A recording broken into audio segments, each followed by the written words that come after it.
That was the best intro What's up, ever. everybody? That was about the best time that script could happen. That was perfect timing. Could not have been better if you planned it.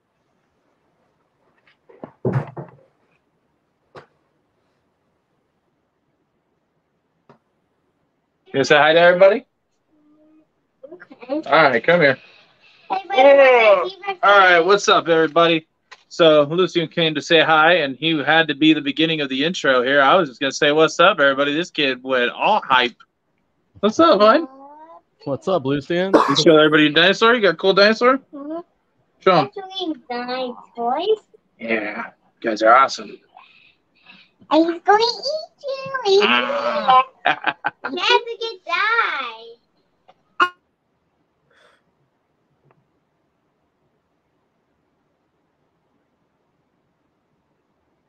All right, we're good. Sorry, I told them to go watch their TV. So what's up, everybody? How you guys doing today? We got my friend Levi here, and I have a new special guest, and I will let him introduce himself, and so you guys can find out where he's at and everything like that, and how to find him. I am Quentin. I am a Venomous keeper. My YouTube is Venomous QH, and Instagram is the same thing, just underscore between the two.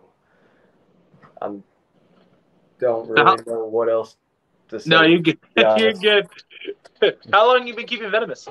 I've been handling them for 15 years and keeping them for 8. Nice. So out of your collection, what would you say would be like your favorite? It would have to be my female monocle Cobra. Ooh. Absolutely a baby. It's awesome. She shows zero aggression ever anymore. And that's the one that you were handling the other night, right? Yes. She gets to come out and handle just about daily. Nice. But today's feeding day, so we probably won't pull nothing out today. Actually, I haven't fed anything but the baby forest cobra, and if the blood python wants to eat. Just about everything else is going to get fed tonight. Nice. Whether it's on live and just off camera. I mean, if it's all frozen thawed, I don't do live feedings, but I mean, if you do frozen thawed and stuff like that, it works for me. No, I've just got a bucket full of a bunch of stuff that actually stayed frozen. There you go. It works for me. Hey, man, I'm sure the viewers would love seeing that. I'd love seeing it. I love watching everything eat frozen thawed. See, like I hear I don't do live unless I have to. Sadly, I have to for the Crotalis Atrox that we have. But the almost everything else eats frozen thawed, except for like the turtles and stuff like that.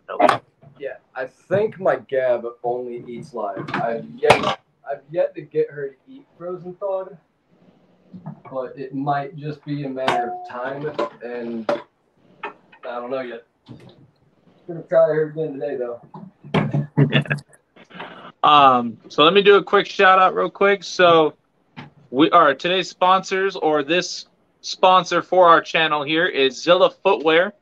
They have some amazing shoes and products. If anybody's looking for some awesome reptile based shoes, definitely check out Zilla Footwear. They have amazing quality shoes. They ship all over the world.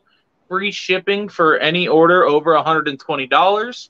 I mean, they have a great quality shoes, guys. Awesome variety and different picks of like what's on the shoe. They're completely designed all the way around the shoe.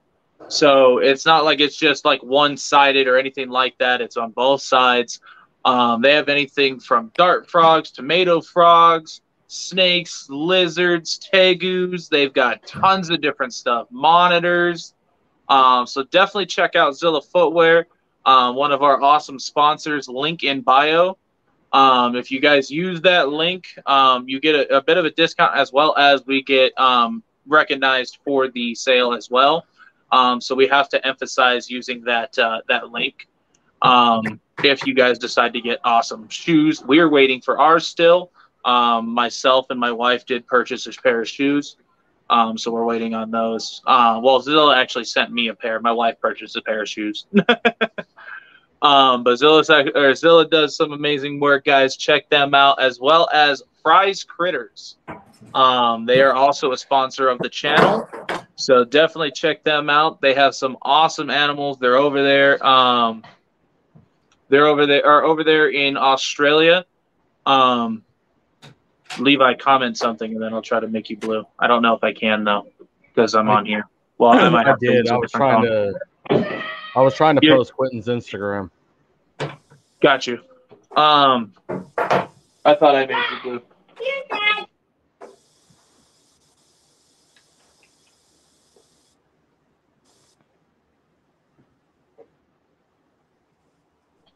Sorry. He wanted to play with the snakes, and he had a dinosaur, and I'm like, that's not going to end well. It's also feeding day today, so I have rats defrosting in the sink, so I'll have to feed all the big snakes and everybody today, as well as all the ball pythons, and I've got about 20-something small rats for some of the tegus, see if everybody will eat those, and kind of supplement that with some ground up meat, things of that nature. But Venomous talk. Let's see. So I keep Crotalus atrox. Levi is very interested. He's a very awesome herpologist.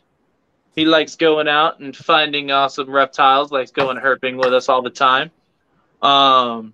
Been doing it for years. Yeah. And this guy cracks me up when we go herping, guys. It's a fun trip. We do have videos coming out here soon of our herping adventures. It's always a lot of fun. I wouldn't be alive if it wasn't for Darian. Yeah, this guy almost got bit in the face by a Mojave green or green Mojave, however you want to say it. Yeah, this guy has saved both me and Robert on multiple occasions. Why was it so close to your face? So he went to grab a gecko. It was a banded gecko, and he didn't see the Mojave sitting right there on the bank. So when he bent over to grab it, I ended up punching him in the head to stop him from getting within strike range. Okay. And it was funny. I died laughing. I'll be honest, I cannot say a damn thing about that. I have done that with my own animals. You know, and that's something, I mean, venomous, non-venomous, big, small, little, we all as keepers and breeders and enthusiasts, everybody's going to make a mistake. Nobody's perfect. And I don't think it's right to crucify anybody for it ever. Oh, 100%.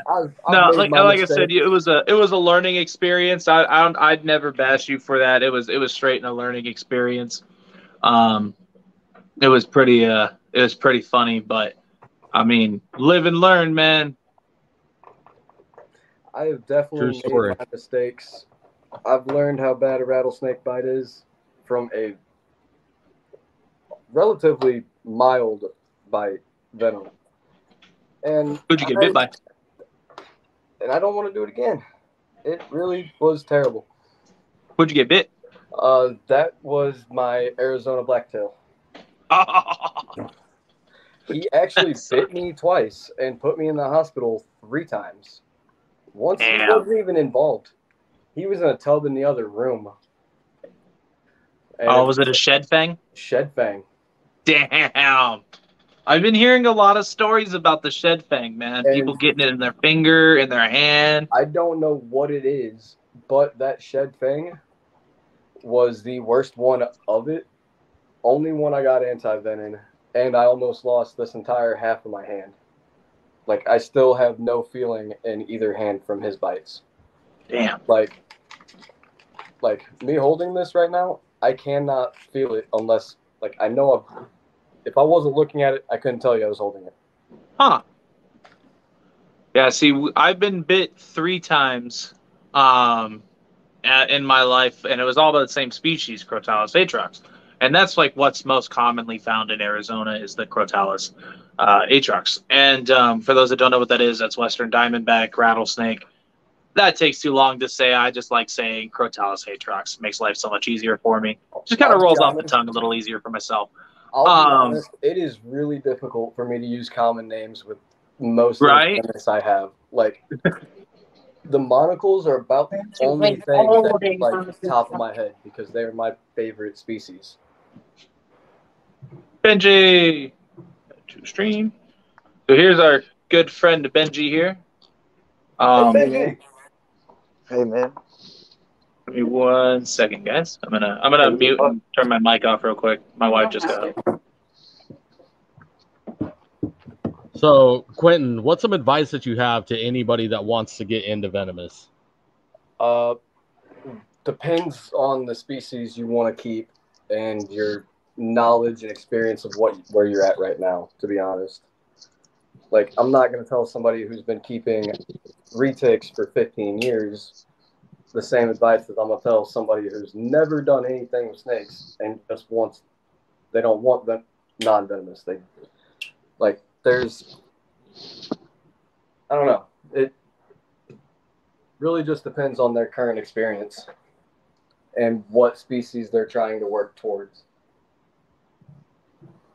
How many hours of research did you put in before you got into venomous keeping and handling and working with the animals overall? Fuck, I don't know. I started working. Work at a zoo, right? I was 9 years old because I grew up in a reptile zoo. My mom was a tour guide at one, and I just started being fascinated with them. And from 8 or 9 years old, that was my entire life, was researching and studying almost exclusively venomous and retics.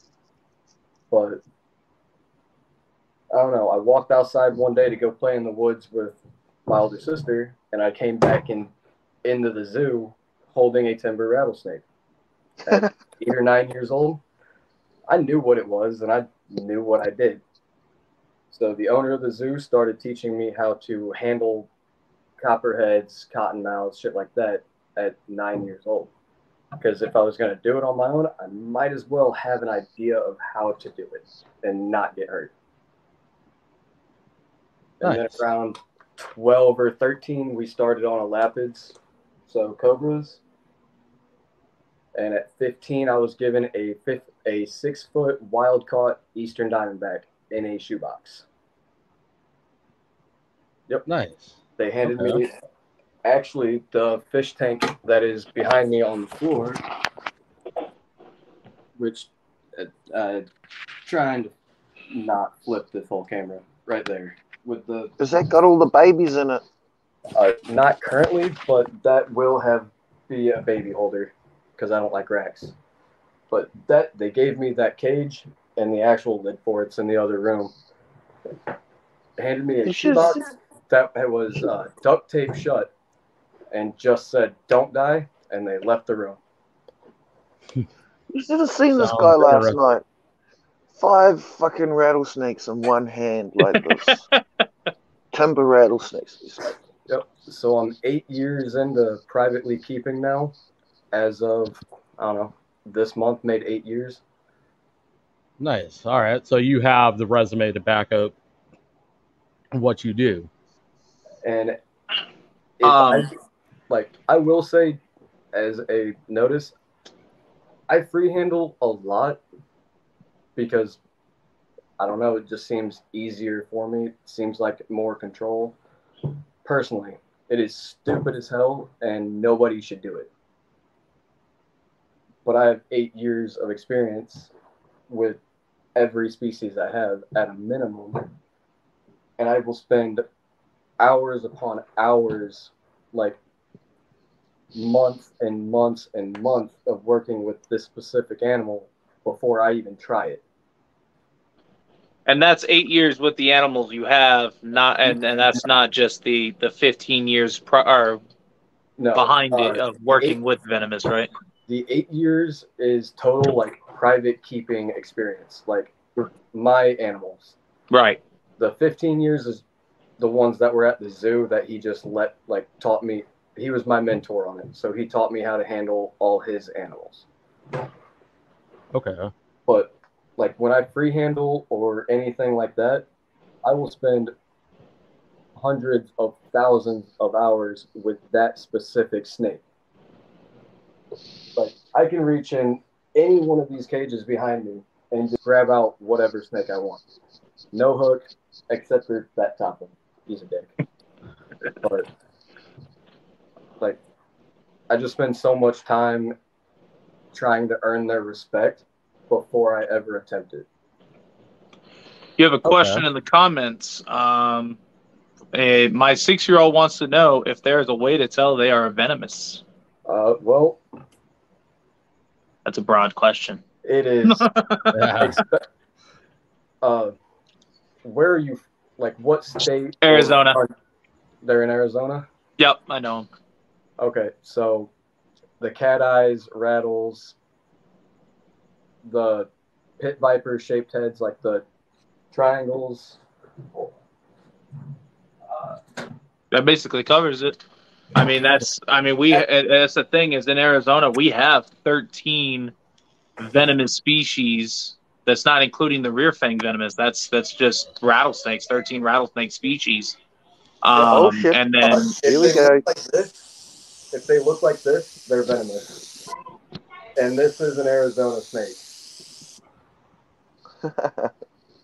is that the Mojave? Yes. Wolf. Oh god, where's He's Wolf? really hard Is to it do. He doesn't hold still very well. Holy shit! Alright, we'll try this one real quick. That'll play nicer.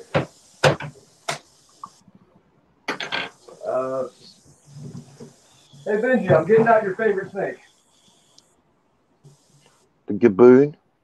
Oh no, your timbers. No. The Timbers. Oh my god, yeah, these guys. He's got 5 of them. Yes, I do. Well, like, she does not have your normal cat eyes. I don't know if you can see them on the camera, but no. No, don't bite. Yeah. Be And nice. then that triangle shaped head. I mean, rattlesnakes have a totally different pattern from a ball python too, right? So you can... Yes, like your venomous are normally way better camouflaged, especially if you're native to America. Like all of our pit vipers camouflage way better than any of the like milk snakes and stuff like that. And if it's bright red, yellow, and black, just don't touch it. Don't risk it. Honestly, because your coral snakes and your milk snakes, they are the same color. Like coral snakes and milk snakes, milks are completely harmless. Corals are stupid deadly. Like probably worse than almost anything I have in this room. I have only ever seen, while herping in Arizona, I have only ever seen 2 coral snakes in my entire time ever herping. There's a thing I've with never coral found a snakes and sea snakes, right? With Okay. the bands, if the yellow or black, it's poisonous. If it's so it's the color of the bands go the old together. wives' tale is red touches black, venom lack. Red touches yellow will kill a fellow. But that is complete. Do not follow that by any means. Really? Thank you. No, Thank you. Myth. No, because they're just like any other snake. Like, I've got 4 different monocle cobras in this room. Not a single one of them look like the next. They are all different patterns. So just recently, I removed rattlesnakes and like venomous snakes for people in my area. Just recently, there was somebody trying to say that it was a milk snake in her house, and everybody encouraged her to grab it. And I'm like, that's not a milk. That is a fucking coral snake. Do not touch that thing. Like do not pick that up, dude. Like, I'm literally yelling at this chick in the comments, and I'm like, she finally let me on there to like, because she was doing a live stream because she didn't want to like, just take a picture of it and let it sit in her closet. I learned that wives' tale means absolutely nothing the hardest way I possibly could without getting bit. I travel for work, so I'm in Louisiana, Florida, Texas, Arizona, all of your native places to a lot of the best rattlesnakes, in my opinion, and venomous in general. So I go herping after work all the time. I found what I thought was a milk snake because it had the right patterns. It looked like it. So I just reached down, picked it up, started playing with it like I do, and then started looking at its head a little bit closer and saw that it had the venom glands under it. And instantly realized I was holding one of the deadliest snakes. Actually, I think it is one of the deadliest snakes that America has in general. Because it is way more toxic than anything else we have native. The Mojave is probably one of the closest things to it. So, to follow up on that one, what would you suggest to somebody that runs into this woman's situation where they're trying to identify a snake? Well, so and they're not sure whether it's venomous. All right, so most states, if you have Facebook, they have snake ID pages that have actual professionals. Like, I'm in Missouri snake ID and Tennessee because I grew up in Tennessee. Like, you can just post a picture of whatever snake you want, and professionals will tell you exactly what the fuck it is. Okay. Or you can do what most people seem to do and just text somebody you know that likes snakes, but will probably be wrong, to be honest. I've got a lot of friends that just like snakes and research and study, but don't keep and don't know specifics of species. That will absolutely tell you wrong. Okay. So here in Arizona, we have a company. The owner is one of the admins, and if I'm not mistaken, he's the one that created our ID page for Arizona. Do you guys have something similar? Ours is Rattlesnake Solution, ran by a guy named Brian. Yep. They're our main point of contact for relocation. No. As far as I'm aware, Missouri doesn't have something like that. We just have a bunch of people like myself, my buddy Vincent, and a handful of other people. Like, we got Mid-Missouri Reptile Rescue, and they do snake removals. I do, and I can name at least like 6 other people across the state that just, if you call them or hit them up on Facebook or whatever, yeah, they'll come. And most of us will do it for free. Okay. But if it is in your house or like touching your house, and it's like actually posing a threat instead of just being found in your backyard in the woods or something, most of us won't charge you even gas money. Like, I will charge gas money if I get to your house and it's way out in the backyard behind the shed in the wood line or something. But if it's where it actually poses a threat, no, none of us will make you pay. Like, I get calls from Six Flags, St. Louis Six Flags, because it backs up to a Missouri conservation, and they use it as a rattlesnake breeding ground for timbers, and I believe there's a bunch of pygmies back there too. Nice. Okay. And some of them make it find holes in the rattlesnake fencing that they have. So they'll just call me or Vincent or somebody close to come and get it, do whatever we do with it. Nice. Okay. Right on. So I guess another follow-up question would be, anybody local to you, what are some of the precautions that they could take to protect themselves from the venomous animals that you guys have out there while they're out hiking or, doing outdoor activities instead of, disposing of the animal? Like, in Missouri, none of our venomous are necessarily aggressive, like the westerns or, cottonmouths, but that's a totally different game than the rattlesnakes. If you see a thick black snake, don't touch it. There's no point if you don't know what it is. But like my timbers, Benji can vouch that, well, they're all 5 wild caught and were dropped off to me by Missouri Conservation. Okay. And I can reach Nice. in that cage. There's 5 of them in one cage because they are all siblings as far as I'm aware. I can reach in there and pick up any one of them without a problem. If not, He can Benji has seen me pick up the hold whole. 5. He can pick up the whole bunch. 5 Yeah, at he once. has seen me hold all 5 on live last night. Yeah, but to protect Nice. yourself, honestly, if you don't know what it is, don't touch it. It's Okay. not worth the risk. We only have copperheads, cottonmouth, Massasaugas, western pygmies, and timbers. That's all we have that are native. And most of the time, like the timbers and Massasaugas, and possibly the cottonmouth, if they bite your boot, the thing is still going to go through.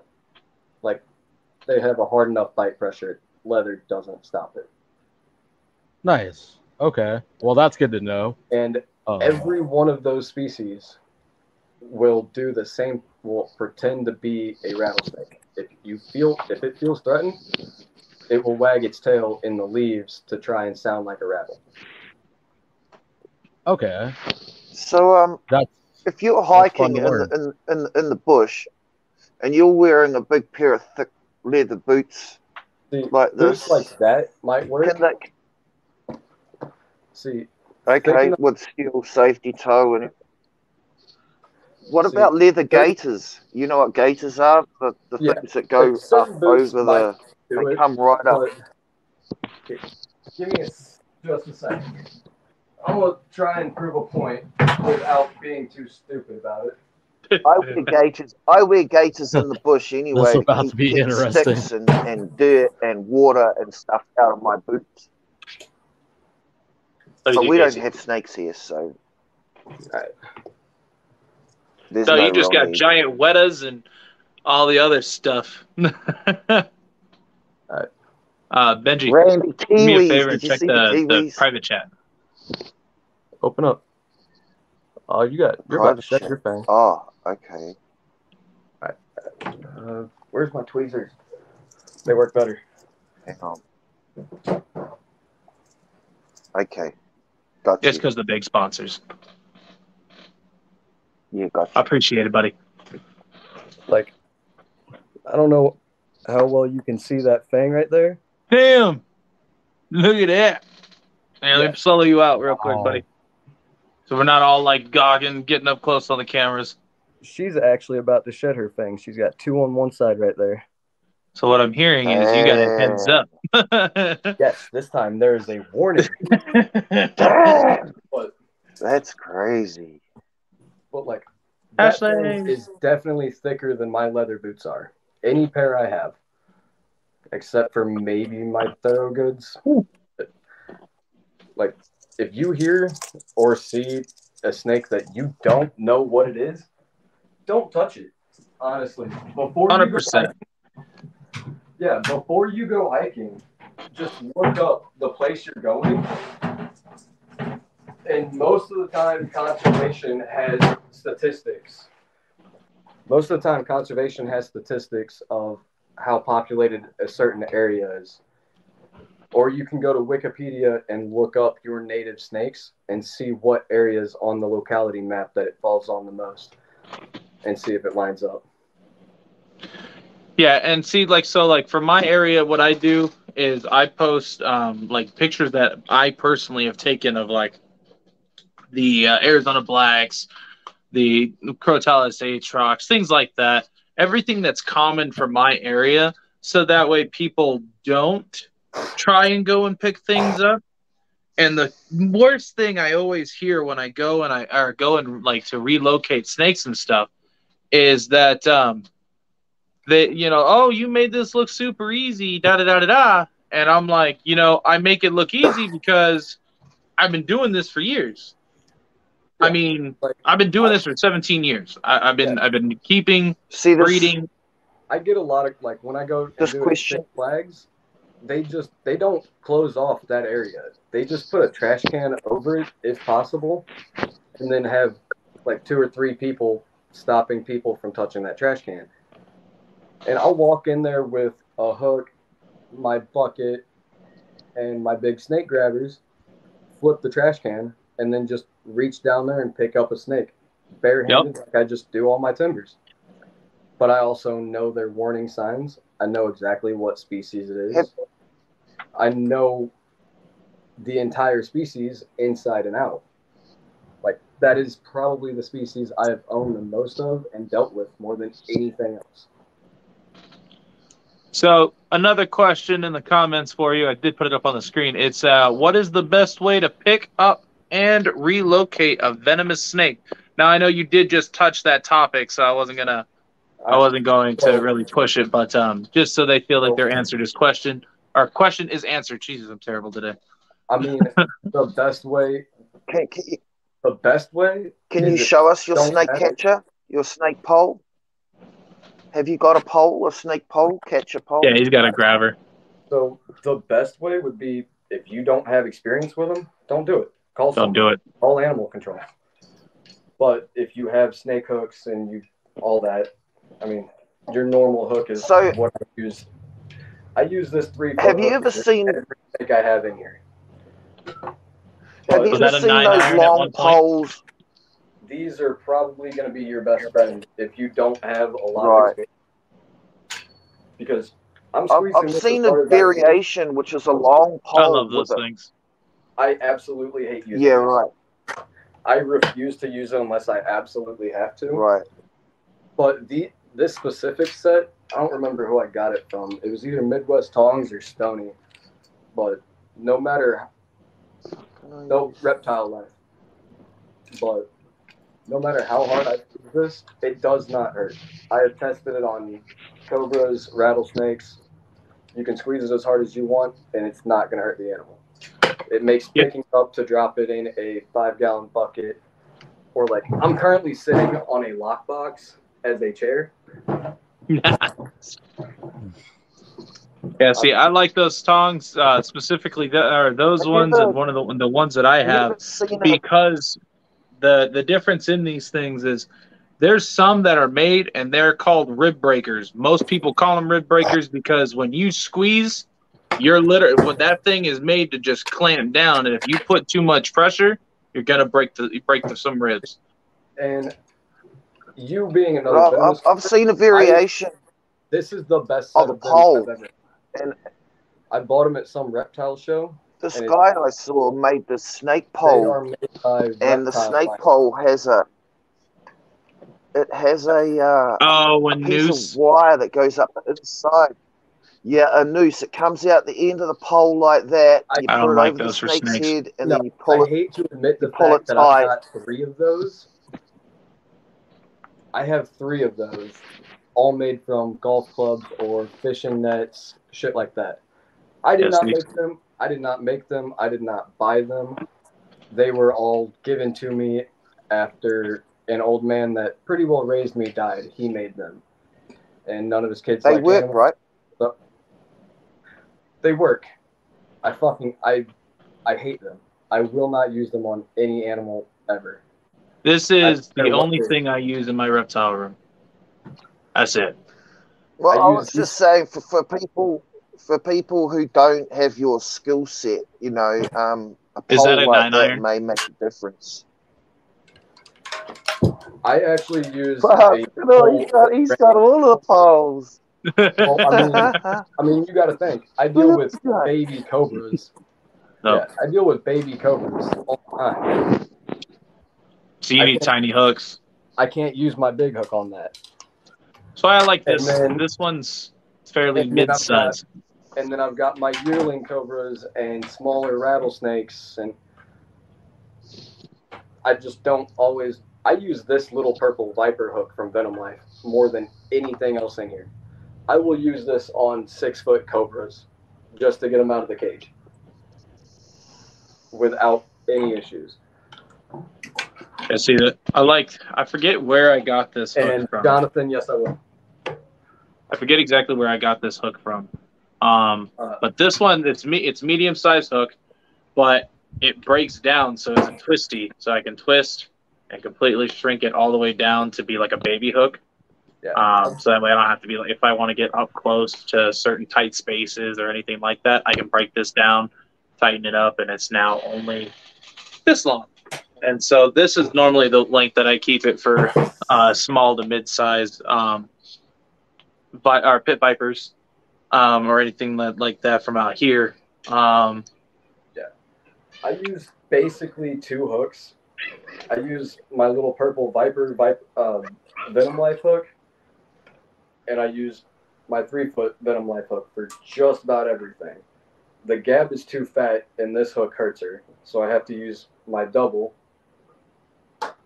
And when the forest cobra is in a shitty mood, I have to use the big 4-foot hook.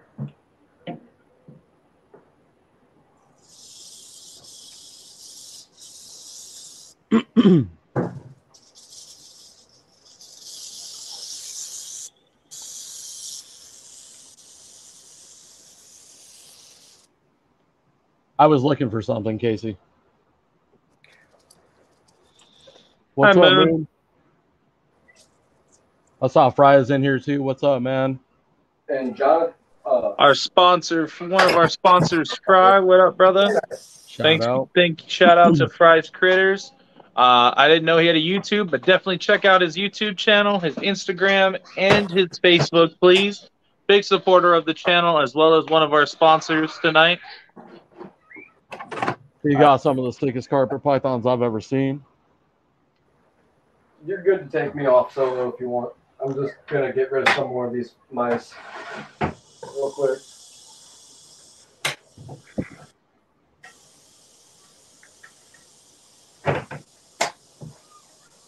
Thank you, Moon. I really appreciate that, brother. And Jonathan, the only other rattlesnakes I currently have anymore are the 5 timbers, and you live in my town. I know. SR, what up? I know didn't know you your know name what was that's Emily. like. I now know. I'm not getting them back out right now. No, you're good. You're good. You're on solo, so anything you pull out, we see it, so that way everybody can see what you're doing. Yeah, So I'm gonna keep another timber out for a little bit. I'm gonna leave them alone for a minute. No, you're good. You don't get bit. Safety first. I'm not. I'll be good. I'm just Have you I gonna. know, pulled but out I the have to boom say, yet? I have to stress it for the younger viewers that are watching as well as will future be watching.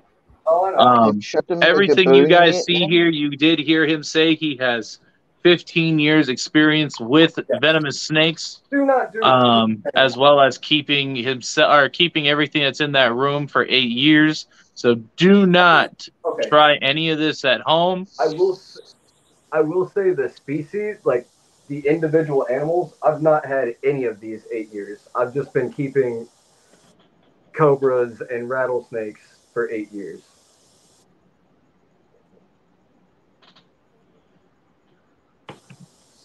Yeah, some of We these snakes are appreciate new, you, right? Fry. Some of Most these of the- snakes are relatively new. Oh yeah. I think there's only one 8-year-old snake in this room, to be honest.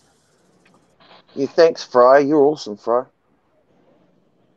Yeah, Fry is one of our sponsors for tonight's video, as well as many nights to come, as well as Zilla's Footwear. Again, shout out to Zilla Footwear for sponsoring the channel, as well as endorsing the channel for swag and things like that. They have some amazing shoes and awesome quality products. Definitely check them out. The link is in the bio.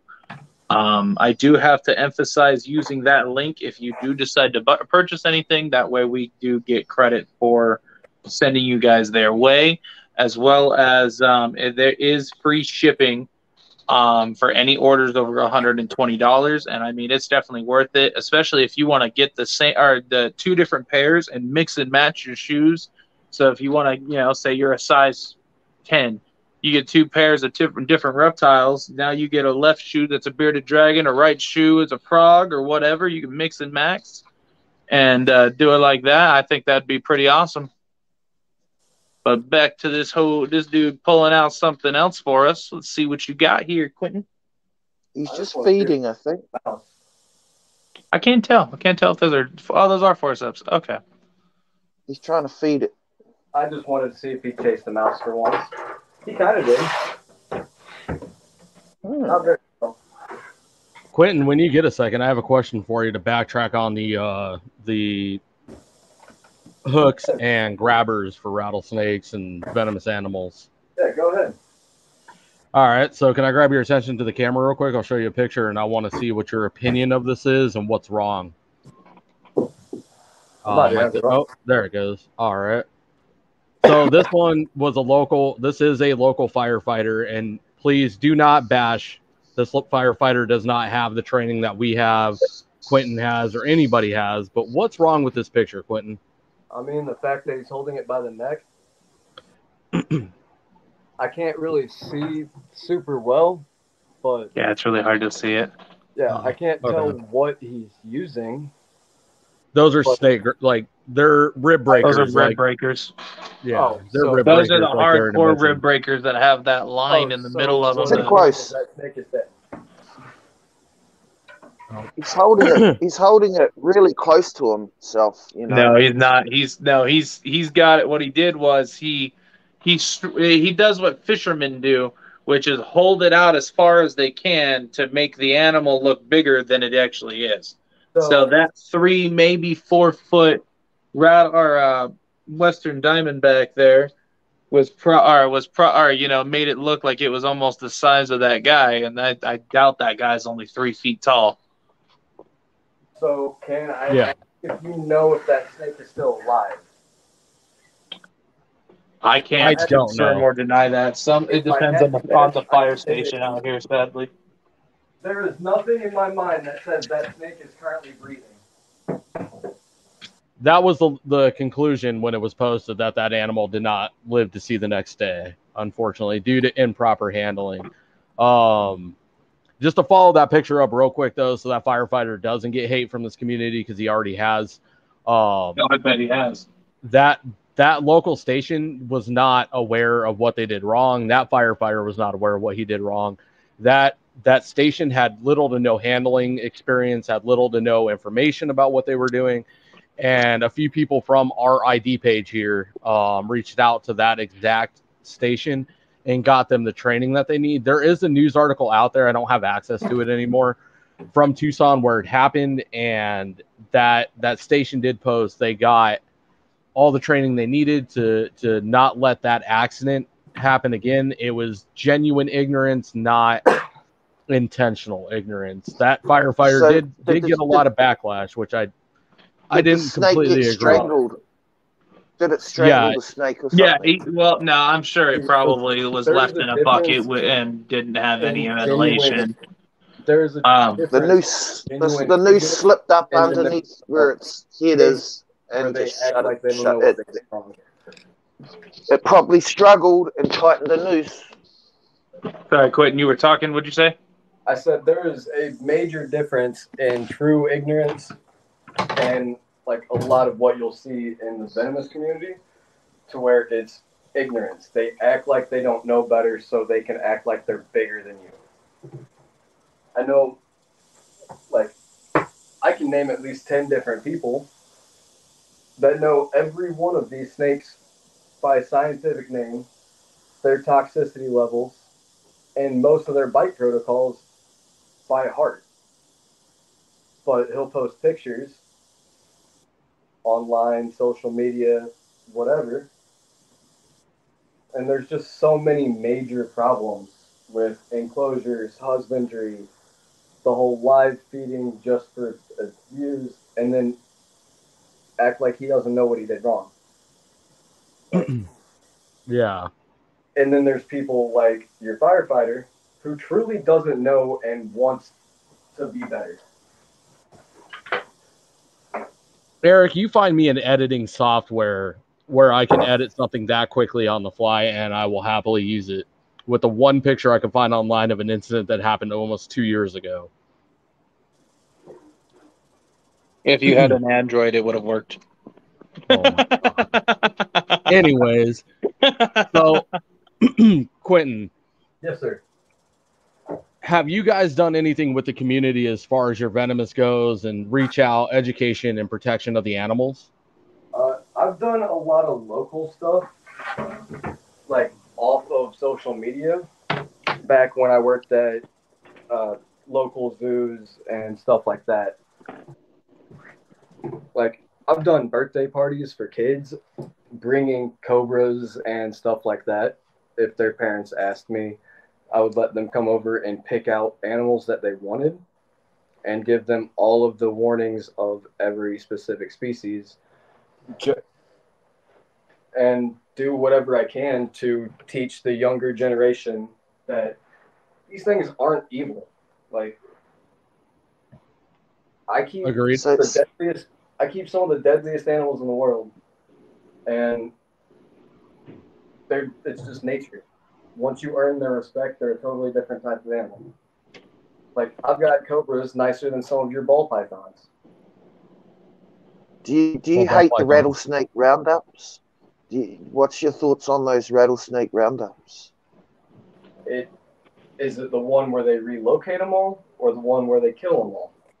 So not a blitz, but a reload. I think Eric, he's from the from New Zealand, and so they'll chop their heads off.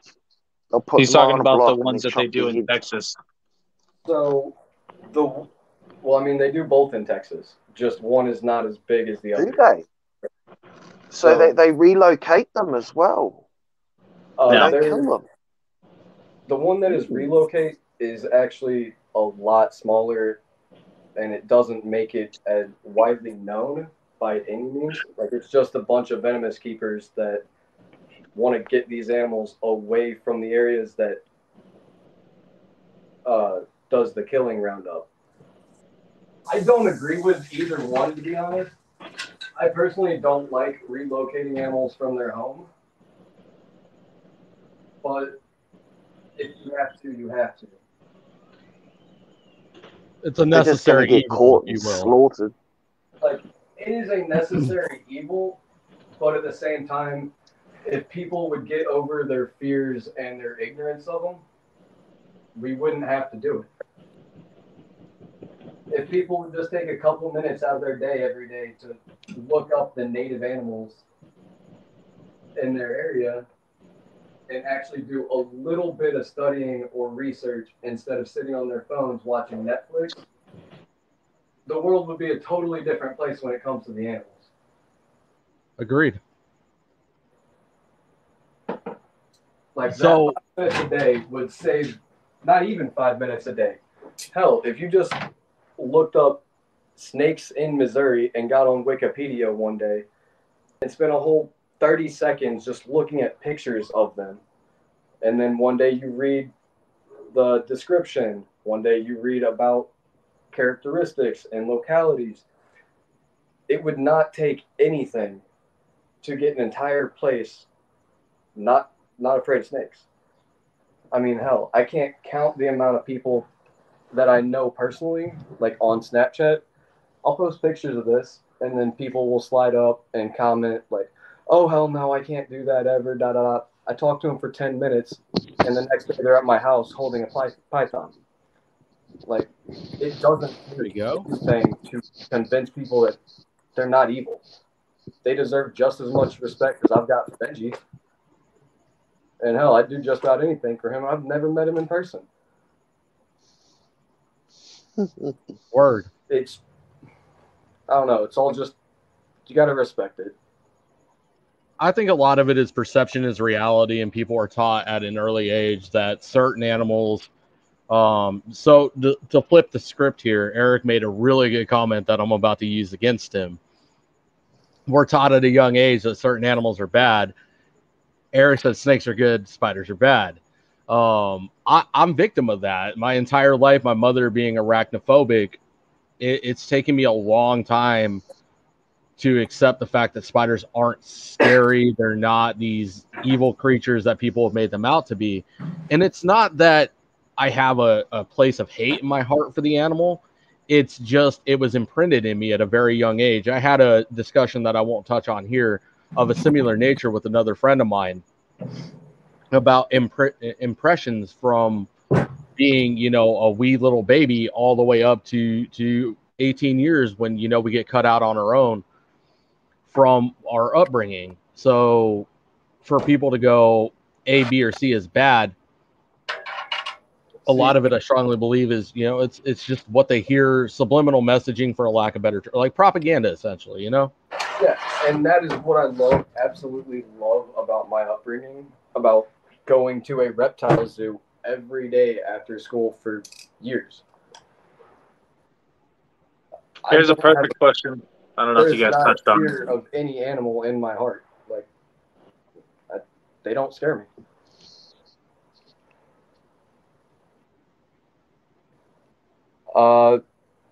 Definitely try to find a mentor.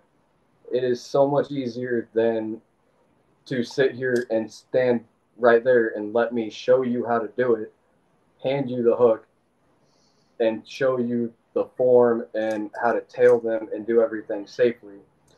So you don't just do what I've done, reach in cage, or hold the hook wrong, or tail them wrong and break their backs or their tails off. It's easier to just have a mentor. Even if it's not in person. I mean, shit.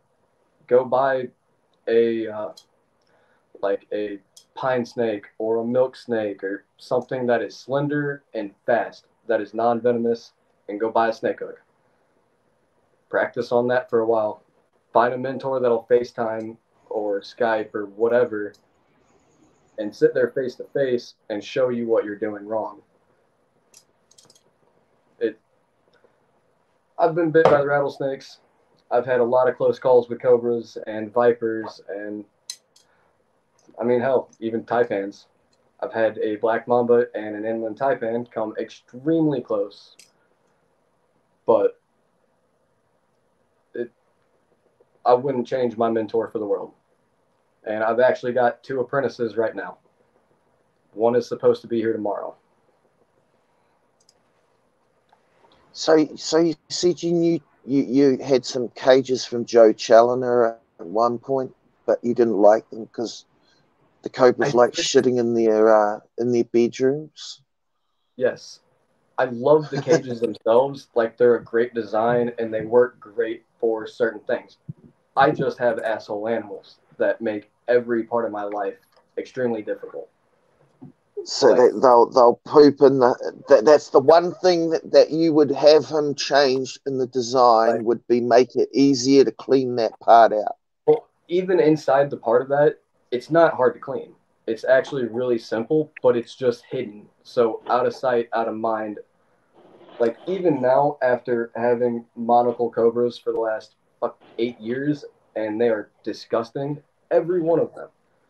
Monocles will poop and then go through it while it's still wet, go up on the walls. Oh, they are disgusting. Painters.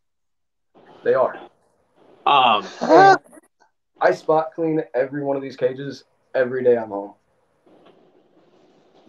I do not flip the hides every day and check under. No, I do that every week. Garen's got a question. So if they pooped in their hide box, guess what? They're going to deal with it for a week. That's on them at that point. Mainly because I don't always take my animals out when I spot clean. To touch back, I ended up I was trying to get it to load and it wasn't loading until like all of a sudden now. When the conversation was at being taught at a young age. I saw the picture to fear these animals. Yep. Look, yeah, I was gonna say, yeah. Look, this is my daughter, and I've taught her. Same I teach anybody else. This is what they are. This is what's up. The actual video will be posted tomorrow of this herping trip where this photo was taken. But this is my daughter, and she insisted to take this photo. And if you look at the very back left corner, she's about 2-3 feet in front of it, and this thing's just chilled up right in there in the corner, right off the side of a ditch. And that is a Crotalus atrox right behind her. And you don't see any fear in her eyes whatsoever. She was happy as could be. She knew exactly what it was. I was like, Malia, what is that? She's like, that's a rattlesnake. I was like, yep. I was like, is it poisonous, venomous? Is it anything else? She's like, oh, that's venomous, Dad. You know that. And she's like sitting there schooling me, even though she's only 6.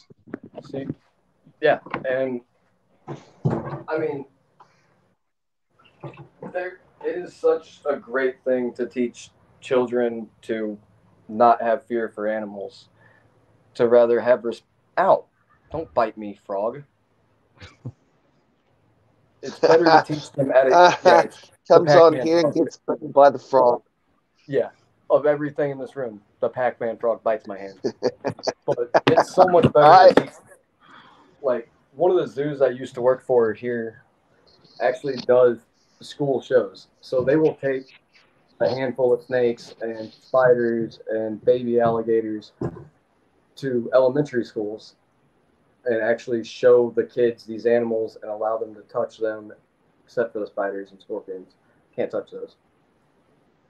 And actually show an entire gymnasium of kids that they're not scary animals.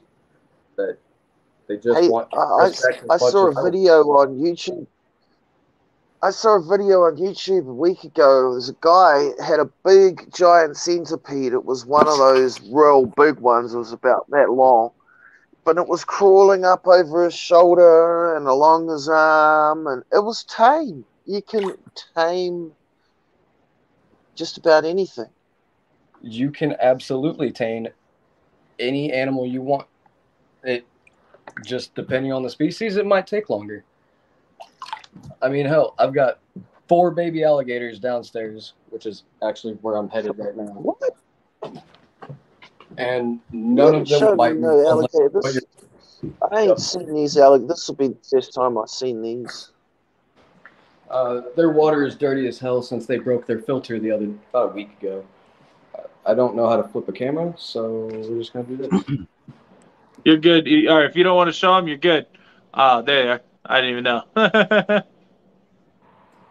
Yeah, like. But say we could save it for another video if you want. No, I gotta feed them. There you go.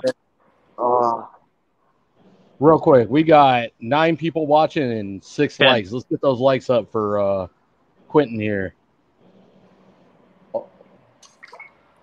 Spitting facts, knowledge, straight fire. Make sure if you guys aren't subscribed to the channel, smash that like button, hit that notification bell. We are going to be trying to do 2 lives every week. I am pushing for YouTube more than anything else. We did just start doing this beginning of February, so we have plenty more videos and content to come. We will be doing more interviews like this, as well as private tours of zoos and other things like that. Plan to bring on more guests like Quentin. This has been an amazing live so far, sir. It has. Oh, yeah, it's been fun. Where's the 4th one? Where'd you go? I don't know if you read Eric's comment, but my other co-host who was unable to be here tonight, he is at work, so he can only be in the comments. He said, that is an awesome answer I was hoping for. Unfortunately, I have never had a mentor, all self-taught. Did years of research and watching handling videos before I got gaboons, or in his way of saying it, gaboons. Fucking weirdo. Just got my first forest cobra. And then he said, although I have kept aggressive, bigger snakes and smaller, non-venomous for 20 years. Eric had to put that in 3 comments, apparently. Hey, real quick, shout out Eric. It is Gaboon. All right, thank you. Fucking Gaboon. Like, it is definitely better to have a mentor, but I mean, I can name most of the keepers. Speaking of gaboons, have you seen the gaboon? We all learned the hard way, or they did. How's that gaboon My 15-month-old today? daughter Is loves the snakes, gaboon but she available? is only allowed to hold small snakes. Damn, you're behind on comments. I am very behind on comments. I was I don't think we've having some seen the mental gaboon things yet. going on. She has not come out yet today. Let's be honest, I'm not actually taming them. I'm teaching them. She is so chunky. This gaboon is so chunky. She's just a big fat girl. She is currently waiting on me to make a mistake. She is waiting. Right.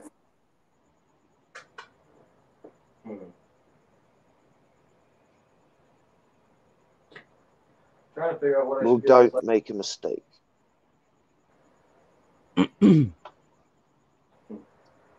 Yeah. So real quick, while She's Quentin big. busts out She's one of the show 27 stealers here. pounds. What am I doing? Oh, I said real quick while you're about to pull out a show stealer, everybody loves the Gaboon Vipers. Oh, I was I'm trying to get this For one anybody together. that doesn't know, we won a huge fight today, announced from US Arc a few hours ago. The Lacey Act is no longer a threat. Yep. Oh, With that fucking being awesome. Yeah, Thankfully, it is. the what was it? The America Competes, I think is what it's called. America Competes Act. Yep. Yeah, It was originally part of the Lacey Act, is basically what it was. They just tried to use all these fancy words to get it by.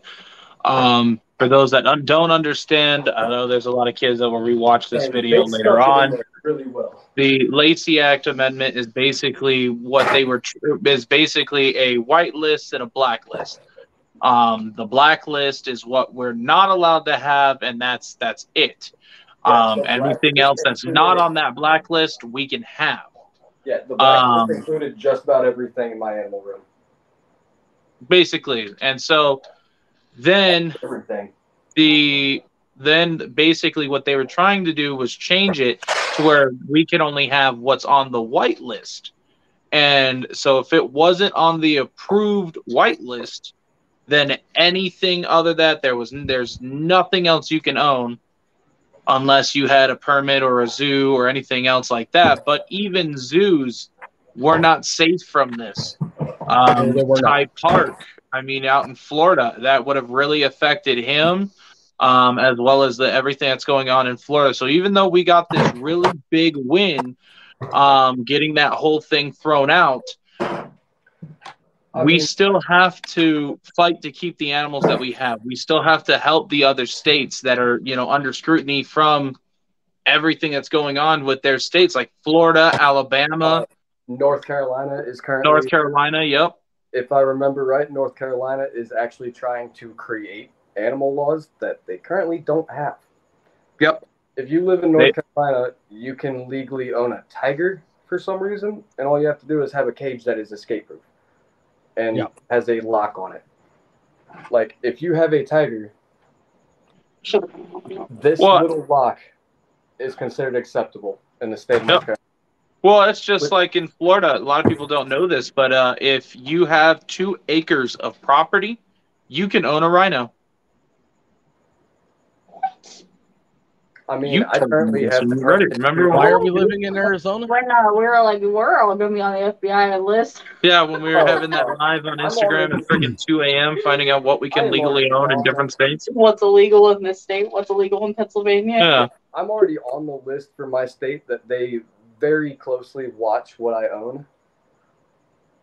Not because anything's illegal, but just because over the years I've had so many of them. When they come and do my home checks for my permit, I don't know where my book is, but I used to have a notebook. Oh, shit, here it is. I would have 2 or 3 pages of this just filled up for my current inventory. And it was all venomous. But Missouri is wanting to ban exotics now and make it to where you can only own natives. So my timbers would be legal for you to own, but my Cobras would become illegal. Every state is changing their laws because of a couple of mishaps. You don't want to pick up the Gaboon right now, or is she asleep, or what's she? You are all about the Gaboon, aren't you? Like, that's one of my favorite venomous species. If I could own it in Arizona, I would. And I'm not asking as much about the Gaboon as you are. Here you go. I'm holding her for you, Benji. Is she I got what you're talking about. What? That was a giant clusterfuck. We got distracted, yeah, we did. Yeah, I got it out while we were talking about the Lacey Act. We got distracted there. The Lacey Act and America Competes is more important than that box. Fair enough.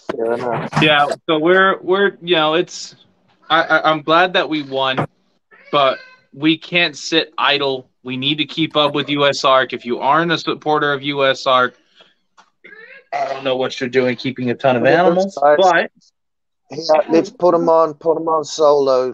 Let this guy all have right, that's it. Benji's telling me what to do in my life. He's out. I'm not happy I actually have to use a hook with it. Holy shit. About That's four a and a half big snake. About 27 pounds now.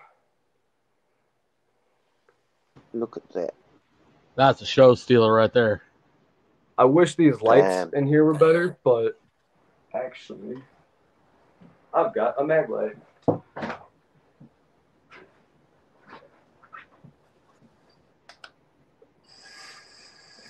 Trying to figure out a way to show her colors a little bit better. Oh, she's beautiful.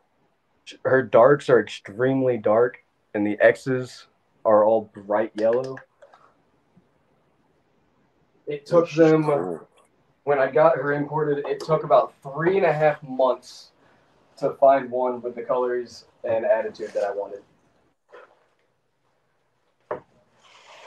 Just because of how dark and how bright she is at the same time. Wow, she's cool. She's heavy and she makes me sweat. Damn. I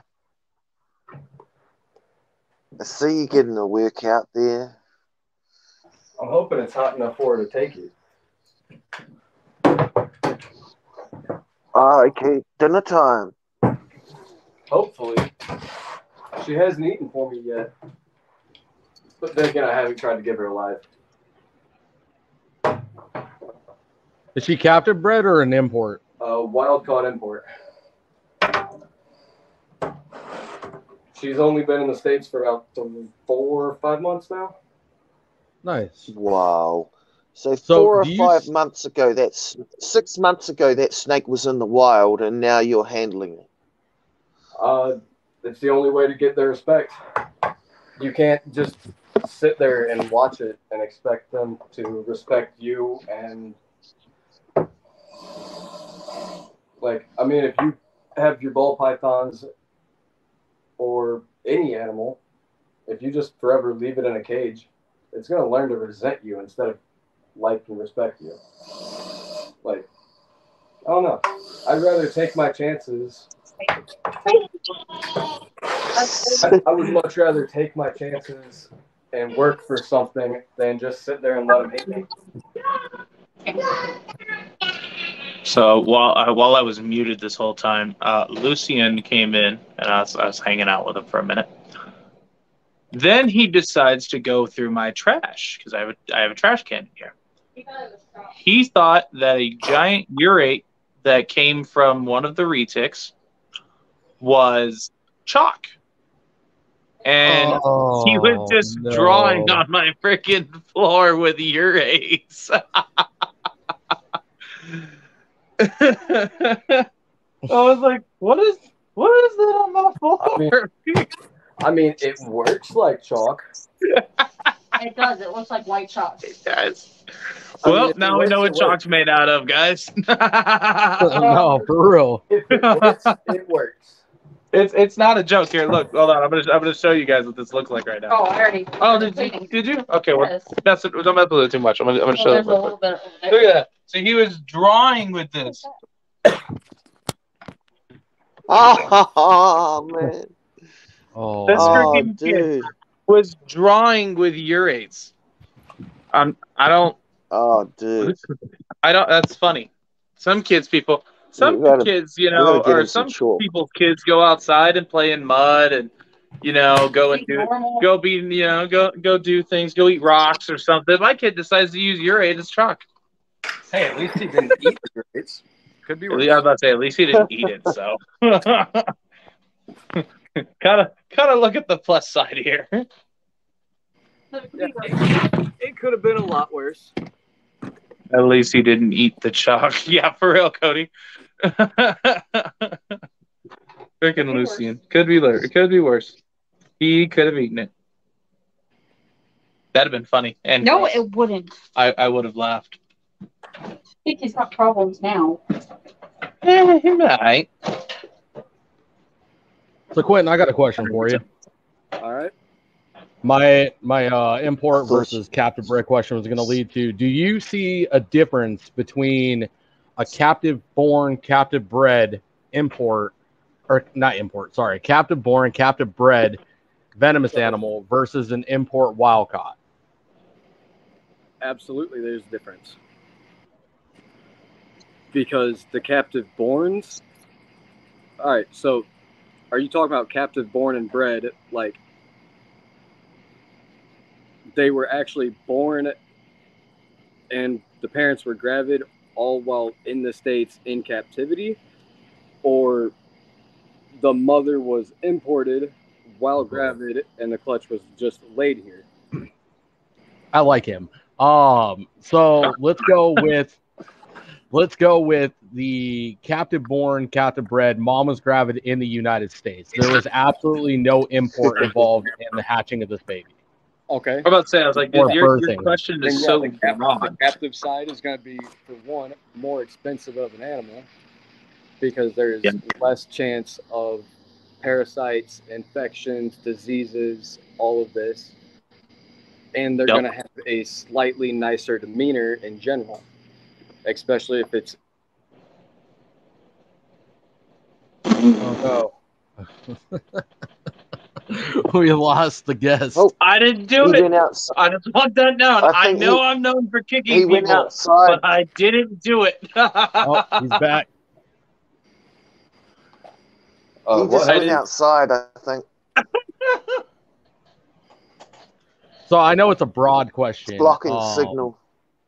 That's why I stopped. I was like, I like you because it's a broad question that can lead into a lot of discussions. Generally speaking, most keepers don't know the difference between quote unquote captive bred, captive born, captive bred, captive born in the United States, or captive born imported, or captive born, captive bred import. I feel like you're confusing the shit out of yourself while you're saying this, okay?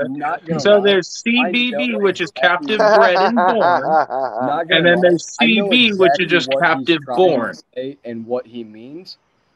But shit, that gets confusing when you say it a lot. The captive born, and bred. Your wild caught import, Yeah. all of this. It gets really confusing. Whoever watches this, if you stayed tuned to that whole thing and understood what he was saying, I give kudos to you because this guy was fucking all over the place on that one. If you kept up with all of that and actually know what it means. The important thing is Q knows what I'm talking about here. Yeah. Okay. So let me get all three of those understand what the hell you're talking about. And I have all three of them upstairs. So are you? Let's get it down to like a specific animal. Let's say, for Benji's pleasure, let's say a Gaboon Viper. Gaboon Viper, perfect. African. Let's go. There are captive bred out here, somewhat. Yes, I can name at least 6 different breeders that have captive bred parents. Like both of the parents were captive bred, and at least 4 generations since the last wild caught in that family line. So what is your, god damn it, but Levi? What is your, don't you? If he put BRB in the comments, I'm gonna hit him. Hold on. Well, That's just it. like you I'm have, gonna hit him. just like you have your kid, I have to go deal with my daughter screaming at the dogs. Give me 30 seconds. All right, go.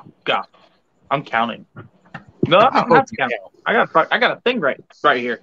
Tells me. And he's right at 30 seconds when he ran. He's already at 8 seconds. Don't be screaming at the dogs. You understand me? You're not muted. Oh, can you mute me? Probably. I don't know. Oh, I can mute you. Why not? I have the you power. can mute people.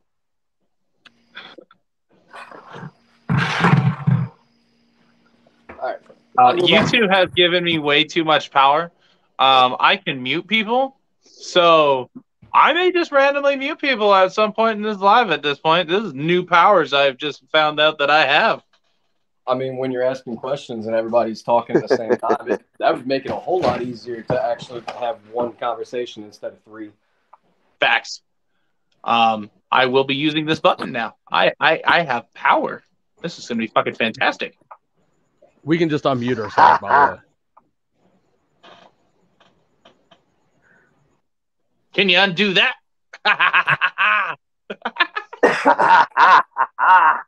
All right, so what was the question about the captive stuff? I don't know. Hold on. Let me bring it back. All right. There you go. You've been replaced. Damn, I can't change my corner. All right. So what is your question about captive bred and captive and wild caught? All right, I have captive born and bred, and wild caught import all in this room. So Mine are all outside.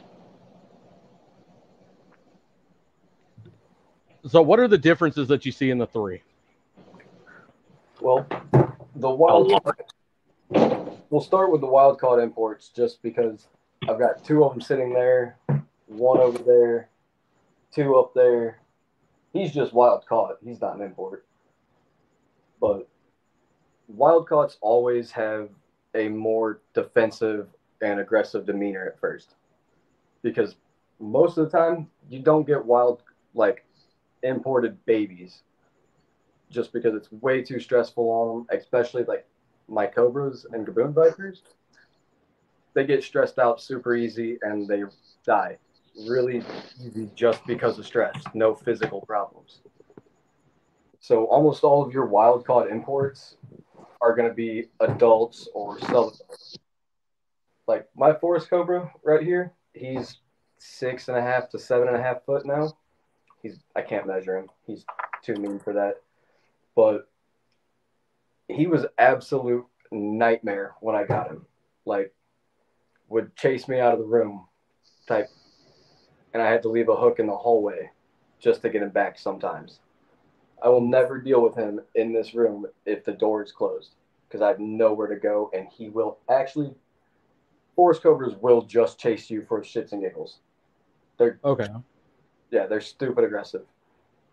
But the Gaboon Viper right under her, also wild caught, and when I first got her, she was stupid aggressive. She's slowly chilling out. The Egyptian over there, Egyptian Cobra, he was stupid aggressive when I got him, and now he's one of the chillest snakes I own. And the breeding pair of Samars, they're not super aggressive. They just like to spit at you. They'll hood up and like closed mouth strike, which for a Cobra, closed mouth strike, they're not going to bite you. They're just trying to get you away from them. But they will absolutely soak that glass trying to spit at me to keep me away. They're bad. They're pretty shitty to deal with. So all of my wild caught imports have all started out super aggressive and super defensive. Whereas the captive born and bred, my female monocle that I get out all the time, she's captive born and bred. She's an absolute sweetheart. And monocles are known to be psychotic. Not super aggressive, but just psychotic. Always being defensive, not necessarily going to strike and bite you, but they will strike a lot and hiss and do all your defensive stuff. But she's super chill now. The retake, he's captive born. Actually, he is captive born and bred. Actually, didn't know you had a retake. That's actually pretty cool. Yeah, I've got a retake and a blood python, surprisingly. I knew the blood python. I like the blood python. It was a really dark blood too, so I like his colors. Yeah, I need to find him a female. But I wish you'd have messaged me about a month ago. I had a big pissed off female that I let go. You should have messaged me a month ago, and I Thank you, Emily. My Roxas and my tigers and the blacktails and all sorts of stuff. Oh, we were still supposed to talk about tarantulas too. Yeah, we got to do that because I just got After want this. one. After this. Yeah. But Captain While I Brian have no Reds- intentions on ever keeping Venomous, I thoroughly enjoy learning about all of this. Appreciate you all. And we appreciate you. we really do. I would prefer to sit here and waste hours upon hours answering questions I've answered 1,000 times than to let somebody just be scared or ignorant about stuff that they don't know. 100%. I mean, knowledge is key when it comes to Venomous. It comes to any of this. I mean, you know, Absolutely. Some of the most aggressive species in the world in this room. Like the forest cobra and monocles are stupid aggressive by nature. Retics and bloods are some of the most aggressive pythons if they're not treated right. Like, I've met retics that are babies and puppy dogs like mine, and I've met them where they bite just to do it. Back to the other topic, though. Captive bred, if they're generations down the line, they're generally a nicer demeanor if you treat them how you should treat animals in general. If you give them respect, they will give you the respect. Like your on the ball topic, everything you breed. If you had a wild caught tarantula of the same Arizona blonde, if you went out and caught an Arizona blonde and just brought it home, it's going to be 10 times meaner than one that's 4 generations down a captive bred line. Yep. 100%. Darren, you go ahead with your question. Yeah, like the captive born, where the mother was gravid when brought into captivity, they're still going to have the same tendencies at first as a wild caught would. But the more you show them the respect, the better they will be. Like my blackneck in that little cage that's trying to get out right now, he's captive born. His mother was gravid when imported, I don't know, probably 6 years ago. And when I got him, he acted just like a wild caught cobra. Super spitty. Like, I can't tell you how many times he's actually got me in the eyes through the mesh. Yeah, see, the mesh top. Like his our like go ahead, sorry. He will spit, or he used to spit through the mesh top on his cage when it was on a table as I'm just like walking around the room, and actually hit me, which is why he's up there now. Now he's above my head. So that way it rains? No, I'm just kidding. No, he don't. Now he just spits straight at me and hits the glass. That's smart. Instead I like how you of did spitting that stuff. straight at me and through the mesh. That's smart. I learned the hard way after many, many weeks with swollen faces and blurry vision. I bet, dude. I bet. That's no bueno. See, like with and it's the same with like so I work with Venomous indicus, so like the mangrove monitor, and there's only a handful of actual people that have been successfully able to breed them in captivity in the U.S. Off the top of my head, I believe there's only 8 of them, and that's including myself. I can name 2 or 3. I feel like we know the same people. I really doubt it, because the 2 or 3 I know are all local to me, and they grew up together, and they none of them. I worked with them at one of the zoos. Like, none of them use social media. Then we may not know. I may not know them then. So that means that would make it more than 8. But 8 that I personally know of that have either been in the Facebook groups or Instagram, or that I've personally met and have gotten some captive bred animals from. But I have captive bred mangrove monitors that we produce ourselves, as well as wild caught imports. I have a wild caught male and a wild caught female, and that female did come in gravid.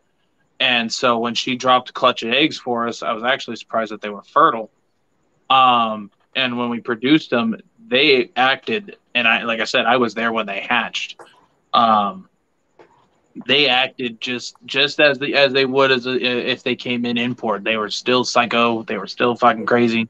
And My What I my big female gaboon viper was actually gravid when I got her. When he found her and imported her to me, he gave me a warning before I ever saw her that he thinks she's about to pop. Mhm. I had her for, I don't know, about 2 weeks, and then found 32 stillborn baby gabs. Oh no. Well, I mean, she was imported 2 weeks ago from Africa to Pennsylvania and whatever stops in between, Right. and then got in a truck and brought from Pennsylvania to Missouri for a reptile show where he dropped her off to me. So do you think it was So just all the stress just it on was top on her? it was 100% the stress. And I'm actually trying to find her a captive bred male right now for next year. That would be pretty cool. And That would actually be really cool. You have a comment. Got you. What's it say? Can we see one of your Cobras? And this is from Cowboys Like Me. I will let somebody pick. You've got 4 monocle cobras, 2 Samar spitting cobras, Egyptian, blackneck spitting, and the forest cobra. Somebody can pick. I don't know. I don't know if my wife is still watching. If she's watching, I'll let her pick something. But I don't know where she's running around at. All right, ask her. And if you pick the monocles, Between the forest and the 4 Egyptian. choices. So if somebody picks a monocle, then there's I pick 4 a different monocle. ones that they can pick from. I picked the big friendly monocle because he had some really pretty pattern on him. The big friendly monocle, the light brown one I play with all The day. light brown one. Yeah, I like that one. Her boyfriend's going to make it a pain to get her out again, I feel like. Most likely. There's that chance. Because he didn't like you. Especially since I just put them together this morning. Oh, well, you know what? If you paired them, go ahead and get something else. I don't want to interrupt you. They're not locking or anything. Oh, okay, cool. Yeah, I paired them this morning, forgot about it. Got home from work, saw his cage was open. Not all the way open, like it had a gap in it like this. Like I went to shut it and just didn't care enough to shut it all the way. I searched my house for 3 hours, top to bottom, looking for this snake, and then looked over and he's just chilling in the water bowl with her. And He's just watching. You're like, hey, what you doing, bro?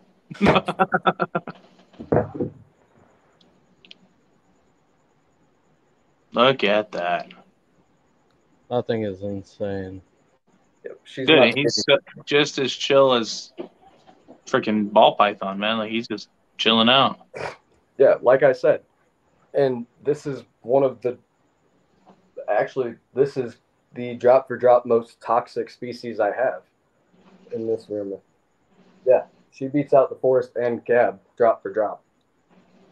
Like if she bites me, I've got 15 minutes, probably less than that, being as small as I am, to be intubated and in a hospital with a tube down my throat to breathe. Damn. Because her venom is neurotoxic, so it will shut down your respiratory system. And again, guys, he has 15 years experience. I have 15 years of playing. Well, Cobras is probably 12 or 13 years. Still. Yeah. I mean, still a lot of years. A lot of experience to be able to do what you're doing right now. I have over a decade of experience of playing with monocle cobras in specific. And I've probably got, I don't know, I'd probably say close to 3,000 hours with just her alone. So, again, I will say, do not do what I do. It is not worth the risk, no matter how much experience you have. I just have enough respect for my animals, and I put way too much faith in the fact that they have respect for me too. Like, I guarantee you one day it will bite me in the ass. And when that day comes, I'm not going to stop doing it. I will forever trust these animals more than I trust any human being. It's funny that you said that because it's I get the question a lot, like, how can you love a reptile more than you love a dog? And I always explain to them, it's this right here. Like, if I could summarize it in one video and one snippet, it would be this bond that you have with this animal. Yeah, it doesn't matter what type of animal it is. Like, she's a service animal. She is an anxiety snake, like registered with the state as an actual service animal. So even if the Lacey Act passed and she was on the blacklist, they can't take her from me. I got as many of my animals Do I registered. hear loopholes? Right? Certain states have different rules. Missouri does not care what kind of animal it is. I've got 5 service animals right now. A retic, a baby gator, 2 cobras, and I think the blood python is as well. Baby gator, retic, blood, the Egyptian cobra, and her are all service animals for different things. So Service. It's my service snake. yeah, That's what I told him when I was talking to him the other day. I was like, dude, hell yeah. yeah. I was like, or guard Cobra. Yeah, when the Lacey Act was announced and we found, and the America Competes Act was found, I immediately, started doing all the stuff that everybody else was trying to get it stopped and shut down. And then I realized that these animals are what saved my life from going down a really dark hole. And if they took my exotics from me, I know they would all die. They're going to kill off every one of these captivity snakes because they can't release them anywhere, and they're going to take animals from zoos and all sorts of stuff.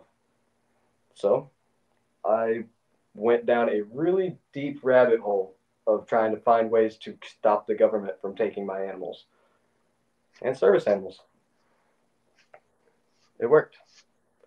Cost me a lot of money, but it was worth it. And I'm going to continue to add animals to that list for as many fake diseases and mental problems as I can come up with. Awesome. I like it. Like, I don't have anxiety. I mean, who with anxiety has these things? And does this? You look pretty calm to me. I feel like when you buy or get one for the first time, you can say you have anxiety. It may be the cause of it, but whatever. They don't need to know that. The last time I had animals, the last time I had animals shipped to my house, and I had to go to Delta to pick it up.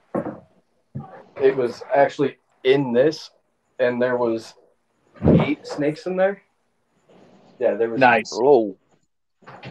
Yeah, it was 2 gaboon vipers, a black neck spitter, forest cobra, my 2 samars, a monocle, and a surprise animal.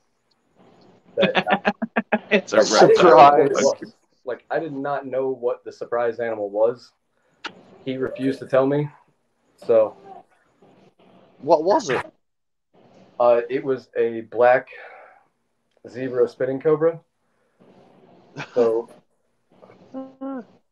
yeah, a $1,200 snake that was dead before I opened the box. It died on the plane. Damn. Oh, damn. The sad part about that is that happens more times than I care to admit when it comes to. You want to know the worst part about living in Missouri and having to have animals take plane rides to your house, like to pick them up? Yeah. Our local Delta warehouse, if you look it up, if you look up St. Louis Delta Cargo, it is permanently closed. And I am the reason. Oh, shit. What?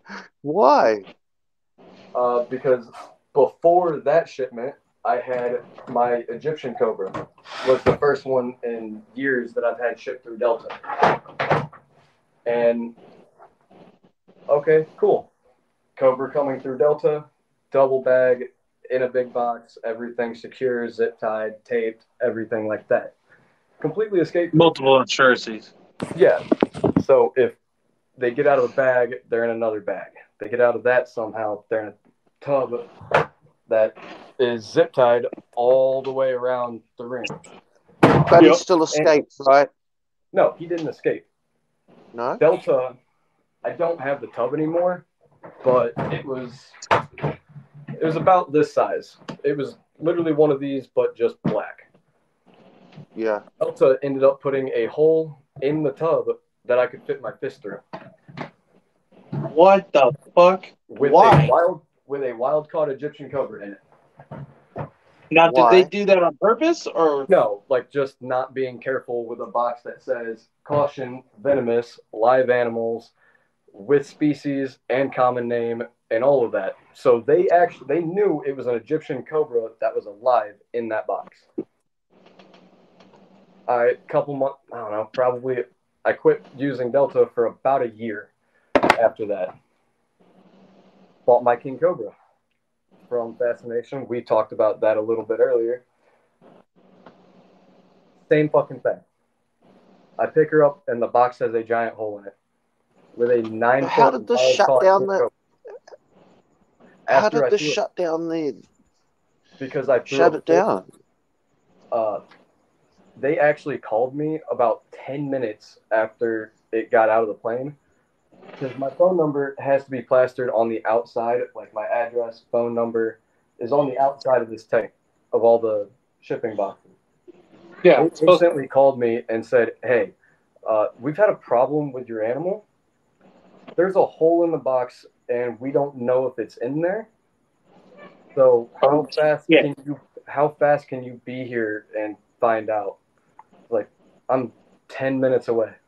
I get there, and I walk in the door, and they go, they ask what I'm looking for, and I explain that they just called me to come and find an animal. And they rushed me into the back of the warehouse, handed me a snake hook that they've got for some reason, and said, "We know what's in there, or what it's supposed to be at least. Can you confirm that it is and not in our warehouse?" So I opened the box, and the entire bag is not in there. The bag that contains the snake is not in the box. What the fuck? And I know it was in a bag because they sent me a picture of it in a bag, putting that bag in a bag, and then locking it in the tub. So I know it was a double bag snake. The entire thing had fell out of the hole that they put in the box, and they could not locate it. We searched that warehouse and the airplane it came off of for 3 hours before we found it. Jesus. Where was it? You know the little carts that they use to transport everything from the plane into the warehouse? Like the golf carts with the trailer? Yep. Apparently it had fell off on the runway. Like she had bounced out of the hole on the runway and was just chilling in a bag on some hot tarmac. And that was back in January, February. So it was cold as fuck out. Like, she almost died there. Yeah, so they're permanently closed. So for anybody listening, I do not apologize. They are incompetent. And do not use Delta Cargo. Like, you cannot, like, just get online and book a ticket for a live animal like you used to be able to. You actually have to either call and talk to an actual person or go to the airport and sit there with them, and they have a person from the shipping side has to personally create the ticket. You can't just do it online. Yep. But I can just get on my phone and make a shipment out. But they cannot just do that to bring them here anymore. Or at least not Venomous. See, we so it wasn't a Venomous shipment, but I did a Southwest Cargo shipment from Florida to here. See, I've never tried Southwest. So kind of refuse to. I haven't had any issues until this last shipment, and I probably won't do it again. So I had one of my importers / wholesalers that are located out in Florida ship me at least, let me see, I think it was 8 27-gallon lifetime, or the tough box black and yellow lids. Yep. They shipped me 8 of them. Yep, I've got 4 of them in the other room. I've got like a ton of them sitting on the side of my house right now. I'm so full of them. Yeah, I actually need more tubs. Like, I need a lot more racks. But no, so I had them ship me 8 of those full of different stuff. Some had Vietnamese centipedes, some of them had scorpions, some of them had tarantulas, some had various snakes, some armadillo lizards, tons of different lizards and stuff.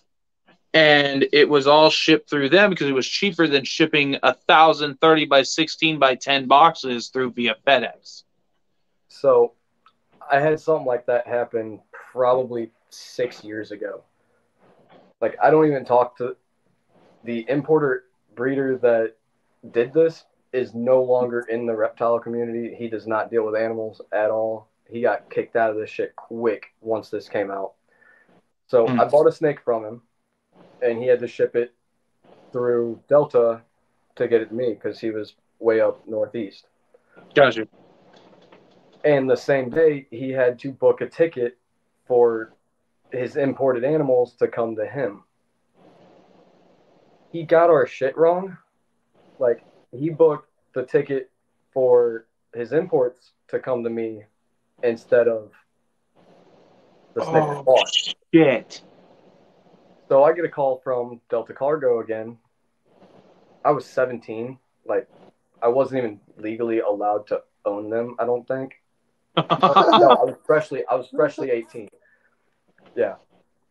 That snake was my 18th birthday present to myself. And they called me and said, you have 10 boxes that all say live Venomous on them. Can you come get them before we close in like 2 hours? What do you mean I have like 10 boxes? I only ordered 1 snake. Well, they're not addressed to you on the box, but our shipping packet all say they go to you for some reason. I was like, all right, I guess I'll be there and we'll sort this out. No, I ended up getting 475 animals shipped to my house, shipped to me on accident.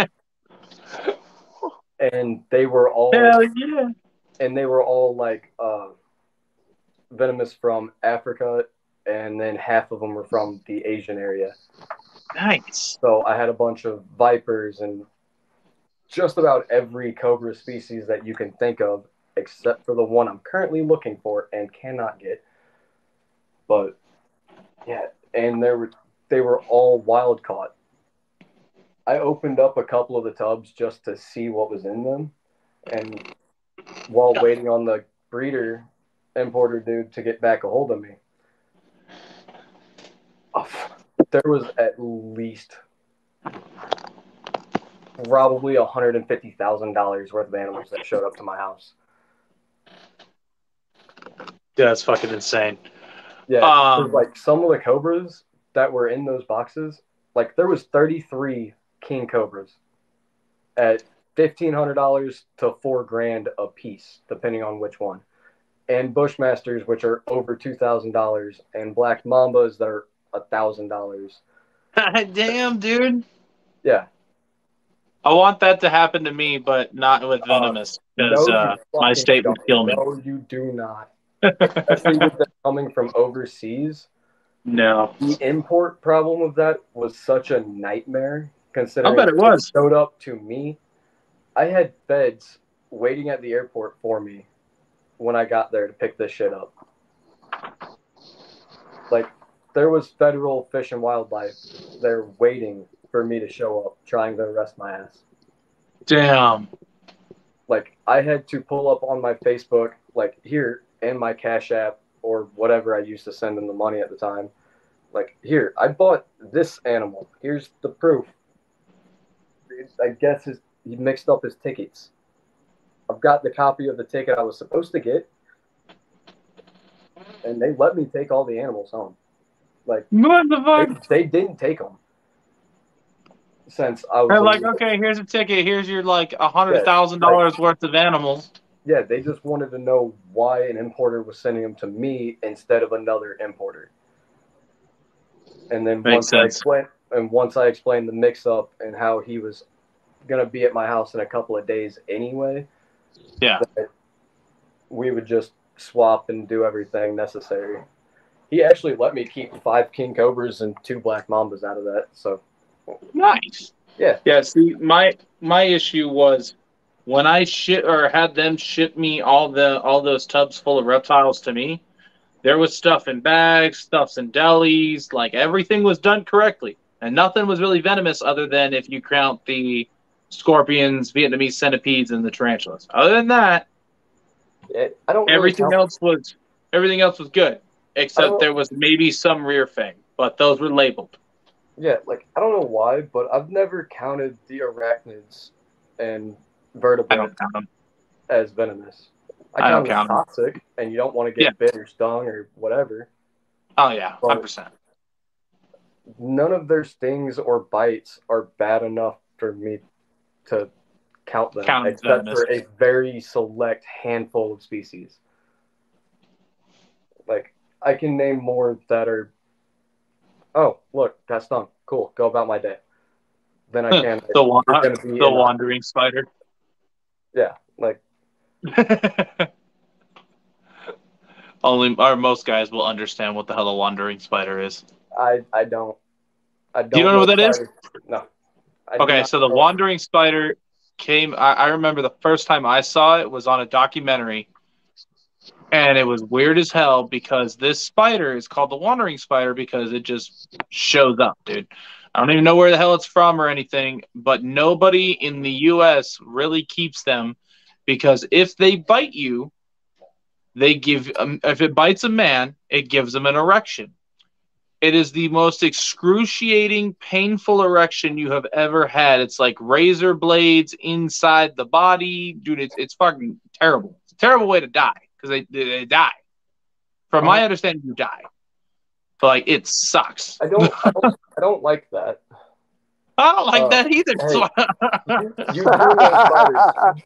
I've had one species stuck in my head all day, and I cannot for the life of me remember what it is, and I refuse to Google it.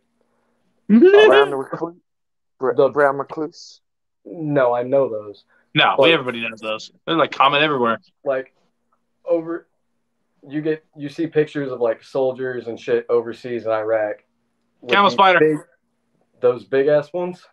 Fucking camel spider. I know exactly what you're talking about with the big old fangs up front. When they actually, instead of biting down, they bite in and they fucking hurt. Yeah, and they get like giant. Yeah, no, fuck those things, dude. They're like Benegroons or actual camel spiders. Yeah, I could not for the life of me think of them. I was thinking, like, I knew it started with a C, and I was thinking of every fucking animal I could think of, but I couldn't figure it out. Dude, we have those in Arizona, but they don't get that big. We have like a subspecies to it. And I've been fighting that thought for at least 8 hours today. Those things freaking suck. I had one bite me in the toe once. It was the worst pain I've had in a long time. I've never been bit, but while I was over there, we were just like chilling before going on duty and shit, just doing whatever. I think I was on the bench press, and all of a sudden somebody said, don't move. Just let me get it off your leg real quick. And I looked down, and there's this spider this damn big crawling up my calf. Oh, hell no. And I don't really care for spiders, wild spiders, I should say. I wonder what you'd make of a weta. Like, they don't scare me. You were supposed to catch wetas for us. I'll pick up I'm supposed to get the eels, I'm supposed to get the wetas. I just don't like how spiders feel when they crawl on you. It's a weird feeling. It's something weird. Yeah, like, that was my mom's favorite animal growing up. Like, we had an entire thing of them. She probably had 600 of them at one point. I just could never get past especially the tarantulas, the little fuzz as it walks across you. No. But I love them, and I want more of them. I want to get past them not liking. There goes my battery. I'm getting battery warnings. Yay! Ever charge your phone? Look at that. Well, look, no, we've been on here nearly 2 hours. That's about normal for my battery.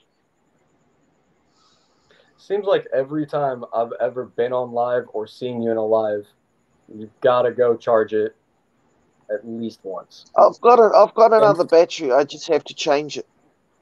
Oh, okay. Yeah, his battery goes flat a lot. I don't know if I'll let him back in, though, but like, that's what it is. No, I'm just kidding, Benji. Well, no, we've been going nearly 2 hours. So how much? Yep, we are 1 hour and 50 minutes. But no, to finish the topic, what I was talking about with the whole my shipping. We did 5 hours, 5 hour live yesterday. They actually cut into because all of it was zip tied. They actually cut into it, stating that they were concerned that there were things crawling around in there, like loose. And I'm like, okay, wait a minute. So things were loose, or you so thought they were loose, and your idea, being untrained, was to open it. That was your big fucking idea? Like, really? Yeah. When they knocked the hole in the Egyptian Cobra cage, shipping box and shit like that, whoever I talked to on the phone asked if he could open the box to look in it. So he could get to the bag and see if there was actually something in it.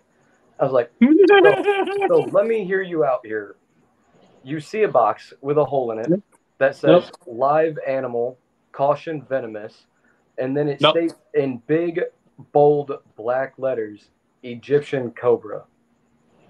And you're asking me if you can open it and then touch the bag that is in it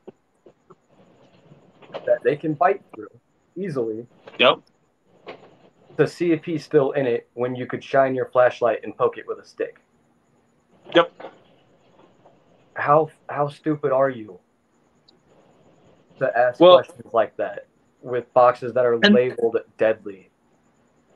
So that was my thing, and so what pissed them off is I had each tote had its own invoice of what was actually packaged and how many the head was supposed to be in there. So there was supposed to be 100 emperors, 100 Asian forests, stuff like that, and so on and so forth.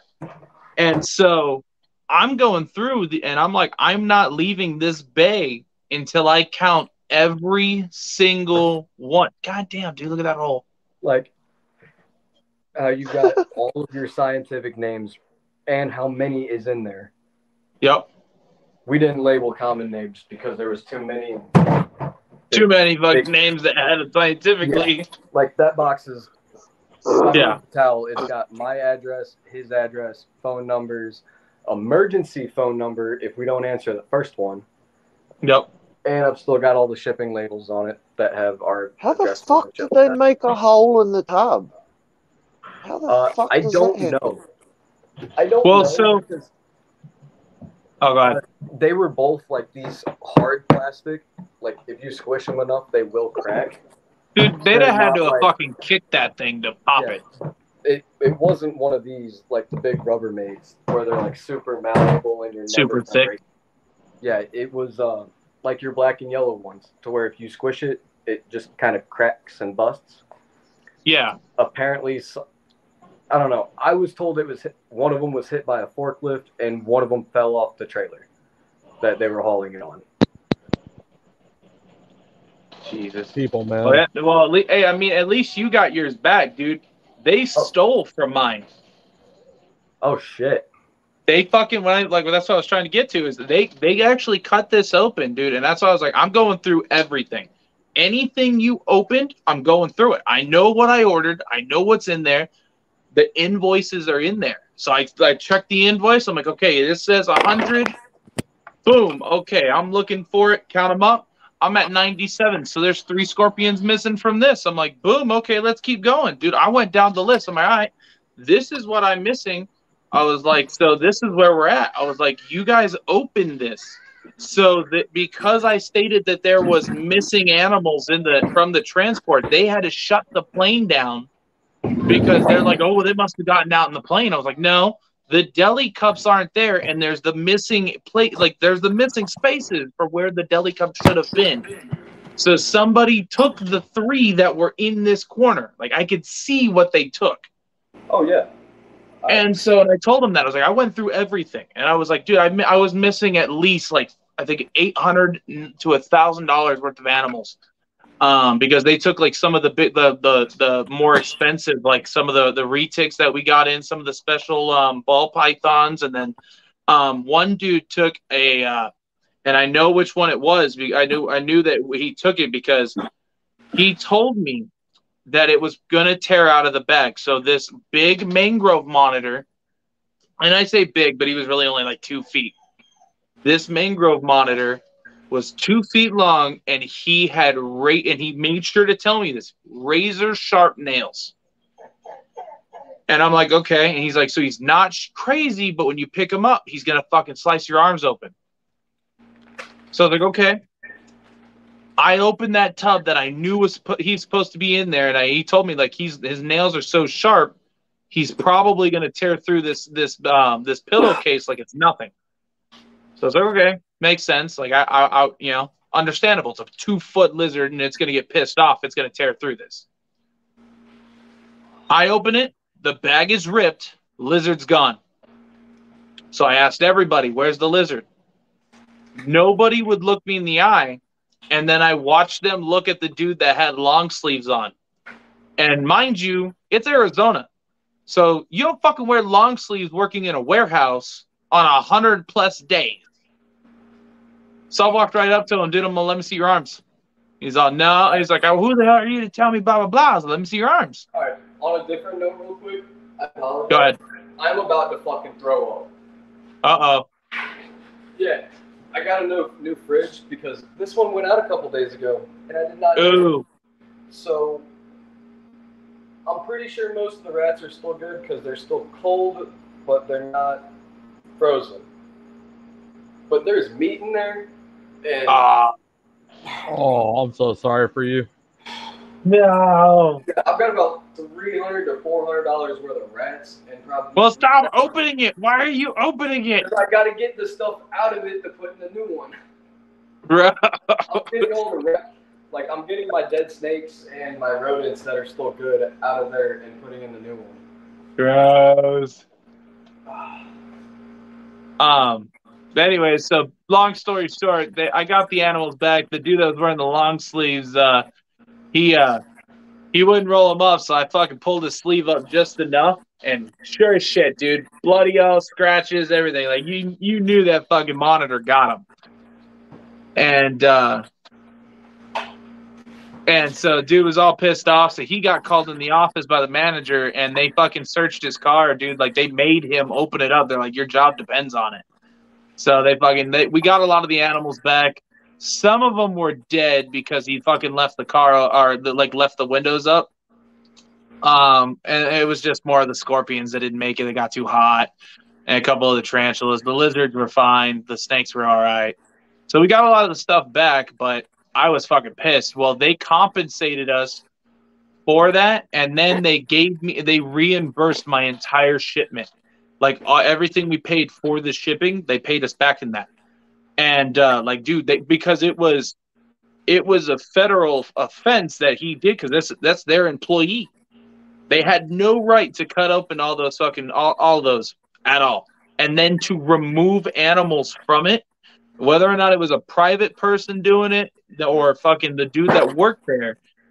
He took the animals from the totes. So therefore, and he cut those ties with the intent to take whatever was in there. And so they even had him on camera doing it. So I don't know what the fuck he was thinking about it. But so they had him on camera and fucking they caught him. They ended up firing him. From my understanding, they fired him. But to save a lawsuit and to get a plane running again because they were going to have to decommission that. If every single animal was not recovered, they would have had to decommission that plane for 24 to 48 hours to completely have it disassembled. Like everybody go in there, clean the entire thing out, dude. They would have to go through all the seats. Like they'd have to bomb the plane to make sure that it was safe for other passengers to get on the plane. Yeah. Everything in the bags over here, these are all like dead reptiles that I've just like kept and haven't done anything with. Who needs specimen jars when you have a deep freezer? Actually, they're all getting sent to almost all of them are getting sent to Ariana Kamen. If y'all know who that is. I don't know who that is. She does a lot of TikToks and Instagram stuff, but she's doing wet specimens now, learning how to do all that. That's cool. So the pretty cobras that are dead are doing that. That's actually really cool. I think they're going to try to get shipped out beginning of next week. I got to buy dry ice. Oh, dude, that's my favorite part about ordering like frozen thawed rodents and stuff is I get all these rodents to feed all these animals, and then I get dry ice to play with for a while. Yeah. The only place around me that sells dry ice has a weight minimum of 15 pounds. I don't need 15 pounds to send a box this size.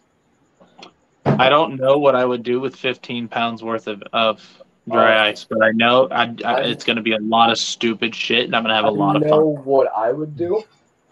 It involves water bottles.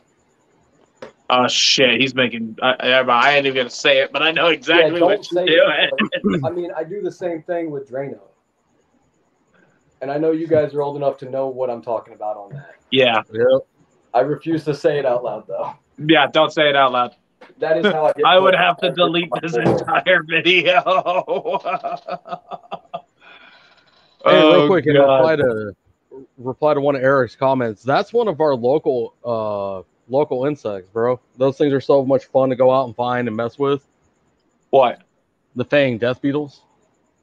Fang death beetles. Yeah.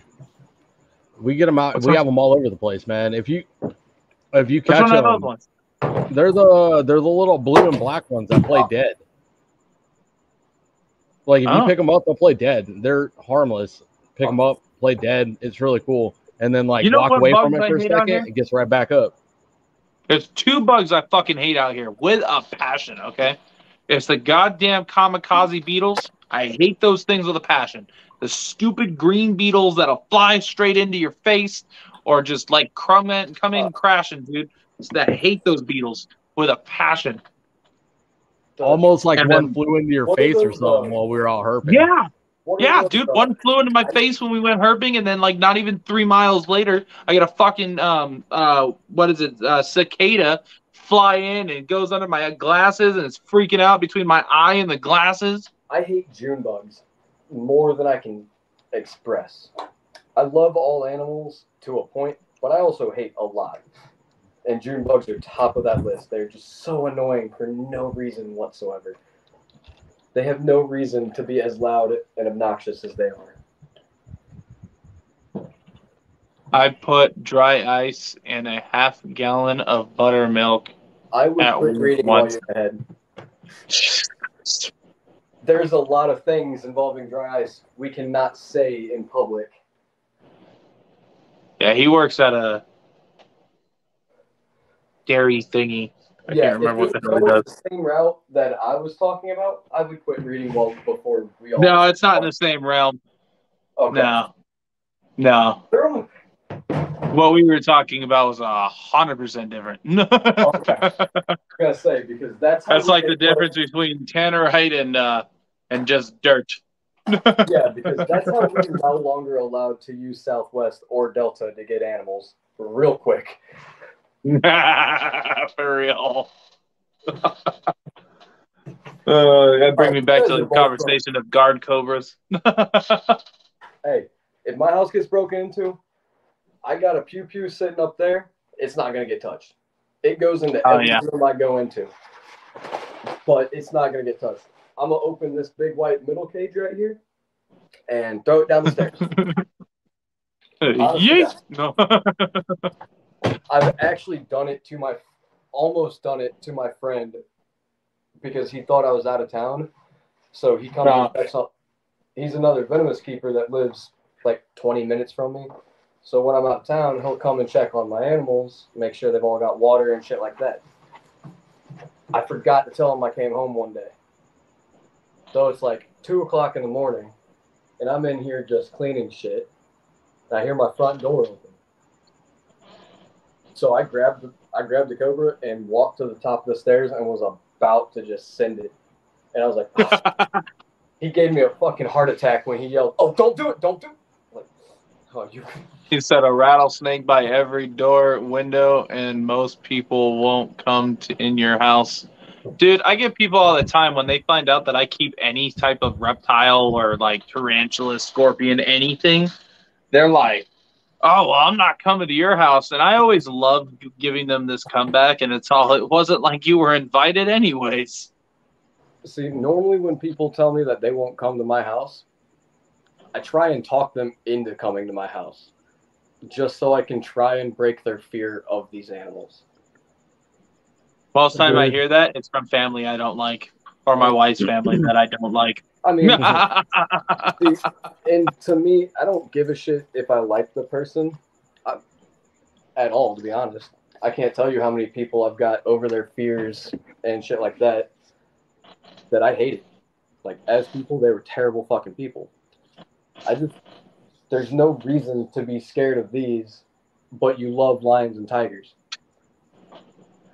Okay, which one has the higher chance? If you were locked in a room with a tiger versus locked in a room with a monocle cobra, which one's going to get you first? The fucking tiger? Yeah. The Cobra, because I'm riding that goddamn tiger. That poor tiger.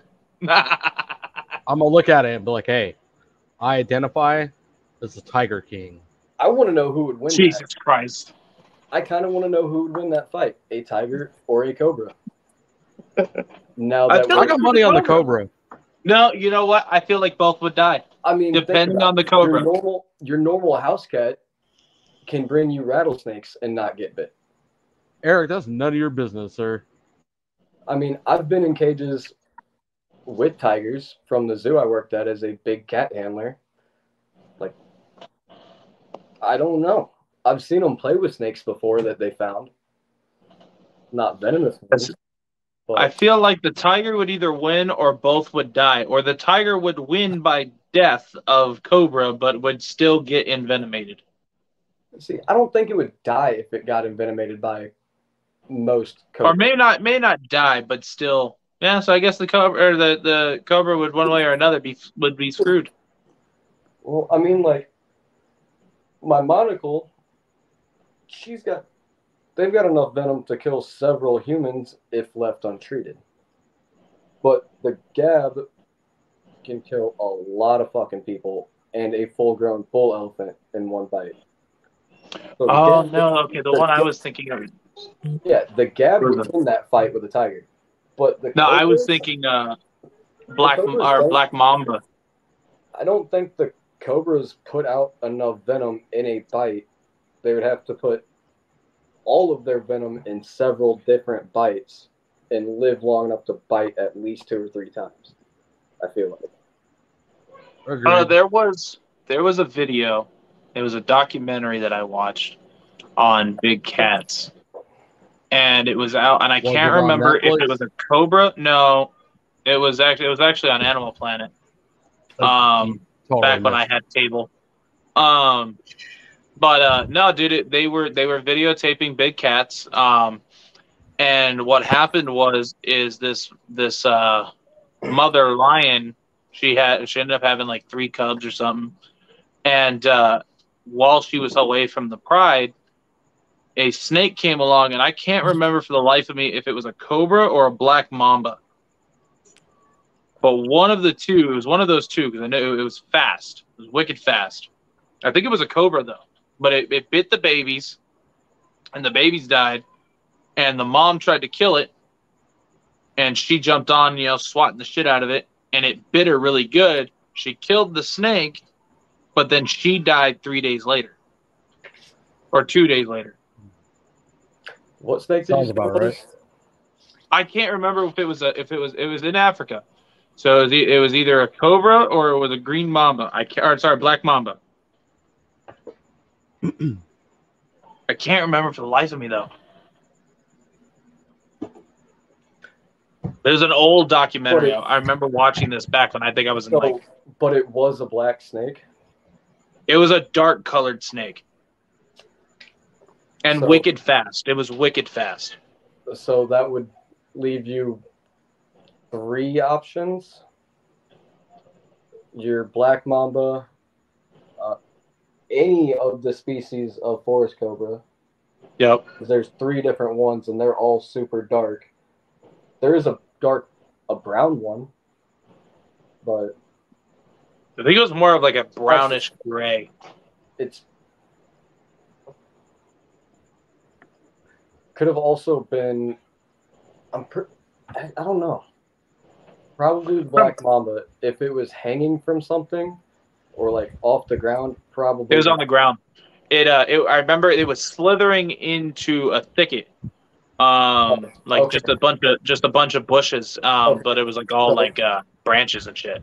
Easy question to identify it. Did it stand up or did it just go? I think it was a cobra because I think it hooded up, and that's when she went to swipe it and it bit the crap out of her hand. 95% of the time when cobras bite, they'll stand up and do that whole. Yeah, because they bite at a downward angle, don't they? I mean, they can just like slowly creep up and just. But if they're being defensive or aggressive, they're gonna stand up and do their whole defensive thing and. Right. And just do and that I think that's what happened. Yo, what up, William? A cobra. Can we take the comment of my fetishes down, please? Oh yeah, I forgot about that. Nah, leave that up. That's a whole new conversation that we haven't even touched yet. It definitely ain't for the one with sponsors. Hey, I mean. Oh yeah, we got sponsors on this one. What up, William? But yeah, no, that was it was a weird documentary, dude. I can't remember. I think it was like I think it was Big Cat Diaries or something like that. I can't remember what it was called. It was just an old documentary. Probably something along Big Cat Diaries or one of those stupid ass shows they put on Discovery Channel. Yeah, I think it's what it was. I don't know, dude. It was like 7 in the morning, and I was just watching it because I was bored as hell, and I ain't got to sleep yet. I haven't watched any reptile things on TV or Netflix or anything like that since Steve Irwin. Nothing compared. See, I'll put on put on some weird stuff from time to time. I'll put on what is it, the 72 most dangerous animals in like whatever species or whatever area. Like I watch some of those, and I always kind of laugh at them. Yeah, those are lit. Those are always interesting. I watch YouTube channels, like not really a whole lot of the smaller people, surprisingly enough, up until here, like the last couple of days. I like to watch a lot of the bigger creators and make fun of them in my own mind about because I've met a lot of them, especially on the Venomous side of shit. Like, yeah, I've met a lot of the bigger creators, and I just like criticizing them in my own head. Like Makes sense. Talking about the other night, your haters are your biggest fans, honestly. And I'm a big fan for a lot of people. I don't like as like. What was this? Yup. So when are we going to rattlesnake hunt? I don't know who that's for. Yeah, who's that for? Definitely not me. I live in the wrong state for that. I'm gonna say I don't go hunting for rattlesnakes. I go find a bunch of them, but I don't hunt them. If you want a rattlesnake in Missouri, come on. I'll show you all the best places to find timbers, Massasaugas, and I think they're western pygmies. No, but I do plan on coming to Arizona. If I came to Arizona, when is the best time of year for me to come down there and hurt and do all that fun right stuff. now. I can't do it right now. Honestly, we got until probably like the end of September. Like the most prime time of year is like April, May, and I would say the end of August towards the end of September, somewhere in there. Because June, July, and August are great if you're a nighttime person, but it's all nocturnal hunting. You'll see some of our diurnal stuff come out at night just because they're adapting to the heat, but it's not as popular as it is going out like the morning, afternoon hours of April, May, and end of August into September. All right. And what area should I come to? Because I was planning on going towards the Sonoran Desert. Like what's your target species? Rattlesnakes. I don't really care what as much. I would love to find Mojaves and tigers mostly, and specks. So Tucson is a hot spot, but honestly, do you know somebody in Tucson that'll take you out? Nope. So you're probably just going to want to plan coming to see me and Darian down here in the valley. We got all the hell three is of those coming to right see here. him? This man can't spot shit. But no, I'm just kidding. Man, okay, so hold on. Let me clear this up. So your boy can spot a snake from 100 feet out when I'm on foot. Getting used to road cruising, dude. I joined that road cruising page for a reason. I've never done it until I met you. I'm an on foot on the side of a mountain. Yeah, if I road cruise up here, about the best I can find are some dead black snakes. This man doubted my abilities of seeing rattlesnakes in a car. The first night I take him out, we found 5 green Mojaves. We had about 30 freaking Crotalus atrox that we just started tripping over them at some point.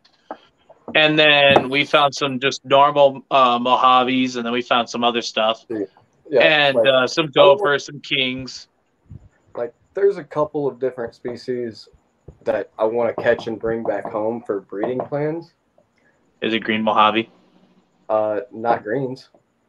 You just want normal Mojaves? Yeah, I love normal Mojaves. Nice. Well, hey, you come out by me, dude. I'll take you out where you'll find at least 50 of them in a night. Yeah, I want this Mojaves. man. I want to find Mojaves. Your other right, Darian. I know, right? And this man here, he freaking this man over here doubted my abilities. We were doing 60 down a dirt road, just kind of having fun because we thought we didn't see a snake for like a whole hour and a half in this area. Like I think it was too far away from water, so I think that's why we didn't see any snakes. But you want what do you want? Third dinner again? Dude, you know you had 40 nuggets, right? Yeah, and I'm hungry. Again? Mm-hmm. You're fat. Yes, Eric, you did. And we found the first time we went out. I've never been to Arizona to herp. So I have no clue where to go for any individual species that I want to find. Come on out, man. If me and Darian don't know where to go, we know somebody that will tell us where to go. Because tiger rattlesnakes are my biggest one right now. I have a very, very specific spot out here where I've been told by multiple big names to go out to, and it's just getting Darian and his lovely looking self out there to do it. Hey, we could plan that, all three of us, and be the first time we go out there. I mean, 100%, I'm down. But selling the tiger rattlesnakes that I had was the biggest regret of me getting rid of any Crotalus at all. I have never seen them in captivity before. I mean, I'm sure there are, but I've never seen them or heard of anybody having them. And I bought a pair of them for $450. I could introduce you to a guy out here that's real big into the venomous that keeps them. And where I really fucked up was my animal room was set up for breeding season for rattlesnakes because I was trying to make bat wings, the Easterns and Timbers. and I'm pretty sure she was gravid when I got rid of her. Oh no. Yeah, I It's all realized bad. after I had already agreed and took the money and booked the plane ticket and done everything that she hasn't in 2 months and she's gaining weight. I didn't think about that for a minute until I was putting her in the bag to like load her up, getting shipped, and I could feel it in her. I could feel the babies forming and shit. Oh no. So she was far enough along that she was not far from having a clutch. Dude, And dude refuses to answer me. So I know she had a clutch and he just doesn't want to sell them because he wouldn't answer my text. So that night that I was telling you, we went out and we were finding rattlesnakes left and right. So we split off, and he went home, and I went to take my other buddy home. And while on our way home, we found a DOA Crotalus Atrox. So I went to move her off the road, and I was actually gonna take the rattle because if we find DOAs, I normally take the rattle. And I look, and her stomach was moving. And I was like, that's weird. And so I picked her up and I put her in the bucket. And I was like, you know what? We're going to dissect her. Maybe she has babies that are ready to come out. Maybe we can save the babies. So we took her over. We dropped off my buddy Robert. And we went over there to his house and we pulled it out and we dissected her to try to save the babies. And they were underdeveloped. And they were so underdeveloped that they looked like blue-eyed leucistics because they didn't have any pattern yet. They didn't have like anything on them, so they were just so small. And so what I'm hearing is she still had like another month and a half. At least a month and a half, maybe 2 max before they were like completely good to go. Yeah, and depending on how big she was, it would be a month to 2 months before she was. Yeah, she ready. was. If you probably about a month. I'd say if you would have found her 2 to 3 weeks later in the same state, you could have saved them. Yeah, with a lot of assist and force feeding. Dude, I was so upset. Style. And so by the time we opened them up, we thought they were like they were basically dead. Like they were already gone. We thought they were at least. So, I started doing some little investigating and I was like, you know what, this is sad, but I wanna learn how this works by, firsthand. So I opened their sacks, it's basically just like looking into an egg without the egg. And it was really cool. I took pictures. I posted it on my channel. I actually thought about posting the pictures and the video as an educational thing. It was a story that'll tie into this once you're done. Okay. And the babies, they actually were moving at one point. Like I put it in my hand. I pulled the baby from the sack because I thought it was dead. It was going to die anyways, and I put it in my hand. And I was like, all right, cool. Like, this is weird looking. Like, I was like, I wonder if it's just because it's underdeveloped and this is why it doesn't have any pattern or anything like that. And it looks like a blue-eyed leucistic. When I put it down, it was sitting weird. And then it flopped over. And I was like, holy shit, it's still alive. Like, dude, we were freaking out. I was like, I don't know if it has fangs at this point yet. I could have caught a little fang in the finger, like, or in my palm because it was on my palm. I was like, that'd have been fun. But yeah, it was an interesting. It was something really interesting to learn, and especially when it comes to the underdeveloped rattlesnakes like that, you don't know. Like, they have their venom glands, and they have their fangs and shit like that at the point you're talking about. Right. But is there venom in the glands yet? I've never dissected. I've never gone that far in the dissection to try and milk a dead baby underdeveloped or to slice open the venom gland. Dude, we were talking about doing that. I was talking about, like, if it wasn't like 5 a.m. already and the sun's coming up and No, We're I'm dead 100 tired because we started going out. When did we leave, Levi? Like 7 in the afternoon. Didn't come back till like 5. The next time I get a slug out of one of my cobras or rattlesnakes, I'm gonna do that. But the story I had that tied into that was, you know how I said I did the relocations for like St. Louis Six Flags? Yeah. I got a call for one rattlesnake at the far back right hand corner of the park. I asked them to take an empty trash can, put over the snake, and block people from messing with it, shit like that. Right. Cool. They did it. Dude swears up and down there was one snake under the tub, under the trash can when he put it on over it. Like just one rattlesnake. I lifted it and looked under it. No. Apparently she was very, very gravid to the point the stress of being locked in a new hole. She laid. What? In the span of the 2.5 hours it took me to get from where I was to there, she had birthed all of her babies. Wow. I think he said there was one, and then there was, I think it was 8 total under there. No, 9 if you count her. Nice. She was like, "Fine, y'all gonna catch me?" Were they deal with my army. viable, or were they So there was 1 or 2 slugs, I think, and the rest were moving around and doing shit. So I put them in my bucket, and I took them out to my farm about an hour and a half away from Six Flags.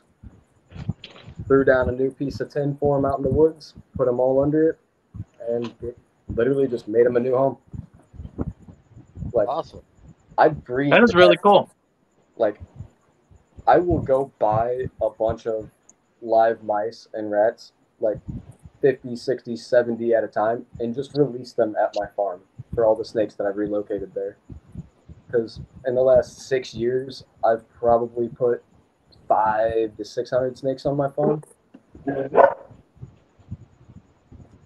So I just, every couple months, I'll go buy a bunch of mice or rats and just dump them out in random places. That's cool.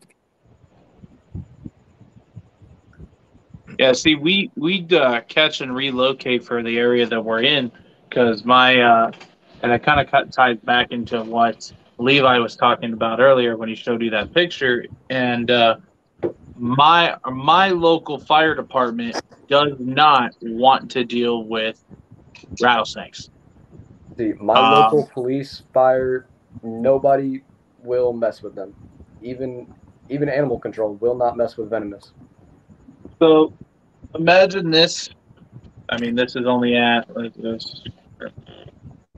maybe was this 2 feet? 2.5, 3. They're about 2 feet long right now. Well, I can extend it, but it's right now. This is about 2 feet. So this is what size the grabber was that they had. They had a rib breaker.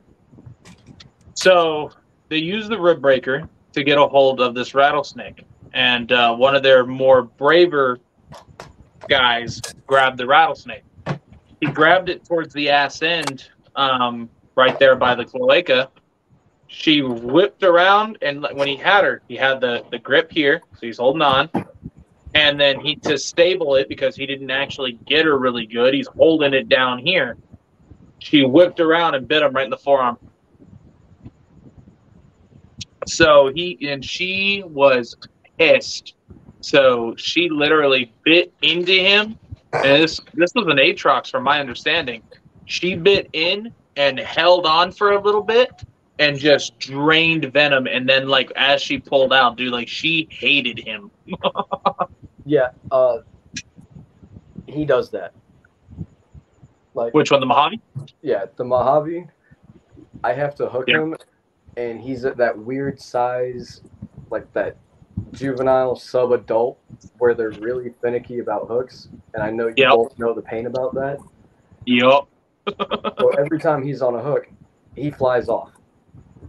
So you have to tail him, and he will just get swinging, and he's landed up on my forearm a couple of times to the point where I just have to go like that whole number of just let go and pull as fast as you can. Yep.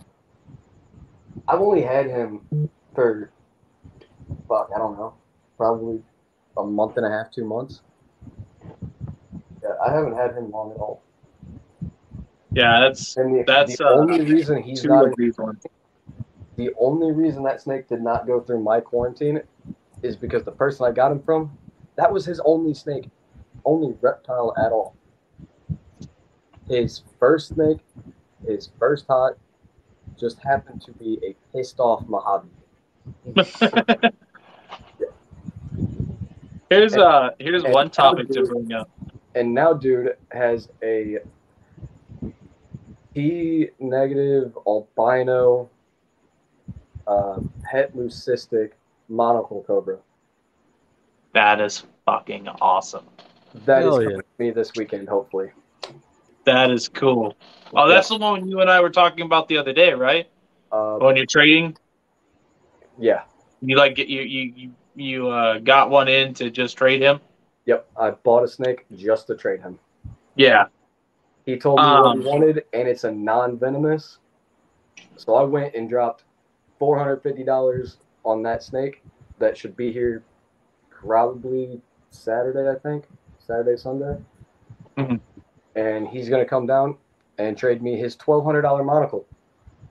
Nice. He cannot deal with it. He's had her for like, I don't know. I got that from him 2 months ago, tops. And he turned around, went and bought her for like $1,200 or $1,300. I feel like if you can't handle a Mojave, you're not gonna handle a monocle. Nope. I mean, no. I don't. That's like saying I can't handle a ball python, but I'm gonna go buy a freaking Burmese python or reticulated. Actually, I will argue that point, to be honest, because they are so very different handling ways you have to deal with them. With the Cobras being all about motion and movement, right, and vibrations and shit like that, whereas the rattlesnakes are all visual. Yeah, they're visual and heat sensors. Yeah.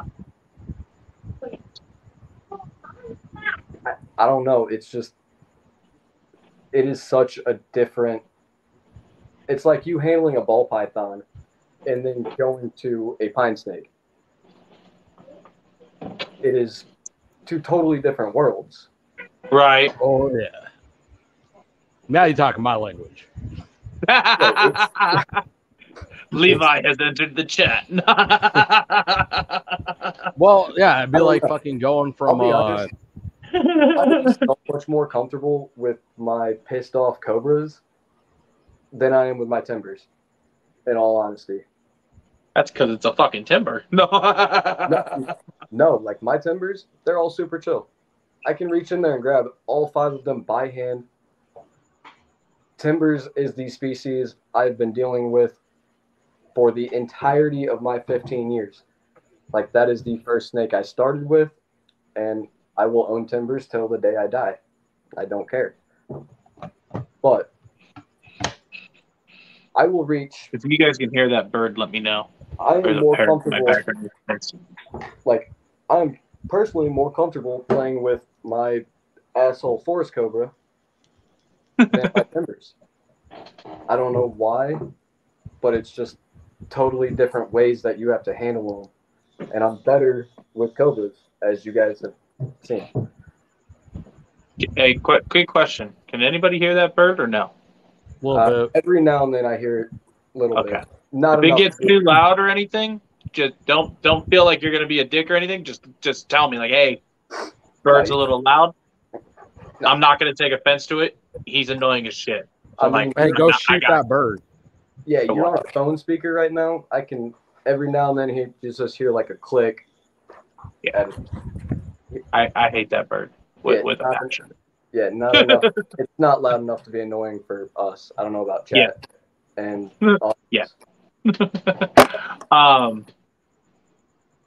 But yeah, no, we so to bring back one topic that we were talking about earlier, have you ever dealt with a captive bred and born Mojave? yes, So out I of believe I was told out he of was. those two, out of the one you have now, or any other Mojaves you've ever worked with that were wild caught. None of them have ever been nice. Okay, so they're all their demeanor has always just been pretty pissy. Yes, Okay. except for one. One of, I think I've now had like 23 or 24 Mojaves, Mhm. if not more. But one of them was pretty chill. But he was 6 generations down a captive bred line. Makes sense. And almost all of them, other than that, have been like captive born Right. or wild caught. There's not too many people that breed Mojaves. Right. Like, I can name one, maybe 2 people, and the ones he breeds are all wild caught. Yep. Yeah. Yeah, So we're trying to establish green Mojaves. We're trying to captive breed those. send me a pair. The other room across the hall is set up for rattlesnake breeding. Yeah, we're trying to breed those. We've got between myself and a friend of mine where we both have we both have room to get one more due to our law. Our legal bag limit is 4. We both have 3 each. I thought it was unlimited. The only problem that I've ever had with like those your co-breeding projects where you've got the male, he's got the female, or vice versa. It's about vice versa. Especially with your bag limits. How are you going to get around that? Because at one time, one of the 2 of you is going to have over the limit. So, from my understanding, as long you have, because I talked to this fishing game about breeding them, and you have 1 year to get rid of all those babies that is produced in captivity to gift them. Gift them to me. I'll take all Mojaves. But see, that's where it gets tricky. Did you talk to him about exporting? Yeah, we can't import or export Don't. Venomous here. I know a person, and if you give them to him, you would technically be gifting them to me. Yes, I'm not in that state, but in the process, he drives like his entire business. Once a month, he has an itinerary, and he'll go all the way from the northeast, all the way down to Arizona, New Mexico, Texas, and then all the way back up. Well, I'm going to change that topic real quick because we are on live and this is getting posted. But we will talk about something. Business is legit though. Like, it's legit business, and he's got insurance and business license for it. Oh, okay, yeah. Well, then we'll talk for sure. We'll talk. Yeah, and that's still a later conversation. Loopholes are not necessarily the best thing to say. I've already went too far with loopholes on animals today. Yeah, we got to talk tarantulas later, so we'll talk about things. But I'll send you his name and number later. It'd be funny if I know him. Solo, I apologize for not saying hi to you. I did put your comment up and I waved, but I don't know if you took the hello. Yeah, no, we've been having an awesome conversation. I'll sit here and talk Venomous for 6 hours. I enjoy learning more things about species I can't technically have here. Now, I have, due to my private tours and things of that nature, I've been able to handle Cobras. I've been able to handle Gaboons, and I love it.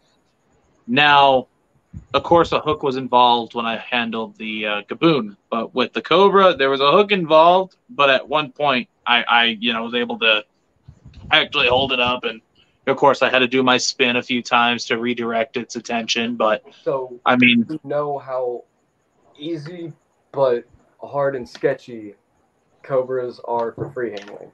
right. It's super easy once you know the species. Once you can read the body language. And you have the experience to do it.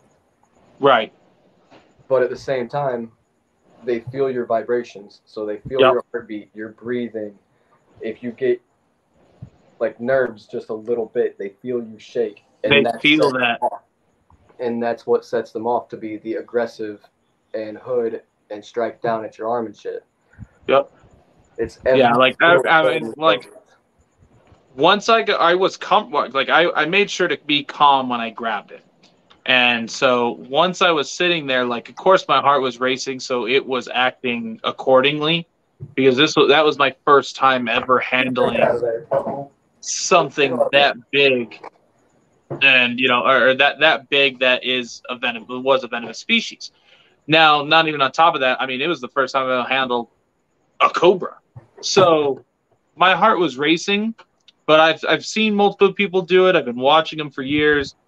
Like videos. I've been working with tons of different various species. I've been working with rear fang venomous, things like that. So, and then on top of my for a lot of people that don't know this, my first personal pet was actually a Tortalis atrax. And that was back when I was 10, 12 years old. My uncles, they kept one uncle kept boas and the other one kept ball pythons, but they both work construction, so they had me take care of them. And so I was in charge of cleaning, housing, feeding, dealing with them, the whole 9 yards. And then after doing that for a while, I started breeding them. They ended up moving to Vermont. And so they left me in Arizona with nothing. But so I was a kid who had no supervision because my parents were always, gone. And I had access to a 40-gallon tank with some heat lights and things of that nature. And I had some experience. So I went outside one day and I was like, I'm lonely. Oh, look, a rattlesnake. I did the same. You're going to be my friend. Yeah, I did the same thing, and that's how I started handling venomous at such a young age. Was because I just walked in there and was like, "Look at what I caught." Yeah, that was me. And what's cool is, and I feel like I was meant to find this. Yeah. Oh, sorry. We just played a big game of fuck around and find out for years. Yeah. Well, see, and the one that I found, her demeanor was like super chilled. Now, granted, when I first caught her for the first 3 days, she rattled at me every time I walked by, but she calmed down pretty quick. And then after about a week, I gave her first meal, and she took for me, no issues whatsoever. And then, we kept going. And I think it took me about 3 weeks to actually decide, you know what? She hasn't rattled at me once. She's been very curious about me. I'm going to try to get her. So I grabbed her and I tailed her. And she didn't rattle, didn't show any sign of defense. Like, she was just chilling out. So that's when I started, handling her. And by having her for 2 months, I was able to handle her as if I was handling a ball python. Like how you handle your cobras, or that cobra. Yeah. Dude, she had no fear of me whatsoever. She had, and I always was explaining to people, she has no reason to want to bite me. I give her no reason to want to do that. It's a last resort. That's why they have the rattle as the first sign of defense of, hey, you mess with me, I'm going to bite you. But they don't just go out of their way to drain that venom. That's what they rely on for for their defense. And not only is it a defense, if they have to bite something that they can't eat, it is biologically expensive to make. Right. That and the venom is a necessary part of their digestive system. Yep. So that's why I'm 100% against people that fucking try to make them venomoids. That is illegal. I know it's illegal, and I'm glad it's illegal. It's like a $4,000 process. I used to have a Venomoid king that I would teach people how to handle with. He was about 13 foot, and I'd just put a king cobra on the floor. First day of them being my apprentice. That was the first thing I would do. I would hand them my 4-foot hook, put the cobra on the floor. All right, put him in his cage. Don't get bit. Now, granted, I would let him bite me before they ever showed up to make sure. And I would try to milk him and all this stuff to make I went through the precautions to make sure that they didn't grow back. Right. But they would inevitably get bit instantly because he was a nightmare. He was he was probably one of the worst animals I've ever owned. Damn. And they would get bit, immediately start crying that they're going to die, call 911, this, that, and the other. And it just proved my point more that you have to have the respect for the animal. Yep. Like, they are deadly and dangerous. It's not keeping Venomous and handling these. It's not a game. Nope. Like, it's your life and it's theirs. Because if you die, what's going to happen to them? Animals control is going to come in here and kill or every single one of them. Yep. Well, it's just like I explained to, and I don't mean to put you on the spot, Levi.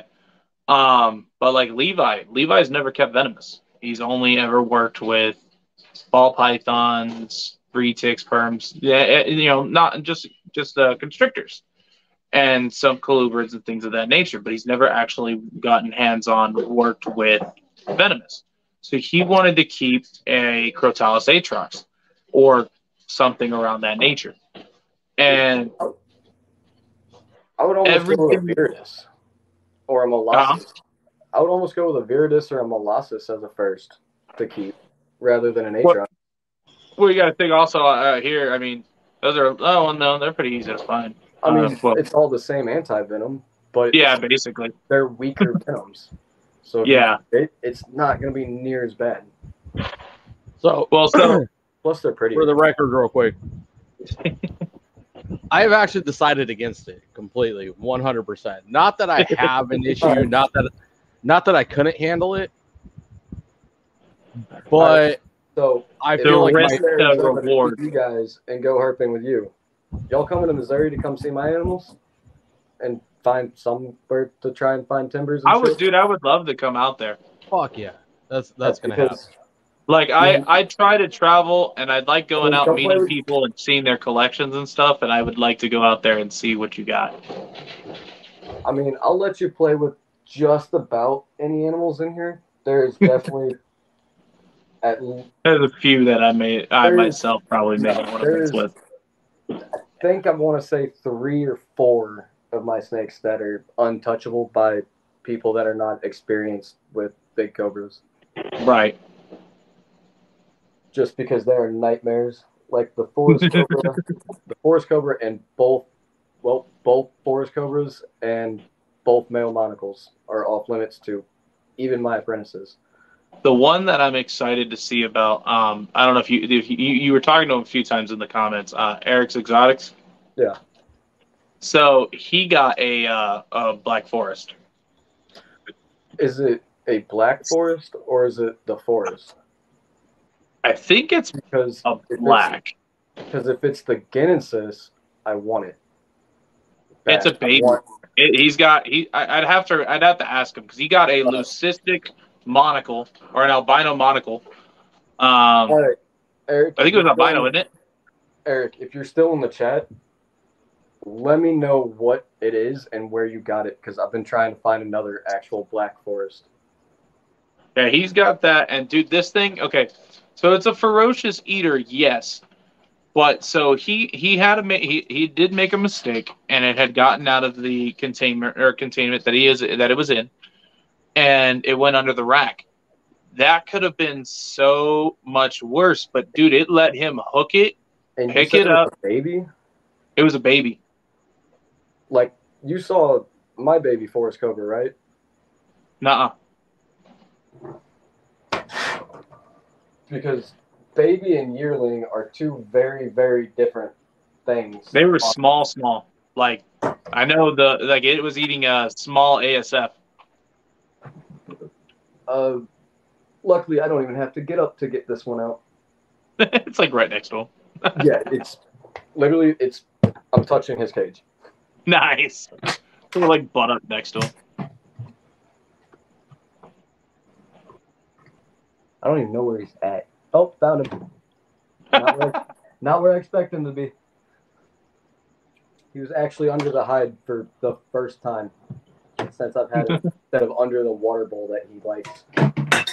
It's the one that you don't see that gets you. No. Yeah, like every time I want to do anything with him, I have to like slide the water bowl out of the way because he's under it. Well, I did that and he came shooting out of the hide box for the first time. That's why. Yeah, like. Yeah, it's about. I think it's either that size or a little bit smaller. Yeah, because this dude is 3.5 months old, I want to say. Yeah. And this is the true forest cobra. Like my big 7-foot male, this is him as a baby. There was a venom guy or venomous keeper, big built buff guy. You might know who I'm talking about.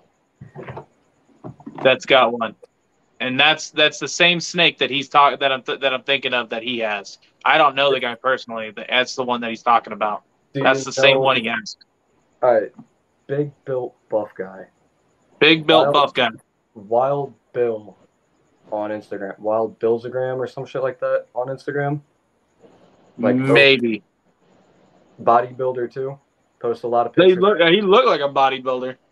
Yep.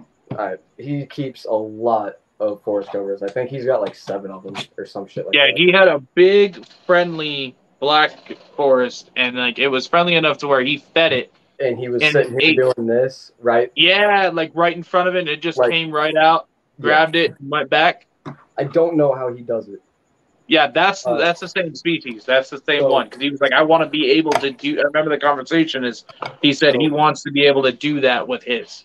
Yeah, if you don't know a whole lot about cobras, either you two or anybody in the audience and chat, forest cobras as a whole, the species and a lot of the subspecies are known to be the most aggressive species of venomous in the world. Right. They are one of 2 species of snake in the world that will actually just chase you for the fun of it. Nice.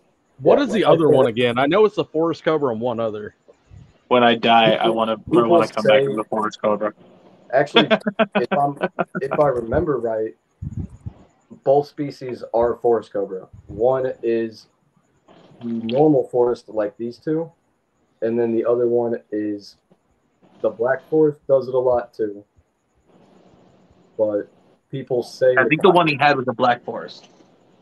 Yeah, if it was solid black instead of having like the little white dots, which you can't see. No. But why'd you have to get off the hook? You're on. Fuck you. But if it was solid, if it was solid black, it was a black forest. Yeah. He's got that and an albino monocle. Yeah, I think he's got every subspecies of forest. Oh no, I was talking about Eric. Oh, okay. Yeah, if it's solid that's black, the one he has. He has a black forest and then a albino monocle. Yeah, and that's the that baby, Genesis, dude. He's that's what I want. That baby he has like a pretty decent demeanor. I mean, like I said, it got out and he was able to hook this thing and get it right back in there, without it trying to. I mean, from what he said it struck at him, but it didn't actually go for him. And he got it in there, no issue. And ow! What the hell is that, Levi? Huh? Ow! I'm muting you. Yeah. Ow! I'm pretty sure this is the only baby snake I've ever had that I cannot tail, I cannot hold, I can't do anything with him, and he is captured, bred, and born. He is watching everything you're doing. This is the most aggressive snake by far that I currently have.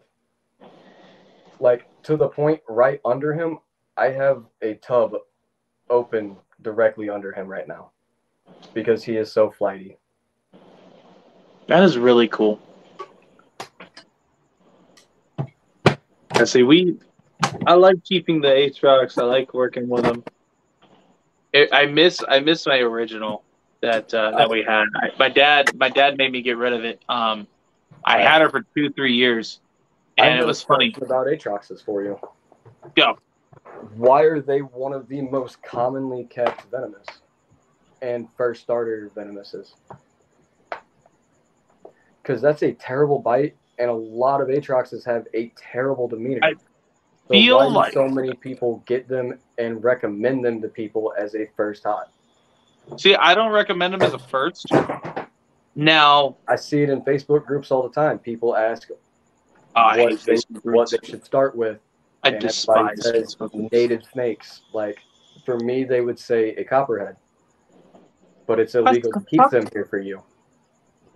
But for you, everybody says westerns. I feel like it's for like Arizona. The reason that they say the Aatrox is it's super common, and you could you could throw a rock in the desert and you're bound to hit one.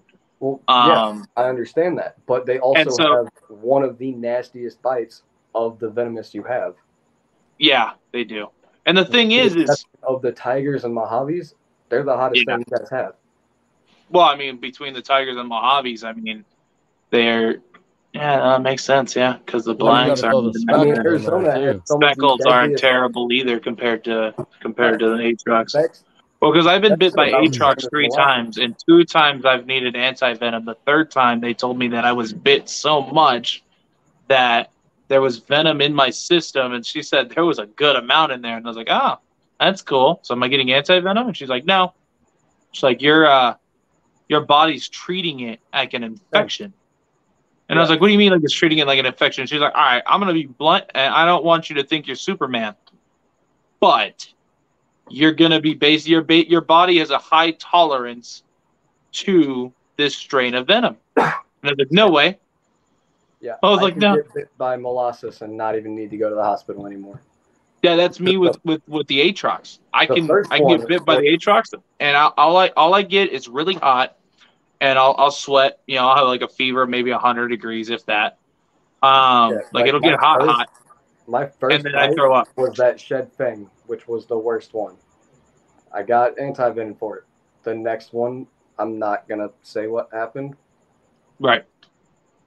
Because it was just stupid, and I know we talked about it. You're good. Yeah, we talked, but they said, you don't need anti-venom. You're just gonna get pain pills, antibiotics. Go home. Don't put ice on it. Cool. The second actual bite, they're like, you don't need it. I don't know why you even came here this time, to be honest.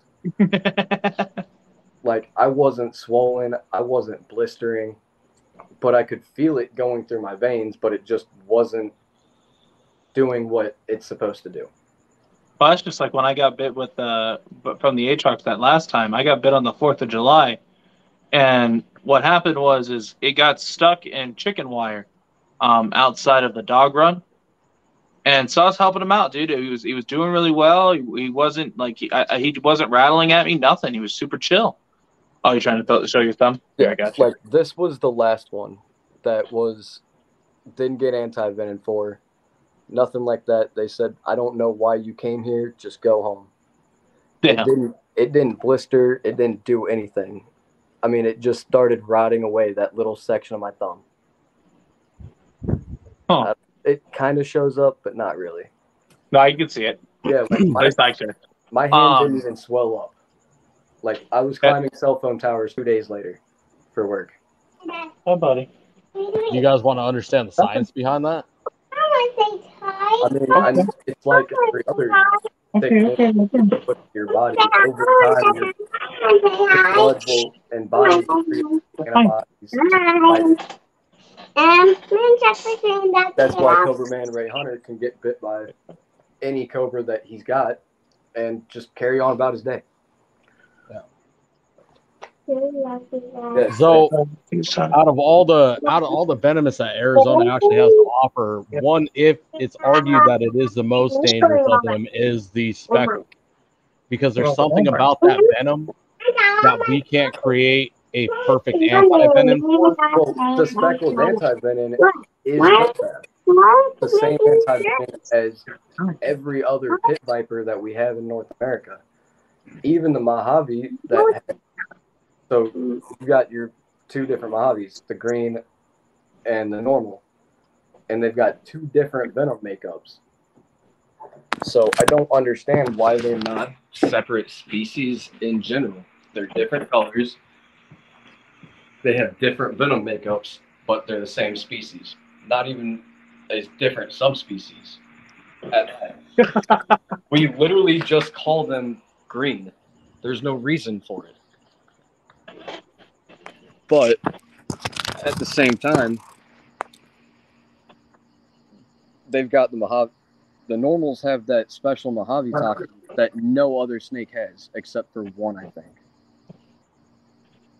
But the greens don't, and they're significantly less toxic. Like, if you ever looked at the numbers and reports for it, it's a giant difference between the two. But they're still the same species, and it makes no sense to me.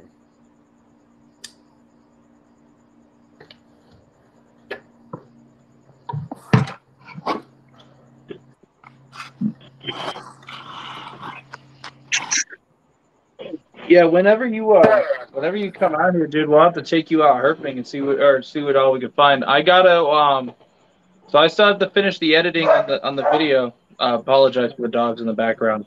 I have to finish the video and then it will be posted on here. But I actually got a snake call at about 2 a.m. and I was over there about 2:30 for a sidewinder, and I think I was so pissed off. So I go to get this sidewinder. Arizona had those, not gonna lie. Oh, dude, we have tons of sidewinder. My favorite species out here is a sidewinder. If I don't come home with 6 of them when I come to you guys, I will be thoroughly upset. Dude, I love sidewinders. Favorite species. I've been trying to plan a trip down there with one of my buddies. Uh-huh. But he flaked on me in general, just randomly quit talking to me one day. So I know that feeling. Yeah. Mainly because he doesn't like snakes, and the entire purpose of my trip there was snakes. Fuck that, dude. You come out here, I will make time. We will go. I fully intend to come back with at least 30 snakes. Dude, got you. Just you do what you're gonna do with them, but I will take you out herping, and we will go find and have we will go find some snakes, and we will have a ton of fun. Really be considered exporting if I don't live in that state. I am just relocating. I feel like doing that to Darian every now and then. Yeah, if I don't live in Arizona, I'm pretty sure it would just be considered relocating. Love you too, little bro. Hey, make sure you find somebody to take you to Pomona or want you to go, bro. But no, so yeah, we'll go, dude. I'll take you out. We'll find some. We're gonna find a ton of shit. I tell you that right now. There's no way we're not gonna. There's no way we're gonna get skunked. I'm gonna tell you that right now. We're gonna find. I'm gonna take a ton of stuff. I'm gonna take a week off work when I go. I'm down. 100% down. We'll go. I gotta get my truck fixed. I've been waiting on a computer for it for fucking. Yeah, I see what you're talking about, Levi. I might just steal a work truck and come down there. Yeah, just let me know, dude. We'll go out. I enjoy herping. And I mean, in the area that I do, I'm actually like what I was saying with my daughter. So we actually took her out herping after that sidewinder, because what happened was I got a snake call and I was lied to. Okay. I get a call at 2 a.m. telling me that there is a sidewinder in this lady's yard and it had bitten her dog and it tried to bite her and it almost bit the other dog, and that she needs it removed ASAP, that it was an emergency. So I wake my wife up because she was supposed to be up anyway, because she had slept all day. So I woke her up and was like, hey, we were supposed to go herping, but I need you to get up. I got an emergency snake call. It had bitten a dog. I said Sidewinder, she was up like that. Because she loves Sidewinders as much as I do. And so she was up. My favorites. I absolutely. Yeah, I just love watching them go across the sand. I love it. Anyway, breeding so pairs both got sick and died at the same fucking time while they were in quarantine. Oh, you're breaking my heart. Stop it. Anyway, they were at the time. She was like 3 weeks away from popping out. Oh, God, no. It's so sad. I'd be really upset. But no, so we go, we load everybody up in the car or in the van and we go. I get there and I'm expecting to find a perfectly intact snake. I told her to stay away from it. Just keep eyes on it. Do not do anything to the snake. She's like, okay. I get there. It never once bit the dog. The dog was never even outside. She walked out on her porch and was going to let the dogs out. And the Sidewinder rattled and alerted her to fuck off. And that's all it took for her to freak out, grab a rock, get close enough to it to smash it with a rock. So I show up to a bleed. I see a ton of blood, and that's how I tracked the snake. It tried going up under this brick, but I found the blood. So I followed the blood. I moved the brick over. Sure enough, here it is, and it was the worst thing I've ever seen. Oh, it was paralyzed. Spine was broken from about halfway or a quarter of the way down its body, all the way down its tail. It could not slither.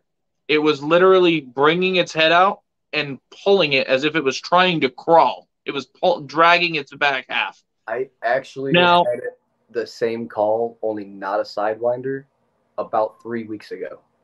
Oh, shit. Well, no, so then from my next door neighbor.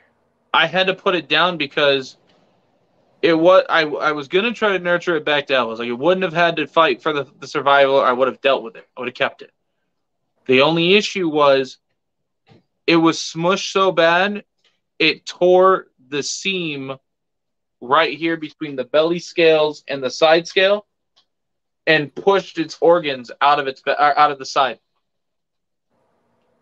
And it was just bleeding out, dude. Like it barely had enough strength to even attempt to strike my hook when I went to pick it up. So my next door neighbor, about 2 houses down, 2 houses down. So there's one in between us, called me at like Victor 6:30 in the morning while I'm getting ready to go to work. I don't know, 3 weeks, a month ago, about this big black snake she's got in her house. Okay, just that description. I know exactly what it is. They left the garage door open, and somehow it ended up in their kitchen. Don't know the full story. All right, cool. I know exactly what it is just from the description. Right. Like 4.5, 5 foot long, solid black. All right, black rat snake. Cool, done. I tried to explain to her over the phone that it's harmless. Just put a trash can or a tub or something over it. Yeah. And I'll be there in like 10 minutes. I'm putting my boots on, about to run your way.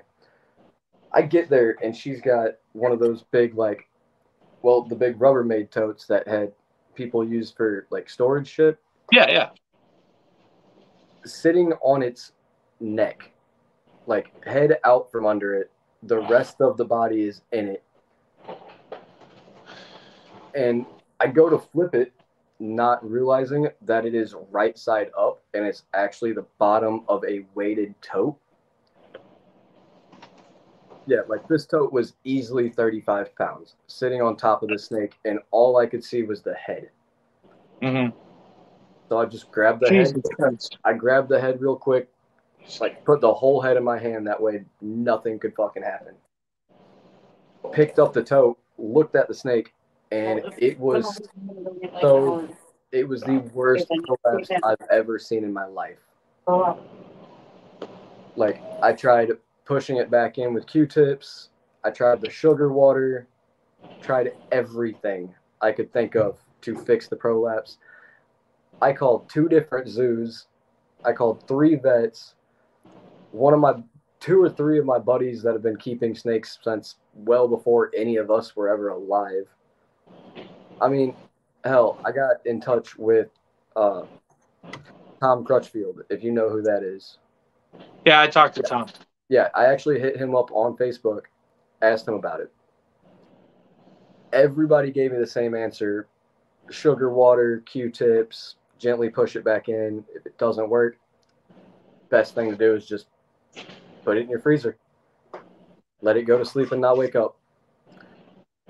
And this thing was absolutely gorgeous. It was one of the prettiest black rat snakes I've ever seen in my life. Like, he looked just like my forest cobra, basically. Like, he actually had the white bottom instead of being solid black. Like, if you put the 2 of those in the same tank, you could not tell looking at them with the exception of the head. They have one at a local shop here I want. Like 1 in 30,000 to have that coloration. He's actually still in my freezer. You know, we still have 6 viewers. Who's all still here? I'm kind of surprised there's any at this point. Mitzi. Oh no, dude, we started later in the day. Normally, I'll do videos after Iron Animal Show, or sometimes if they cancel, I do them way earlier, so that way there's more people. Yeah. But dude, we've had 50, 60 people in here at one time, and then it would just, I think by the end of it, if we started early enough, we'd end this with about after 4 hours, and we still have a good 20-something people left. So I feel like I know who at least like part of the 6 is, but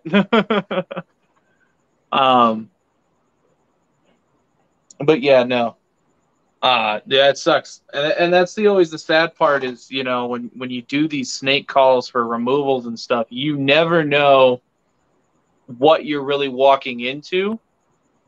Like, I mean, you have no idea how many times I have gotten called to remove a cobra. And it has either been a gopher snake, a coach whip. God, I hate coach whips. Or a freaking one chick told me it was a black mamba, fucking California king snake.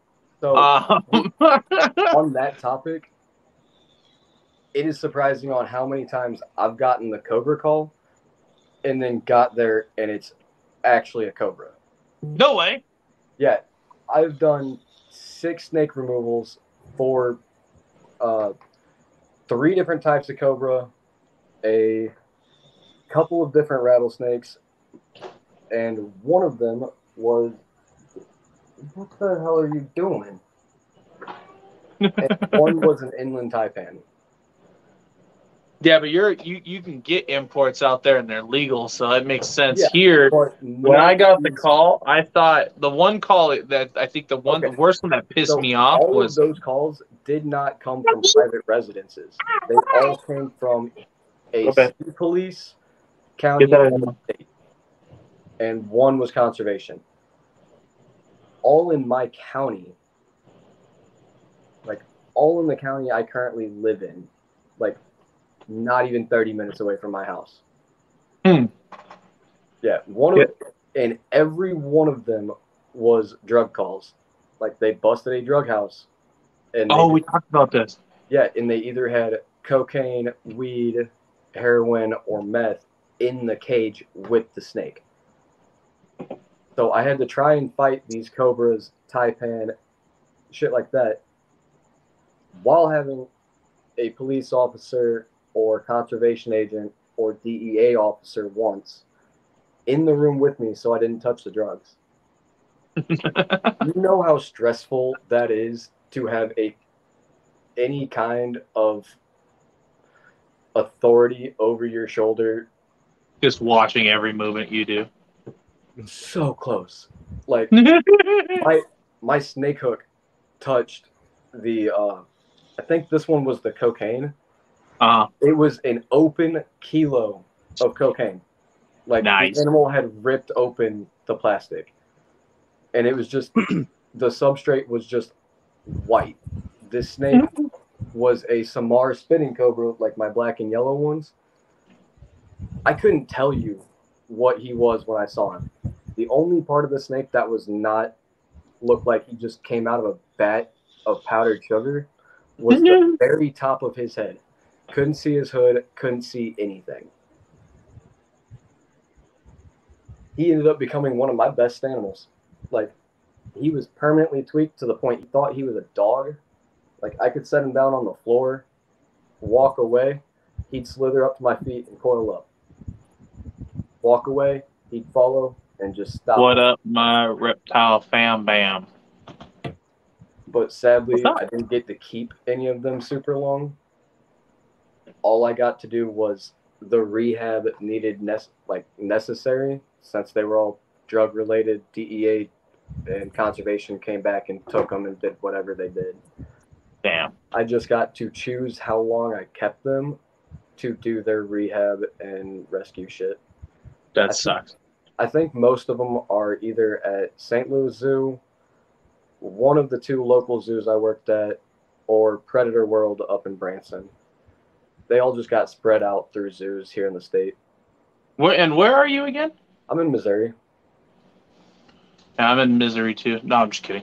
No. It's terrible. The only reason I live here, like, I grew up in Tennessee keeping illegally, not gonna lie.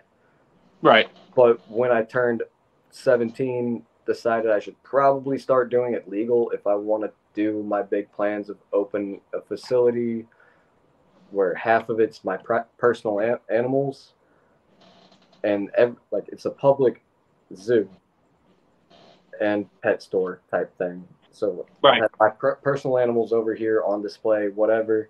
Over here is going to be like the rehab animals, and then this section would be the animals that need new homes.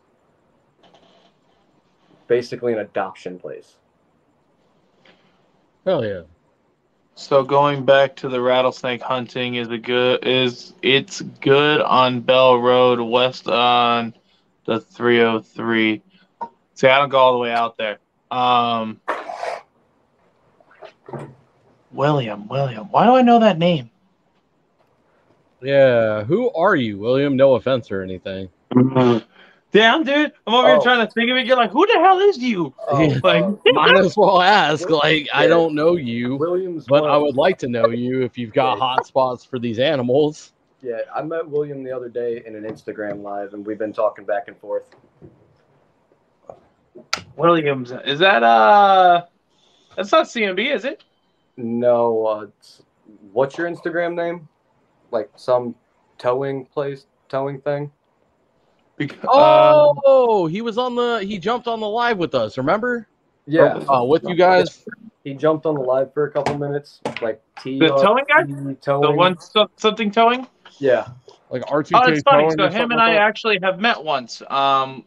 He may remember me or may not. You had ran into me when you were dropping the container at Robert's house when they first moved in. I was the one there helping them move in. I'm sorry. We had briefly. Tough, isn't it? I'll be right back. I gotta fix the Cobra hide because for some reason he put it in his water bowl. You're all good. I was confused as hell. But yeah, no. For sure, dude. If you come out here, I'll take you out herping. We'll go out, dude. We'll hang out. I'll take you some of my spots, and then hell, dude, we could or depending on when you come out, we're either gonna explore some new places that I've never been to, but I've heard good things, or depending on when you come out, either I'm gonna have already herped it, or we're gonna learn together. But I want to try to find some Arizona blacks up north, and I want to try to find some specs. Like, my plan was always, even when my buddy, before he flaked, the plan was always before October. But I got a new job, and I don't know how keen they are to letting me take a week off work, since we only have 2 crews, and I have the most experience, and the next up person from me has 6 months. Yes, and William. doesn't I let know it what go. Robert you're talking about, buddy. He lives down the house from me. Sorry, I didn't mean to cut you off. He just keeps. No, He kept I commenting. just don't know how keen this new company is to let me take a week off of work yet. So what do you do? I climb and build cell towers for AT&T. Like I put up all the antennas and radios to make service actually work. That's kind of cool. It sucks. It hurts.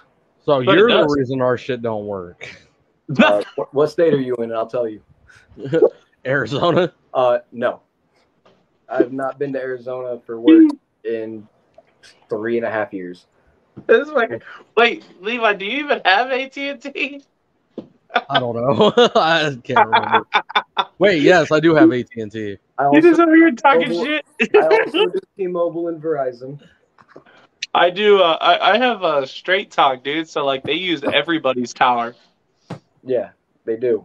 And it's amazing because none of the equipment or frequencies match. Yeah. I don't understand how they'd managed to make that work. But I have absolutely no idea. All I know is I got bars no matter where I go. And I paid $500 for the entire year for unlimited talk, text, and data. It is amazing on how shitty they like Verizon and AT&T actually are. Because I will be standing at a cell site and not have service. Yeah. Like, I've been on tower 3 feet behind the antennas or even in front of the antennas, and it will say like 2 bars, 3 bars.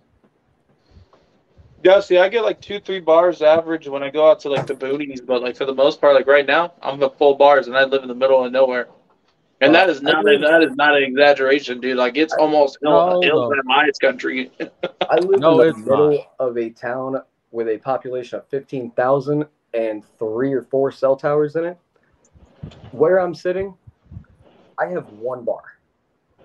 Nice. I live in the middle of town, and I built all the towers, so I know they're integrated and I know they work, and I've seen their traffic papers, so I know they work.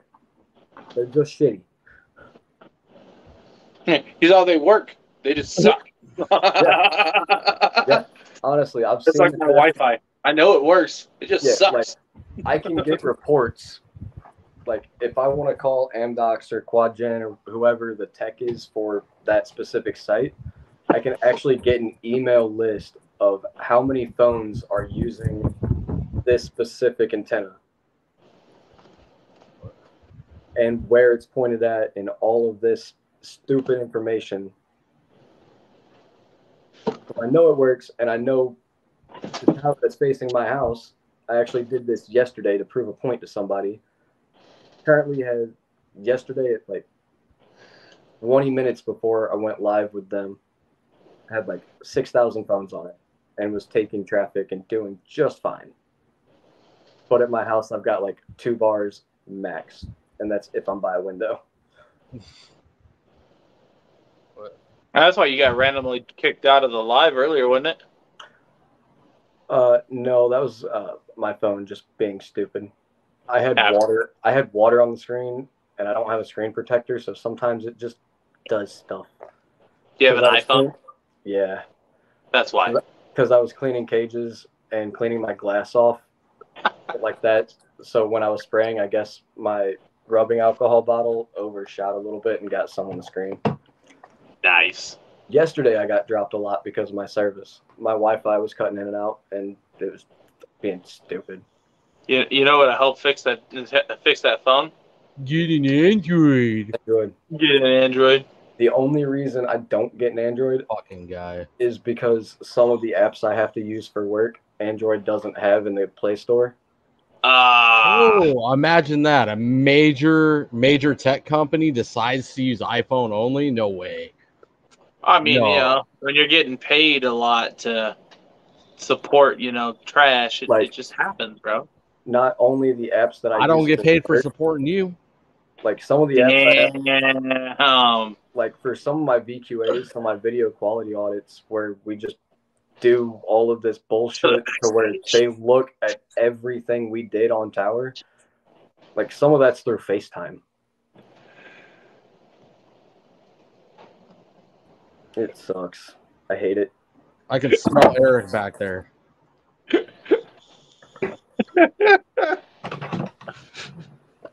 I have the power.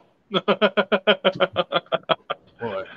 But hey, gentlemen, it's been real. I gotta go. I gotta go take care of my wife and my kid that I forgot existed for 3.5 hours.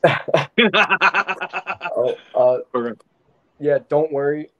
Before the live, while we were backstage, I was sitting here cleaning cages. We got on live, and I completely quit cleaning cages. Like, that was my one thing I had to do today. Rest And in I've done peace. none of it. I've done like 3 of 16 cages. It's all right. I got to feed all these snakes behind me, and over there, and over there. Yeah, I did And part of over that. And I that fed one. everything that I've got rodents for.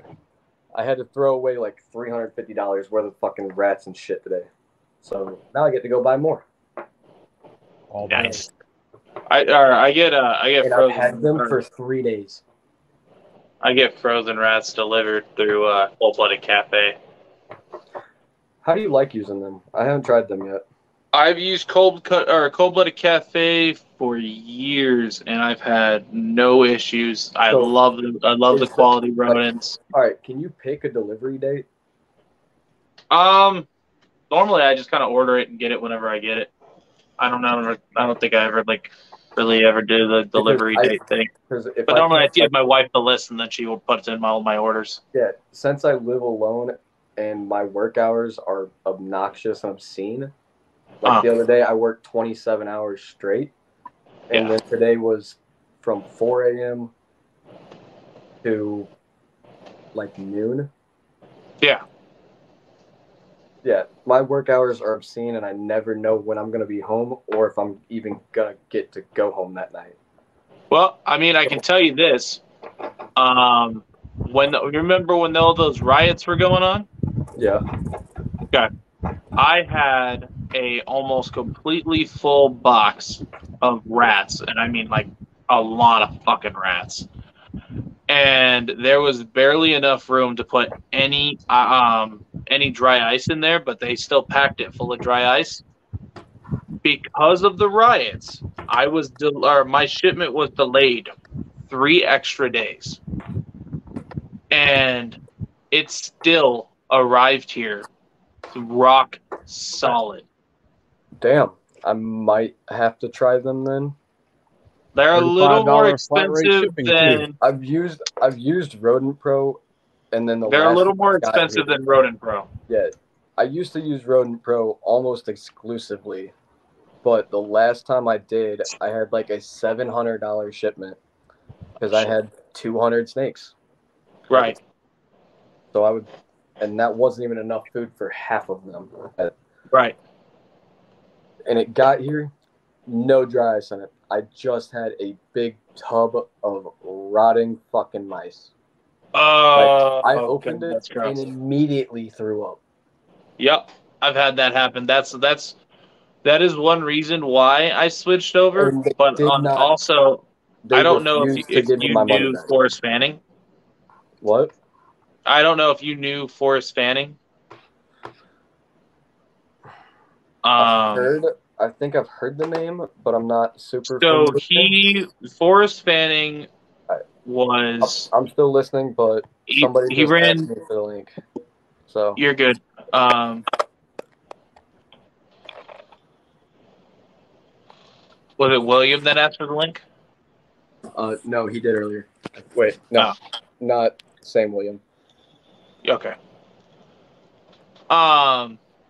Breed your own rats. No, I don't want to breed my own rats. The hell with that. Anyway, no, fuck that.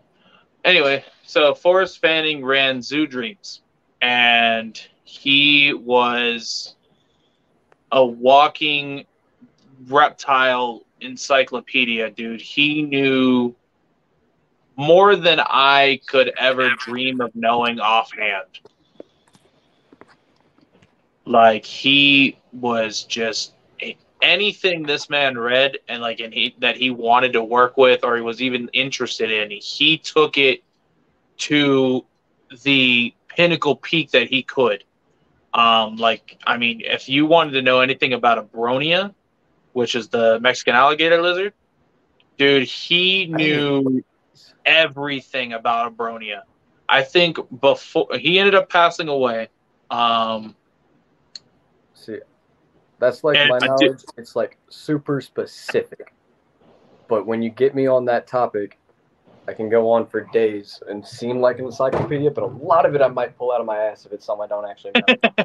No, that's the thing is like, dude, if I had any questions about anything, monitors, snakes, exotic lizards, anything, dude, I would always talk to him, and he would sit there and just talk for hours, giving me every bit of information that I needed, dude. Like he was Sorry, one of the smartest people, if Sorry, not. I keep wandering off He's- camera. I'm fighting sneezes. You're good. You're good.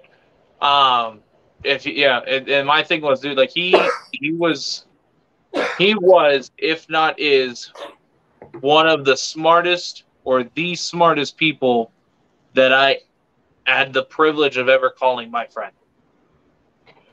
And I was really sad when he passed away, but he was also the owner of Cold-Blooded Cafe. He told me that, told me about it, and he hooked me up. And after he passed away, I could have gone back to, anything else. I could have gone to local or anything like that. But my thing is I wanted to support his wife and his young son that he left behind when he had passed away.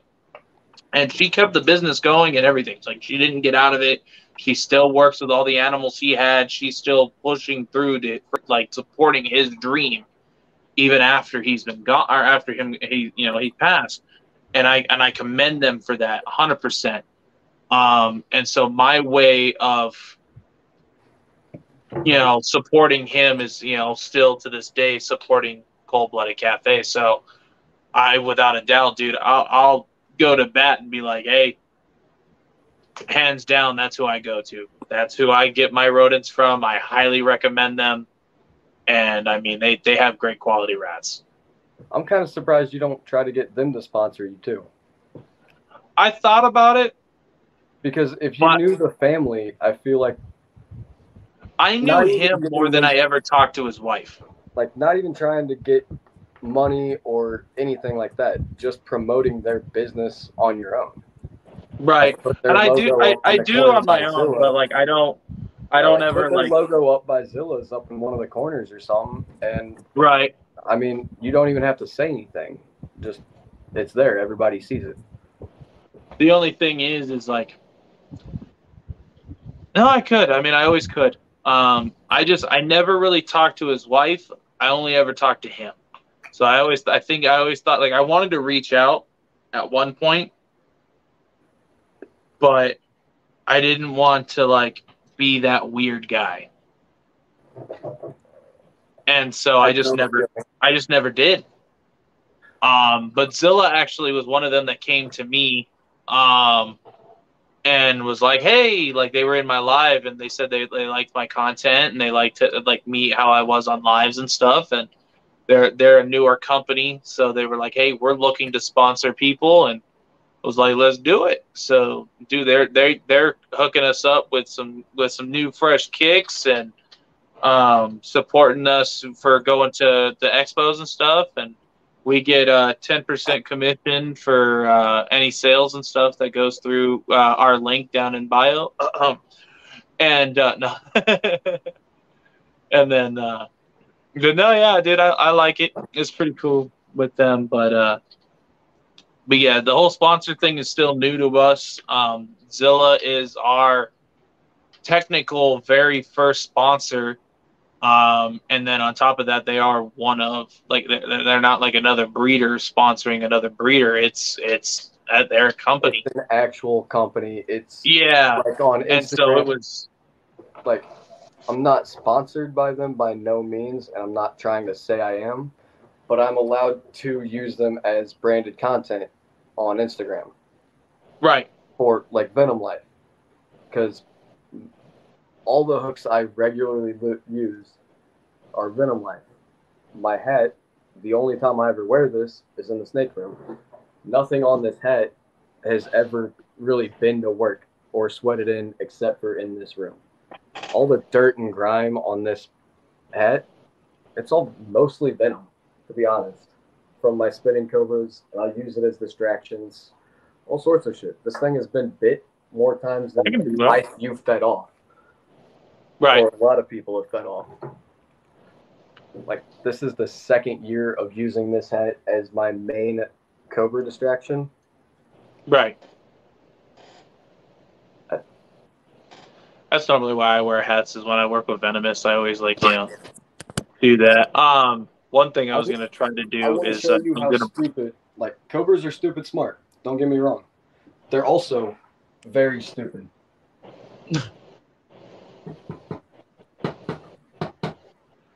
Alright, I gotta take this whole glass off to get him out. Face palm, I'm done with you. God, dude, we're like almost 4 hours in. Ain't nobody coming all the way over here to relook at that. And also, I can talk about what I want, Livy. Sorry, I was messing with Levi. I need to find a good place to buy frozen, but I don't need a lot. So honestly, if you're not buying a lot, then online order probably wouldn't be something you'd want to do. Either that, I would honestly get on like your local Facebook pages, or find a state, like whatever state you live in, find a Facebook page that is based for that state on reptile keepers, and just make a post looking for a breeder that's within an hour or so of your house. That sells frozen, and then you can get like a pack of 6, a pack of 10, or whatever, and that'll last you a while. That's what I did, and I ended up finding the breeder that lives in my town, like 2.5 miles away from me, that has an entire garage. Their entire garage is nothing but rodent breeding. They actually breed for the pet store I was talking about earlier, and sells to them. And they're like, yeah, it's easiest to just find a local breeder if you only need a handful. But they're small. Yeah, Mitzi, what I would do is do exactly what he's saying, is check a local group and see if you can find a breeder to do that. I will say, try to do it that way.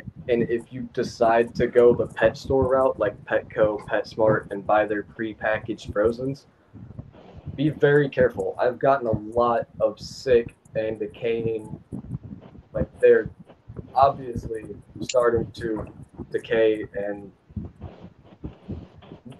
it's the ones that like are defrosted and then they refroze them X amount of times, and then you can like really tell that.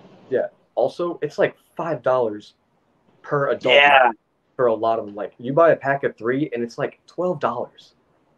Oh, dude, like our local Petco sells live mice for $7. Yeah, but also at Petco and PetSmart, I don't know about around you, but if you buy any live rodents from my Petco or PetSmart, you have to sign an adoption paper. Oh, yeah, that's a new thing. And I'm not allowed to buy any mammal from Petco or PetSmart. Nice. Because I went in there and bought 23 one day. Then next week I went in there and bought fucking all of them, everything they had that was a live rodent. Nice. Even gerbils and hamsters. Now after about 70 animals, I've got a stack of adoption forms for rodents. I'm not allowed to buy anything at them anymore. Damn. Not even like, so did your name just like pop up a red flag or what? Yeah, I'm red flagged for Petco and PetSmarts on rodents. Damn. And a Knowles. Can't buy Knowles either.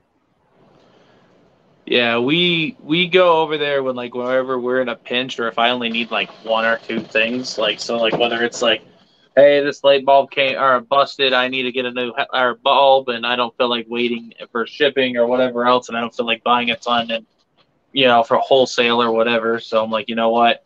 Let's just go get one from Petco or whatever, and we'll go do that for a while.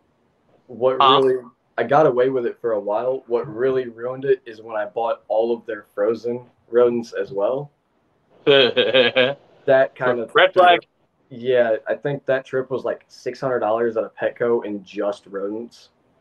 Fuck that, dude. Oh, hell no. Well, at the time, I had close 300 snakes. And He's off. 100 It was. and He's on. It's a 190. $600 bill, but walked out with like 20 rats. No. Yeah, it was. There was not enough that would even fill up my big blue tub over there halfway. I went to feed. That day was. I think I had to feed like 200, all of my venomous, so 180 of them, and then a bunch of like the younger ball pythons and retics and shit like that. Yeah, my nice Petco don't like me. What Xanthic line is that? What? Yeah, What? see, my thing is so we so like our Petco goes through so many people. Like do people quit over there constantly? And Yeah, I went over there and they got a new pet care specialist lady. And she's supposed to be the reptile, fucking know-it-all. Yeah, she don't know shit. Tried telling me that an armadillo lizard only needed a hot spot of 85 degrees. And I looked at her like she was the stupidest person in the fucking world right now. For those that don't know anything about our armadillo lizards, they need anywhere from 115 hot spot to 130. Yeah. And they need to thermoregulate that shit every night, That's what is that? What's that chameleon with the 3 horns? Is that the Jacksons? Jacksons. They need that temperature drop. Yeah, my favorite thing is to when I go to like buy shit for inside cages, I just go to Petco, and all the log hides and water bowls and shit like that. I just go to Petco, PetSmart, whatever. And I always buy either the tarantulas or reptiles, anything. I always buy a new animal every time I go there. Well, one of their new employees, for some reason, they had a red-eye crocodile skink. Just sitting in one of their little things. And I was looking at him. I went to find an employee so I could ask him to get him out because I was going to take him home with me. Yeah. And this employee started asking me if I knew anything about keeping reptiles and this, that, and the other. And that he had been doing reptiles for about 2 years and he was an expert on these things and that. I was like, this was literally like 5 months ago. Like that was this year. And he started bringing up all sorts of species that he's worked with. And all of them were the small pythons. Basically just baby berms, baby retics, yearling ball pythons. Nothing any kind of impressive to anybody. Right. But he started asking all these questions about how my husbandry was and shit like this. I started spouting out the fact that at the time I had 60 animals in here just this year and over 100 rescues across the hall. Right. And when I started spouting out all the information he started asking about other species and what I currently have. And when I told him I had like 160 animals at the time, yeah, his jaw just hit the floor and goes, "So you were just fucking with me the entire time I was asking questions and like making sure you could do it right?" It's like 100%. I'm in here every week. You've been here for less than that, apparently. Everybody else knows me by name. Dude, it's always funny. Like, it made me laugh because the question I got from the pet care specialist was, well, what experience do you have with reptiles? You probably only have a ball python. I was like, oh, I have ball pythons. and Burmese and retics and monitors. Like I was like, and tegus, frogs. I have a lot of shit. I do that She's a like, lot. oh. She I goes, do that a lot on Facebook. she's dude, I stay out of Facebook groups. I don't fuck around in there no more because half of them now are owned by fucking pet care specialists from Petco. So they fucking, dude, that's the newest thing. And she told me that. She said she ran her own fucking fake reptile Facebook group. I was like, no way. No way. I found one. Like, I really found one. Dude, I was like, the holy grail. I'm fucking around with her. She got mad. I'm in over 60 reptile Facebook groups right now. And the only Eric's here. And the only thing on my Facebook profile that says I keep reptiles is my profile's cover photo. It's just like a little collage of a couple of my snakes. That's awesome. Yeah, so I will join new groups Eric. and just start answering questions with stupid shit. Like they'll post a picture of a cobra, and I'll just go, "That looks just like my corn snake." Eric, what kind of cobra you got again? The black one. Was it a black forest, or was it just a forest? I didn't mean to cut you off. I just wanted to ask him before he dipped out again. No, you're good, because I'm curious. I want to know the answer to that. Yeah, that's what I was like. Before he fucking leaves, I gotta ask him again. Either way, whether it's a forest or a black forest, I want to know where he bearded dragon owner tells you what to keep cobras wrong and never owned a snake. Yeah, for real. It is a black forest. See, I was right. Yeah. Hey Eric, will you DM me on or tell Darian who you got it from? Because I want another black forest. He's gonna tell Darian so Darian can tell me. No. Yeah, I don't know anybody that has any right now. I've been looking for a couple months. All my breeders are out. They sold out fucking within the day that they were up for sale. Hey, question. Is it just me, or does anybody else use their snake hook for a freaking back scratcher sometimes? Every day. Okay, I'm not the only one. No, and sometimes depending on where the itch is, you grab a different one. Because like the big one has a different feeling than the little one. Like if it's a really bad itch, I grab these. Like I get covered in fiberglass all the time for work because our antennas are, well, fiberglass. And this little purple one, he's a perfect fiberglass scratcher. Like I'll sit here and just do it on my arm. Grab goddamn snake bongs. You Neanderthal. And if you get the venom, and if you get the Venom Life neonate hook, it feels great on your head. Like not even if it just feels like a little massage. They're great. Yep. Even if you don't keep reptiles, buy a neonate hook. It will be the best thing you've ever bought. And they're like $30. It's totally worth it. So like if it's anything like I want to scratch, I use this hook.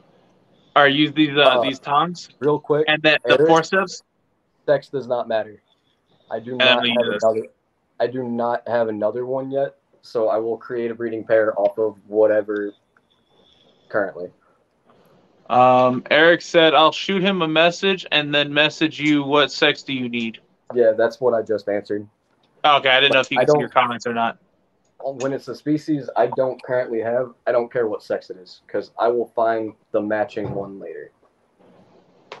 Just got to start the project, otherwise I will continue pushing it off for months. I'll leave snakes alone. Lizards I can deal with. Snakes, they go their way, I go mine. Hey, I mean, lizards are basically just snakes with legs. They really are. I love lizards. Not even. Bullshit, dude. You look at a legless lizard and tell me that doesn't look like a snake. Oh, okay. The one fucking lizard. Looks the same. One lizard, my ass, dude. Look at the fire skink, the fireside skink. It's got 4 legs and a fucking tail that looks completely fucking different. Feels different than a damn snake. But it still wiggles just like a snake. All right, so I've got a controversial question for you two. Have either one of you ever kept Euromastics? Yep, Euros. No, yep. But I've been very tempted to. They're fucking. I like awesome. Euros, dude. They're cool little animals. Yeah. So, are you like? Wild content. Do they need a water dish? I don't know. I don't give them a water dish. I make them so like I instead of leaving the water dish in there, when they needed water, I would actually go in and put that in there so I knew they would drink it because they'd only drink water at least like once every few days, if not once a week. Because other than that, they wouldn't touch it. I was told to rotate it once a week. Do a day, like a certain amount of time with the water dish in there and then take it out. But I've never kept them, so I don't know for sure. One of these zoos I used to work at and me argued this point for months. We had 6 euros. She refused to give them a water bowl ever. She stated that they're liquids from the food they eat, which is true to a point. To a point, yeah. If you're doing veggie or if you're doing fruits, yeah, fruits would be a high contact water. Nope, only fed them meat. Only fed them meat? Yeah, she fed them little sections of chicken. Why? Like they were a Nile monitor or something. Yeah. What the fuck? When she first got them, she did zero research, did not care, knew nothing about them, paid like $30 a piece for them from some backwoods wannabe breeder thing. And he told her nothing about their husbandry care. He just assumed they were like the tegus and most monitors. And eventually they started eating it. It took to the point they were skin and bones, but they did. Eric said, thought you had a black forest. Wait, let me go and look at the messages and see. I'm almost 100% sure it's a black forest, but it might just be a forest. You got me questioning myself. Okay, so where do you guys go by your snake shells? So both of my forest cobras are just true forest. They're not the brown forest or blacks or the snouteds. Both of mine are the common melanolaca, however the fuck you say their scientific name. I can never pronounce it. Which one? Forest cobras. Like I'm not even gonna look like an idiot to do it. It's weird as shit. Okay. MELANOLEUCA.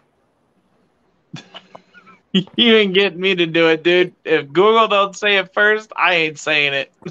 Nope, I've got forest cobras for 6 years now, I think is how Ronnie does Darian, and I've never been able to say that scientific name. Works great. I cannot do it. No, but I want another Guinensis, which is the actual black forest. I traded off. I had a 9.5 foot male that I ended up trading off for a couple of monocles. Not too long ago. A couple months probably. Real quick, fish on outside of like I'll be right back. full arboreal species. You're gonna turn the lights I'd rather off. take a snake bite than a lizard bite all day. You You ever seen a tegu eat? Yes. All the time. Yeah, my retic I bite only scares have me more 40 than of what them, it but you know, whatever. Look what you Yeah. did. You asked no a way dumb in hell. question, and now you pissed off Karen. Can you hear her? Yeah. She's mad as shit right now. So, well, her and the males were climbing up, and I was like, you know what? I think their lights are ready to turn off because it's 10:30 at night here. So I forgot to turn them off. And so I turned their lights off, and she was trying to climb up the glass, and she is pissed. Would you guys care if I sent the link to jump into my friend Ariana, who is doing the wet specimens on my dead snakes? Oh, no, you're more than welcome to. You go. All right. Costco. William, Costco. I'm cool with meeting new people. Home Depot. Lowe's. She was really cool. She used to keep Venomous until she moved and all that.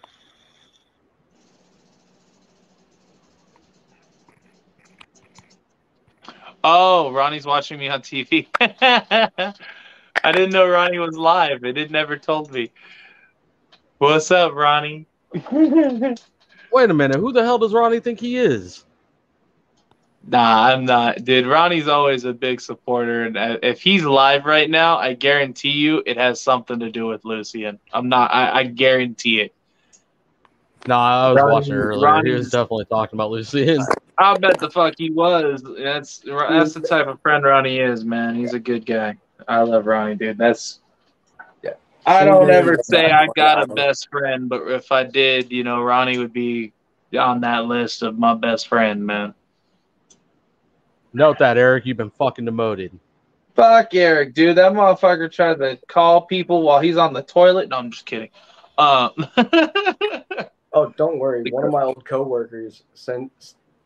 I haven't worked with him in months, but he still sends me Snapchats every time he takes a shit of just him from here, like nipples up, just grunting.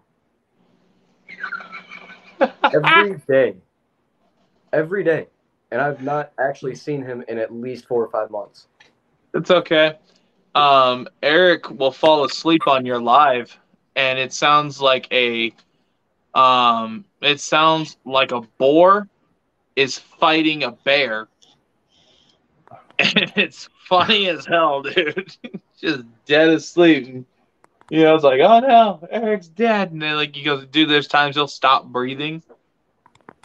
And like it was funny because he goes, like it sounded like he was squealing like a pig or like a pig rummaging through the dirt. And then he stopped breathing, and I was like, Eric's dead. I don't know what happened. And he's all, I was like, what the hell was that? The bear is attacking. Hey, Eric, if you're still in this live, I can't Here's the remember link. what you're. I might save your life here. You need to go get a sleep study done immediately. Because, like, all jokes aside, it's hilarious when people snore. But if you're stopping breathing, you're gonna have a fucking heart attack one of these days. Go I get do that all the checked for time. sleep apnea. Then you also need to go get checked for sleep apnea. I do have sleep apnea. Dude, I sleep for 2 to 4 hours every 48 to 62 hours or 72 hours. So depending on if I'm doing shit. How So long do you want to Don't live? worry, my sleep schedule is absolutely fucked too. Like we were on that. You live- need to go get one done too, dummy. Yeah, No, I was on don't that want live to. Last night, drunk as hell, until like 2:30 in the morning. I'm not a doctor. Worse. Fucking Didn't go to solo. sleep. Went to work at 4 o'clock in the morning instead of like 7, just so I could leave early. Head I'll tilted have or to not, go that's not look supposed to in a little happen. bit because I think I have a nausea. Fucking not pronouncing that, and you are looking for a nausea. Not pronouncing that either, aren't you? Okay, so Janet- does one start with Janet- an M and one start with a G? One starts with an N and one starts with one starts with an M All right, I'll just and the look other for it. one starts Hold with a on. G. Here, I'll put it on the screen for you. Yep. Is Eric Okay, in the backstage?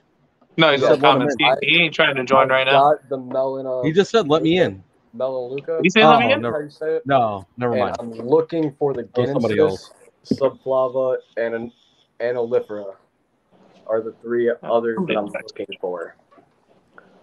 Mainly the Guinensis, so the actual Black Forest right now. I fall asleep with my head tilted to the side on the couch. Fuck off. Dude, you It's were not in even- bed the one time. What are you talking about? Don't fucking lie. Both So, of you on a very, very serious note. Eric, you have the link. Go see your fucking doctors and get checked for sleep apnea. It could save your fucking life. I don't. Who the hell said I wanted to live? Never mind. Don't listen to me. Hey, The entire on fucking that, hey, room in there, and then I the will 2 let you little come play with skins that you whatever. recreated. I'll take your restrictions off on that note. Just it didn't come from my house. If you get it, What? it came from Eric, not me.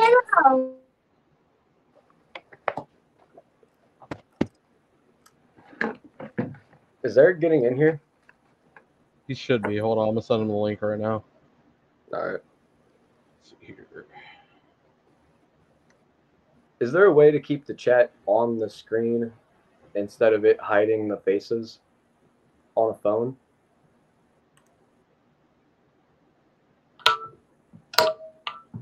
I'm tired of trying to go back and forth. What the hell? Oh, there we go. No, you have to have a computer to have both going at the same time. Damn. You're a computer. I'm honestly tempted to go get my work phone and set it up next to this one for just a comment. That's what Dingus Boy here normally does. Hey, fuck you. Fuck you.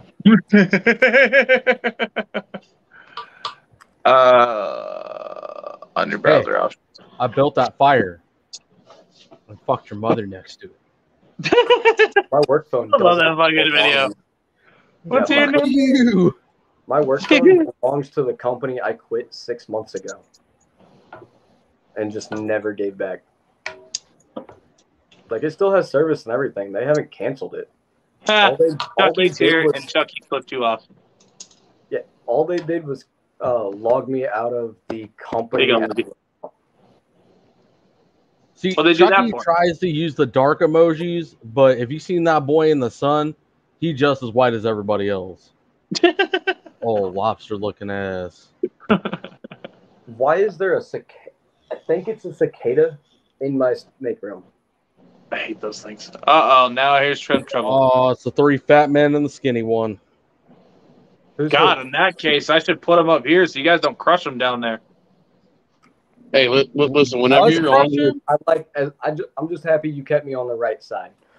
hey, whenever you use this on the web browser and you open it up, if you go into your, it'll make you leave, but you go into the buttons where you choose your menus, and you go down and you click desktop site. Then on the right side here, you can leave your comments up. I can read the comments like Chucky said, Solo said hi, Chucky. Chucky said hey. And then Solo said laugh out loud. And then Eric ate a donut. I Yeah, fucked up. Eric and some eggplants. Yeah, I'll be honest. I have no clue how to do any of that. So. All right, well, if you slide your phone down so it shows your address bar, oh, way to the right. Oh, no. If he went, if he clicked the buttons and went down the desktop, it's going to boot him and restart the browser differently. No, So somebody's in the backstage. I think it's Yeah, him. that's probably Yeah, him. there he is. Yeah. Got you. Now I that tried- you're here, you should be able to go over and click comments if you went to the desktop site. I did, and it's not working. All right, it did- IT support. All it did was make it full screen, which is so much better. Like, I don't have the little search bar and all that stuff up top no more. It's great. I know, right? Far out, dude. It's been a minute since Eric's been on live. Yeah, but He when was you on with slide it us down, last week. I'll make a Was video on it.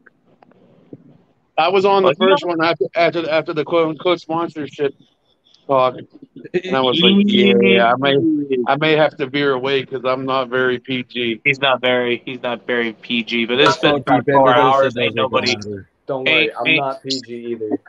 ain't nobody I tried to watch rewatching. my mouth, but I let a lot of things slip on accident. Yeah, so have I. At this point, I'm kind of like, I'm me. They gonna sponsor me. They gonna sponsor me. You know, like I'm Yeah, not I trying to was be trying on to it. be respectful, but You good, bro? We go into like the topics that I'm like actually passionate about.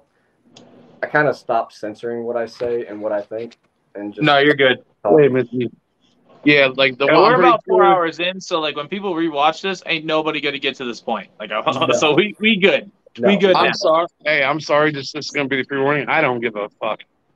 But anyhow, I got the he's melon. kicked. No, I'm just kidding. I got the I try to be melon. respectful, just because I'm new to all of this, and you guys Oh, you're and all that shit. But yeah, Yeah, I got the melon. Whatever. I can't pronounce that right ever. But you're looking for the Giensis. wait. But I on thought King Snake, there was some Anopheloras on there, and the other one. So if you've got the I melon, love you guys too, Ashley. yeah, And Ronnie. the big M word. That's not the black forest. That's just normal forest. Yeah, that's. I mean, I'm pretty sure that's the one I got. The Black Forest is the G word. Yeah, the black forest The is, G word. is the Giensis. Yeah. Brown forest is Come on, you commented it. You should try to at least pronounce it. It's easier to spell than say. I bet the hell it is, dude. It's not like fucking Proteus Atrox where it just rolls off the tongue on like the Hey, why common name. don't you put the man solo, Teletubby? Hey, he didn't do anything yet. I thought He's got a force cobra in his hand, full kind of. He does now. Yeah. So yours has the white on it like mine does? Yeah, I'm almost 100% sure. But mine looks a little bit darker than yours. Go pull it out, Eric. But I mean, no, I'm not playing hide and seek with that motherfucker. Get off me. Woo, he Yeah, he see. wants a piece of you. Oh, yeah, he's wild caught import. He's an asshole. Well, even at that, even the tame ones are so fast and they're inquisitive and stuff, and He's don't thinking risk about getting it, but he's trying. He won't do it. Come on, head up. So I love watching the I, bugs. no, I wouldn't risk it because that's a nasty ass bite. I do this Nah, to dude, him he's all good. the time. Eric, He's where a the good- hell you been this whole live? In the comments. He's a good size. Green. About 7.5 foot. 7 foot. Man, now you're getting too close for comfort, buddy.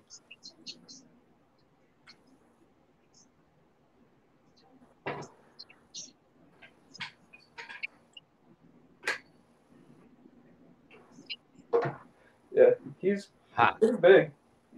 Yeah. Yeah, he's coming up on the 8 foot mark, I feel like. He doesn't let me measure him. He's pretty. Mine's still just a baby though, so About the best measurement I've got is he's in a 4 foot enclosure, and he goes all the way across and over halfway back. So yeah, that's about the best measurement I've got. pretty much full grown. Yeah, if I put him on the floor, he kind of just runs after me. He will full sprint chase me out of this room if given opportunity. You see, mine's a captive born little girl. I've got a captive born male. If you want to set something up in the future. I remember that. I mean, granted, he's only 3.5, 4 months old, so we got a ways. But Hey, she's just a baby too, though. actually, both of my forests are male. The baby was supposed to be a female. Dude sent me the wrong one. Wait a minute, who sent you the wrong one? Brandon? Wall? Yeah. Huh. I bet you they came from the same clutch. When'd you get it? Did you Mine get it out came of his from lab? Mine came from Austin Franklin. He's over here in PA too. Right now he's in the military, but Brandon, Austin, and Jesse are all in like the same circle. And Rick Tozer. Yep. Yeah, I'll be right back. About the biggest names I buy from all the time now. Yep. Austin's never done me wrong. I bought a retake off him once, and I didn't get it out at the show. Most of my Naya has come from him. That's in this room. Yeah, I got a baby albino monocle too right now that just wants to kill me. Yeah, I know the pain. Yeah, she's. I've got to text the dude, but I'm supposed to be trading 2 of my timbers for a T negative hypo albino. I don't know the full head and trait list but she's absolutely gorgeous. One of the prettiest monocles I've ever seen in my life.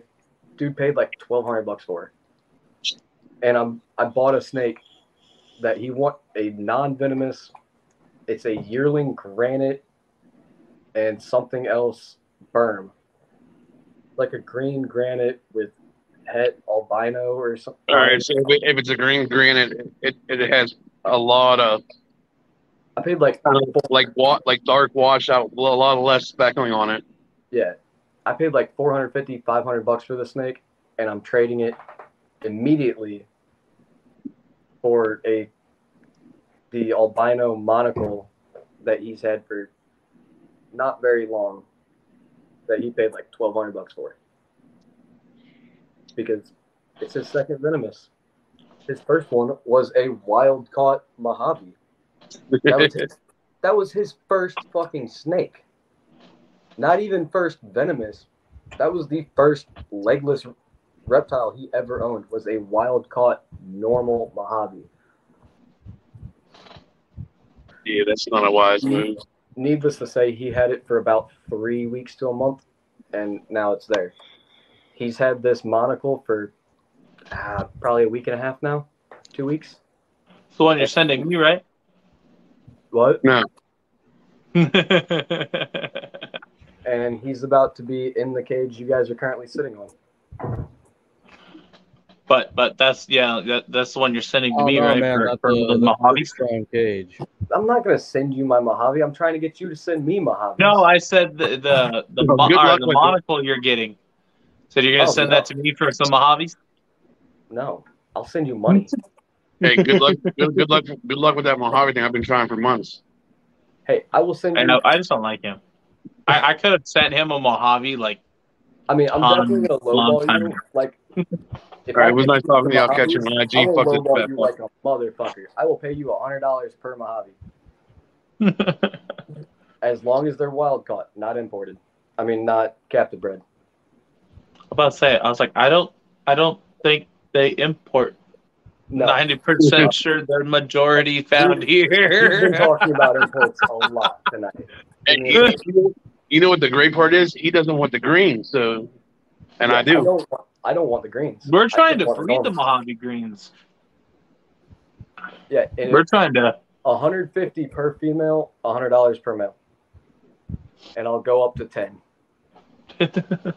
We should totally stop making video evidence of this. I know, for real. What? I'm gonna go to Arizona and field collect them from his backyard when he releases them for me, and then just pick them up and put them in the bucket.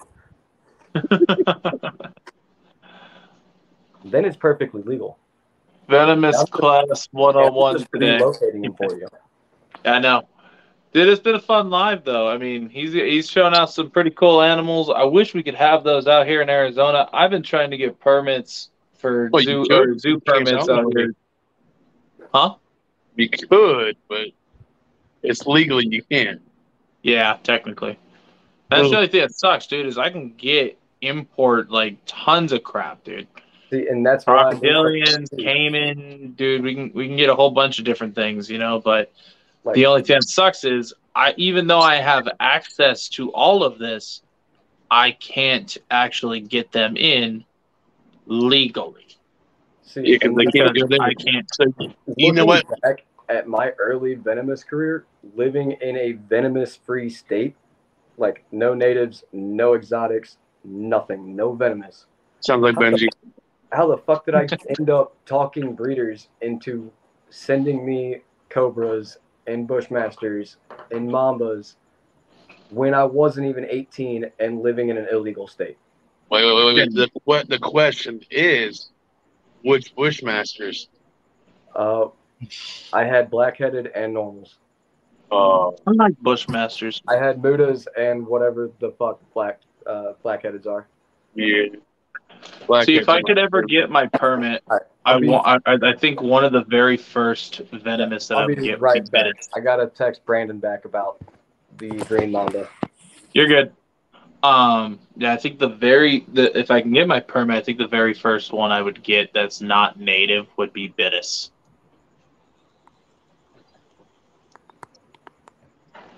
And I would suggest Gaboons because they're a little bit more less anxious. For lack of better terms, than rhinos for the most part. Yeah. See, I love rhinos, but I'm not gonna say I'm indifferent, but like I would probably end up having both. Rhinos have point anyway. Rhinos, in my opinion, can have a way more vivid and beautiful colorings to them, and they're also way harder to keep alive. They're one of the hardest Bitis that's like commonly kept to keep alive. It was my second venomous snake. I had mine for 3 years before I moved and had to sell it. Like they're so specific on heat and humidity. And temperature and humidity is going to be real spot on. Like if I had a rhino viper in here right now, it would not live, 100%. Because I do ambient heat and ambient humidity, not per cage, since they're all relatively from the same area everything meets about the same requirements. Yeah, Rhino Viper would not live. I like having like being where we're at here in Arizona because a lot of the monitors are like big lizards and stuff that we have. I can keep those outside. The same with like the tortoises. The cicadas thrive out here. The redwoods, all that fun stuff. They all thrive out here without any issues. Now sometimes you do need to give like extra shade for the redwoods because they since being a black animal they tend to absorb a lot of heat. So I'm currently debating on what state to move to. Duluth? Don't know where to go. I want to go down south, but they have to have laws. Yeah. You got all muffled and quiet. Oh, Yeah, sorry. I'd say muffled. All right, so I'm looking for a state to move to away from Missouri because fuck this place for one. Yeah. But they have to have the exotics law so that I can own exotic Venomous. I don't really care about the native. PA. You can have whatever you like other than native. Like the only thing that sucks is like right now, you wouldn't be able to bring the timbers. Well, actually, you might be able to because you had them in a different state. I would not get grandfathered in. I've already tried that. And That sucks. I'm trying to get rid of the timbers actively. I don't really want them. They're just so hard to sell because legally I can't send them out of this state. I don't think. Even with my breeder's permit, Probably not. Own them, I don't think I can sell them. Because the timbers and my native snakes with my permit is still an extreme gray area, and even my conservation agent, who is head of everything reptile based for the state, doesn't have an answer. Yeah, I don't know if you could with them being wild caught. I think if you bred them though, there might be that would have been the only way you could shipped anything, but you might be. It's kind of like Arizona's no import export. Like, yeah, basically cannot take it out or send it. But I know that if I have somebody like Tim Gould, who is a delivery service, it is not considered exporting out of the state. I don't know how, I don't know why, but I can ship them down to Texas. I've already sold 2 to somebody that lives in Texas. Well, I mean, it's just like when they took a ton of they confiscated a ton of reptiles from one guy who was technically, in all sense, importing and exporting Venomous, but he was doing it via FedEx. They caught him. What they did is they set up a sting and they put up a what was it? A Gila monster, and they put him on the side of the road, and they had him just chill in that area right there on the side of the road. And this dude comes cruising by, and he saw it middle of the day, saw a Gila monster, jumped out with a tub and everything. Dude grabbed the Gila right in front of him, put it in his car, and then they literally led him straight to his house. And he was in the middle of nowhere, and he had, and I kid you not, dude, I think it was like 30-something Crotalus trucks, a ton of Mojave, tons of Sidewinders, and then like I think it was at least like 25, 30 Gila monsters. And he had a couple other protected species out here, like the twin spotted and pygmies and stuff like that. And so they took them all, and instead of releasing them all back into the wild, they imported them out to other zoos or other educational facilities and things like that, but they didn't actually let them go. Yeah, I had a problem before I ever had my permit. Like, right when I moved to Missouri, I still had timbers because I'll always have timbers, whether it's these or captive breds, whatever. They're my favorite snake in general to keep ever.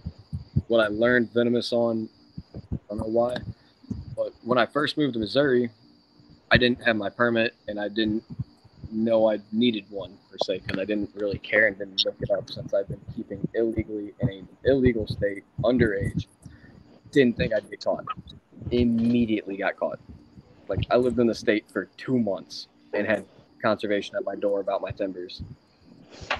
They took them and took them to the conservation park behind Six Flags. So now I go to Six Flags to relocate all of those rattlesnakes. And any one of you guys that keep snakes, you can identify the snakes you've owned. Yep. It just by specific markings. I've relocated my own fucking snakes. That's awesome. At least 3 of the 10 timbers I've brought from Tennessee with me, I have found at Six Flags. And I have pictures from back then when I lived in Tennessee with them. And then I took pictures of the ones I found, and the head markings and the colorations and patterns completely identical. 100%.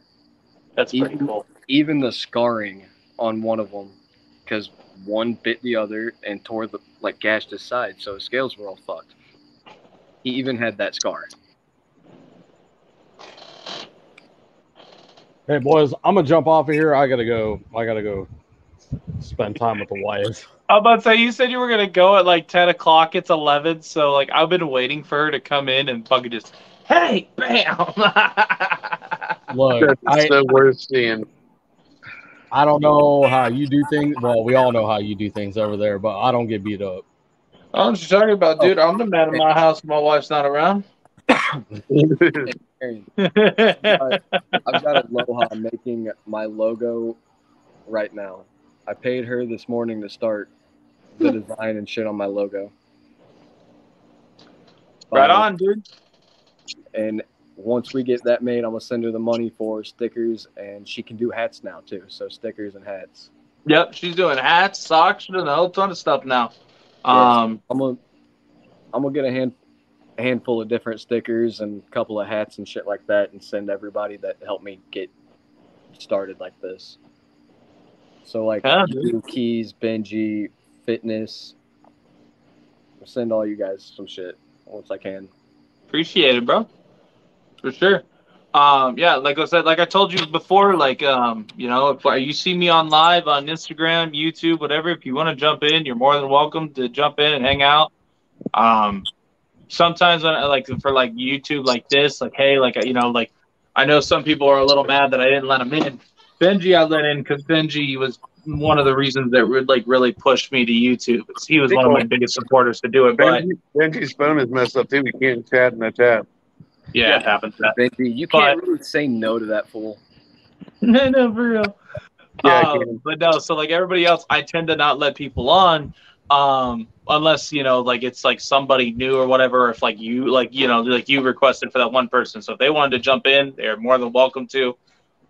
But for the most part, when we do interviews like this, yeah, the main I reason tend to have my co-host with me, which is normally that one down there. Yeah, that one. Yeah.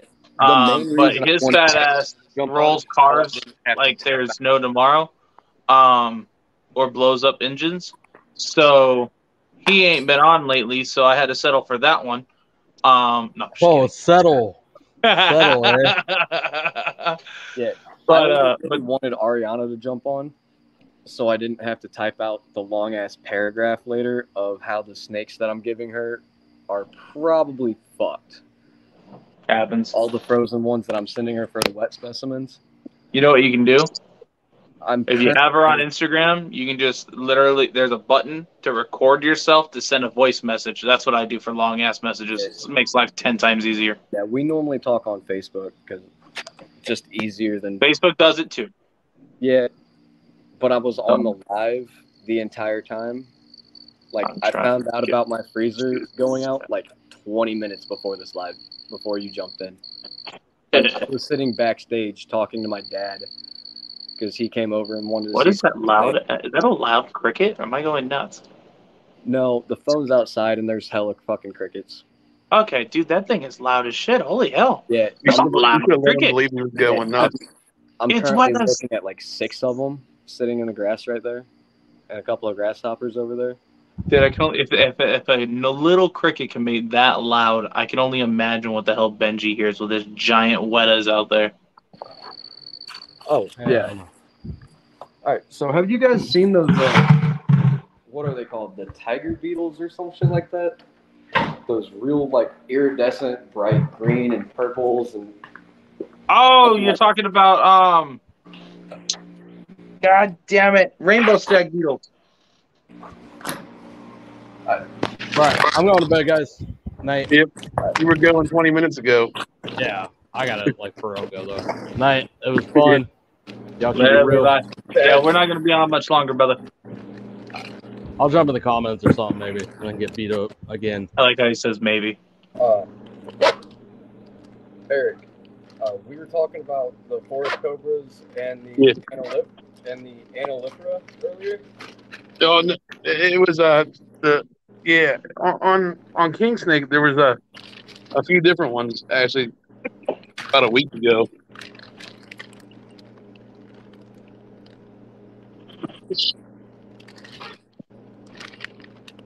Oh, there's Anna picked me. Damn. I didn't do that. My hands are here. You should have seen how bright her yellow was when I got her. I got her and she was like this big, like same size as our baby forest basically. Yep. And her yellow was so damn pretty and bright, like it put my Samar Cobras to shame, honestly. And my female Samar has one of the brightest yellows I've ever seen on a reptile. Yeah, it's like the shortly after I got him, I was talking to Darian on the Instagram live, and I'm like, fuck it, I'm gonna feed him. That little albino monocle, she grabbed her pinky and ate it, and then was ready to eat me. And the forest cobra, I threw one into it, and it got it out of the hide real fast, grabbed that thing, and it was gone in faster than you can blink an eye. Dude, Darian's that like, thing's nuts. I will say, the only animals I have that don't have like known hets and traits to them are my wild caught imports, with the exception of my Samars.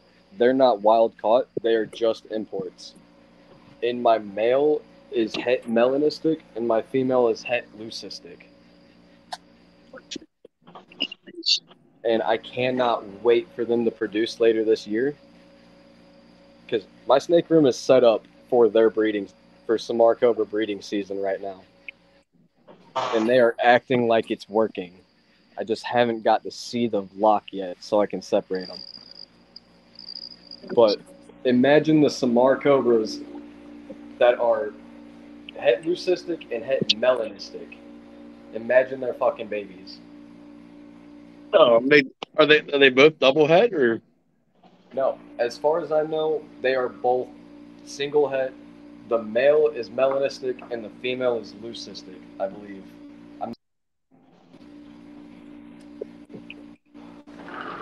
Yeah, that'll be whenever you get the visuals, that'd be pretty badass too. Yeah, like I don't even want to say how much money I paid for this pair, just because of that.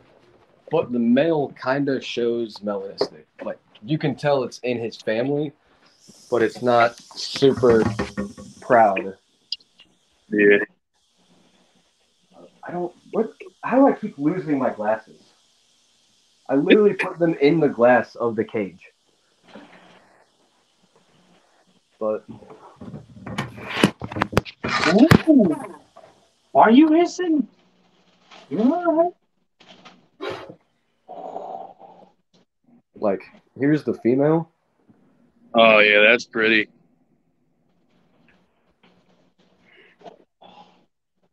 I wish I could con her into looking at my face without spitting at me and hooding, but she will spit if she hoods at me.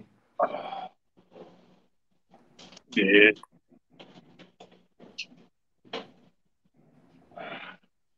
For the most part, he seems chill, just real lively. Yeah, both of them are super chill once you get them out, but they will still spit at anything and everything. Neither one are very bitey at all. Yeah. For what everything on the internet says is a super aggressive species, they don't really bite. They strike at me in the cage, but once they come out, they're like every monocle and shit like that, where they're just not super bitey outside. Except for him. He kind of is. Yeah, that's the same way I was told about the forest, and like the little girl I have is she's flighty and non-confrontational. She doesn't want to be like bothered, but Like, you can see how dark he is compared to her. yeah, Like, he is obviously, like, he's got very dark lineage in him. And he's the melon, and I believe he's the melanistic. Hey, no bite. No yeah, bite. he's a little bit more wild. Oh, yeah, he's not he's still not, like, he's never tried to bite me. I can free handle him without an issue if I wanted to. But just as lively as he is, it's not worth the risk until I earn his trust a little bit more. I haven't had him super long. Yeah. Yeah, those are like Samars are like $600 normally. So the amount you would spend on something that rare With heads. Yeah, I paid more than I would for a black-headed. Yeah, I know what that's like. We all have those special animals with special traits that we would just hand over heels. Whatever it takes, I'd get it. Yeah, see, I've been thinking like I'm still hesitant, but I want to get a pair of the Politas. I will say I've had a lot of species of cobra. There's only like 3 or 4 that I haven't had. Like main species, not all of like your Haji Legiononis and Negrin Chica, Wood Eyes, and shit like that. Not all the subspecies, but like the main families, I've had most of them at this point. And the Politas and zebra spitters are the worst. Not temperament wise, but they are fire hoses. They will soak you every chance they get at first until you handle them enough that they learn you. Yeah. My red spitters, 4 of the 6 red spitters I've had, you don't even have to touch them. You can walk by their cage and they would just soak the glass. Like, it was every 2 to 3 days that I had to pull the glass out of their cage and Windex it and do all that fun shit. Like, I'm pretty sure I'm going to gain an allergy to venom just because of how much dried venom those guys have made me clean. I think at one point, I don't know where, but I think when I cleaned one of the cages earlier, I think I got a fang in the hand. Is it starting to swell? No, I can feel that I'm getting hot and I'm a little dizzy. Do you Well, taste you're fat, and have you ate yet today? Yeah. Have you had the copper taste? A little bit. Like pennies? Yep. Yeah. You know the pain of when you get bit by a rattlesnake, you taste the copper and then it starts to swell and the whole necrosis follows. Yeah. I'll be fine. It's only Atrax, so I'm not I'll be fine. Yeah. I just get that sickness. So like if I feel like later, I'll probably feel like I have to throw up and I might throw up. But other than that, I'm not going to need to go to the hospital or anything. Yeah, that's kind of like me with my timbers. If I get bit, I'm not going to the hospital unless I absolutely need to. Like, if necrosis gets so bad that I'm going to lose something, then I will. But after the 2 molasses bites that nothing happened. Yeah. Like, one swole up and caused me to lose a chunk of the thumb. The other one, All it is a little dot on my finger. Like no Yeah. necrosis, no.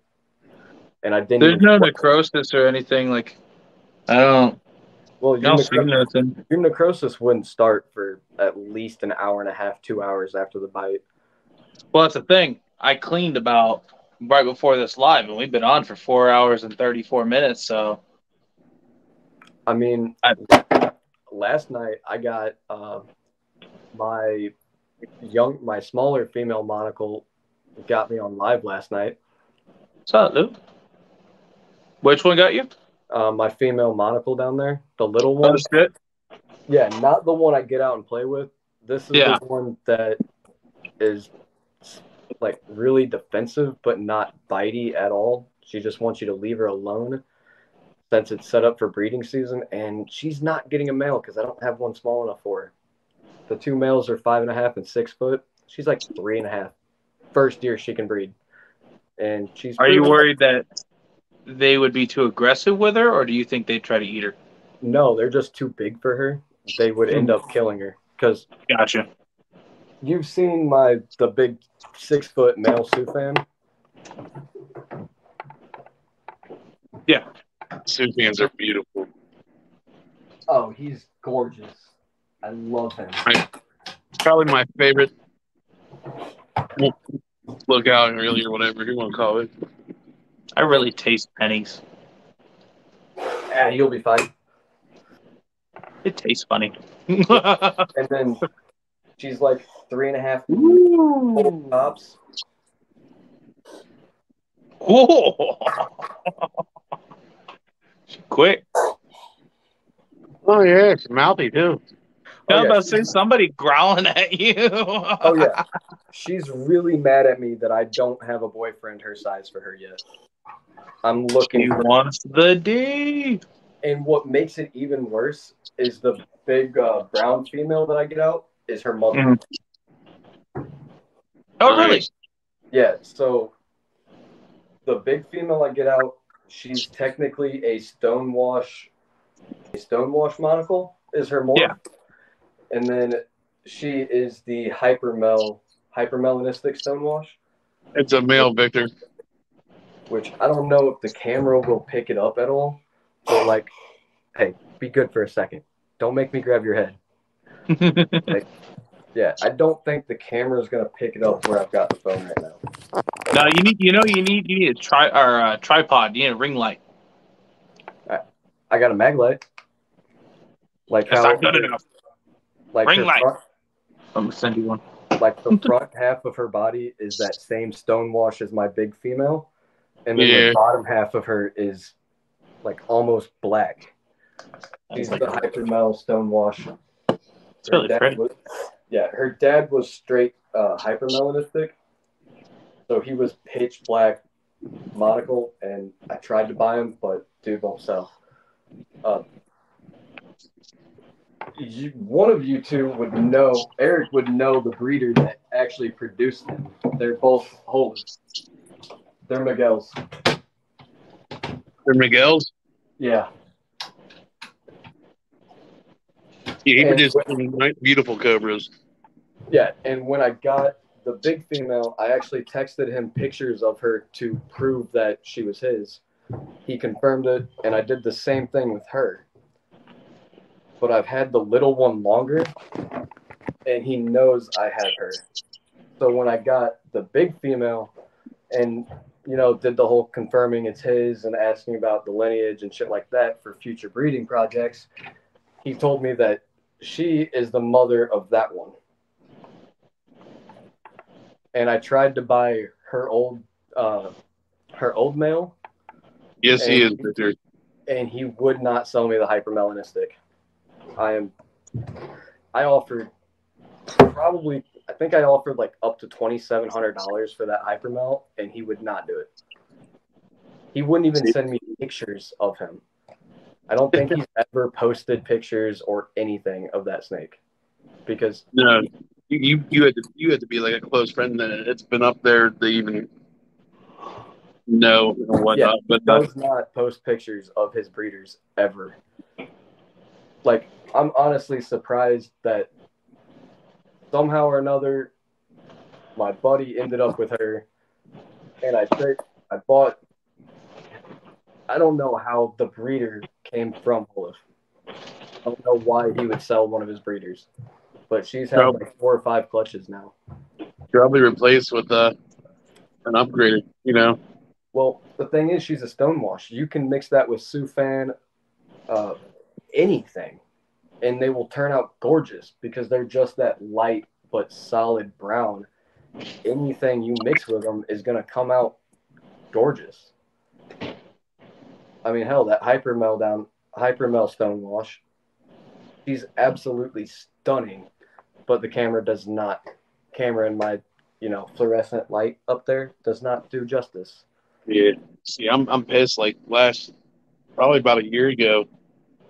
Well, it might not have been that long. There was a Hypermel on the Fauna Classifieds that was over here in PA that I looked at and I debated, and it was at a really good price, but I beat around the bush, and somebody else got it. And I'm just like, man, I should have jumped on it. Yeah, if I ever find a hypermelanistic female monocle, I don't really want more males right now. I've got 2 proven breeder males, and I will mix them with anything. Because one's my Sufan, and one is a mystery morph. Nobody can tell me what he is. I don't know the breeder. I don't know anything about him. I've sent pictures of him to Holif, Brandon Wall, Rick Tozer, everybody that knows Cobras stupid well. Even Hunter Fulton, if you've ever seen him on like Instagram and shit with all the King Cobras. The pictures of her. You okay? And Cobra Man Yeah, right here, and Tom Westfield. Nobody can tell me what morph he is. Is it on your Instagram? He might be. Like, I've had close guesses that would look like what he is, but then little bits and pieces of it doesn't match. Like, give me a second. He's right behind me. Because, well, I'm just saying, I know pictures will look better than this camera footage. Well, yeah, I can try and get some decent pictures of him after we get off the live. I'll put him in my tub and use camera flash and shit, and actually try to get a couple good pictures. He's normally too wily for me to put on the floor and try to get like good hooded pictures and shit. Yeah. He doesn't sit still well. He does not like people. Like, he almost looks like he's got stonewash in him just because of his coloration. But he doesn't have stonewash because it's not one of Holif's. Oh. All right. He just wasn't very nice to him. Yeah, you saw that? He went straight and just changed the tab we were on.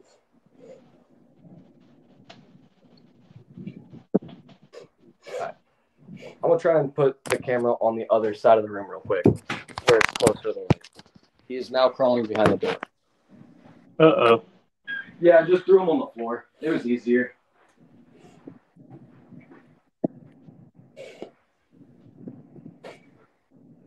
Stay on the hook for a minute. I don't want to have to tube your ass.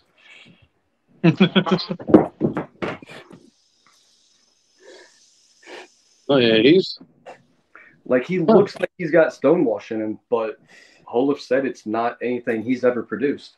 Yeah, he looks like it, but then again, he doesn't look like it. But what the camera doesn't show is the back of his neck, like right here below the hood. Oh, that was his tail that scared the shit out of me. He's got the stripes on his back like the Sufans do on the color change. And it's only 2 or 3 of them on his whole body, and they're not in order. They're not in any kind of specific pattern. He's got the Sufan stripes that are just randomly placed. All right. You're going back up, asshole. Don't care. Go. You're not fun to free. You're not fun to handle. He really is fun. He's a great I got you, Vic. Yeah. Yeah, so I'm going to try to breed him probably next year or when I decide to buy another breeder female. because the Sioux fan is with the Stonewash right now.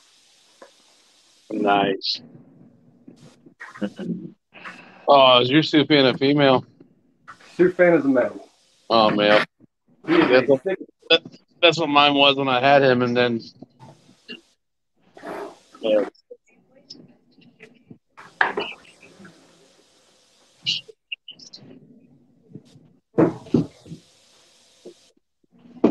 Hold on. All right. The Sioux fan absolutely hates the rattlesnake that you're leaning up on right now. Yeah, that thing is gorgeous. He's thick. He's big.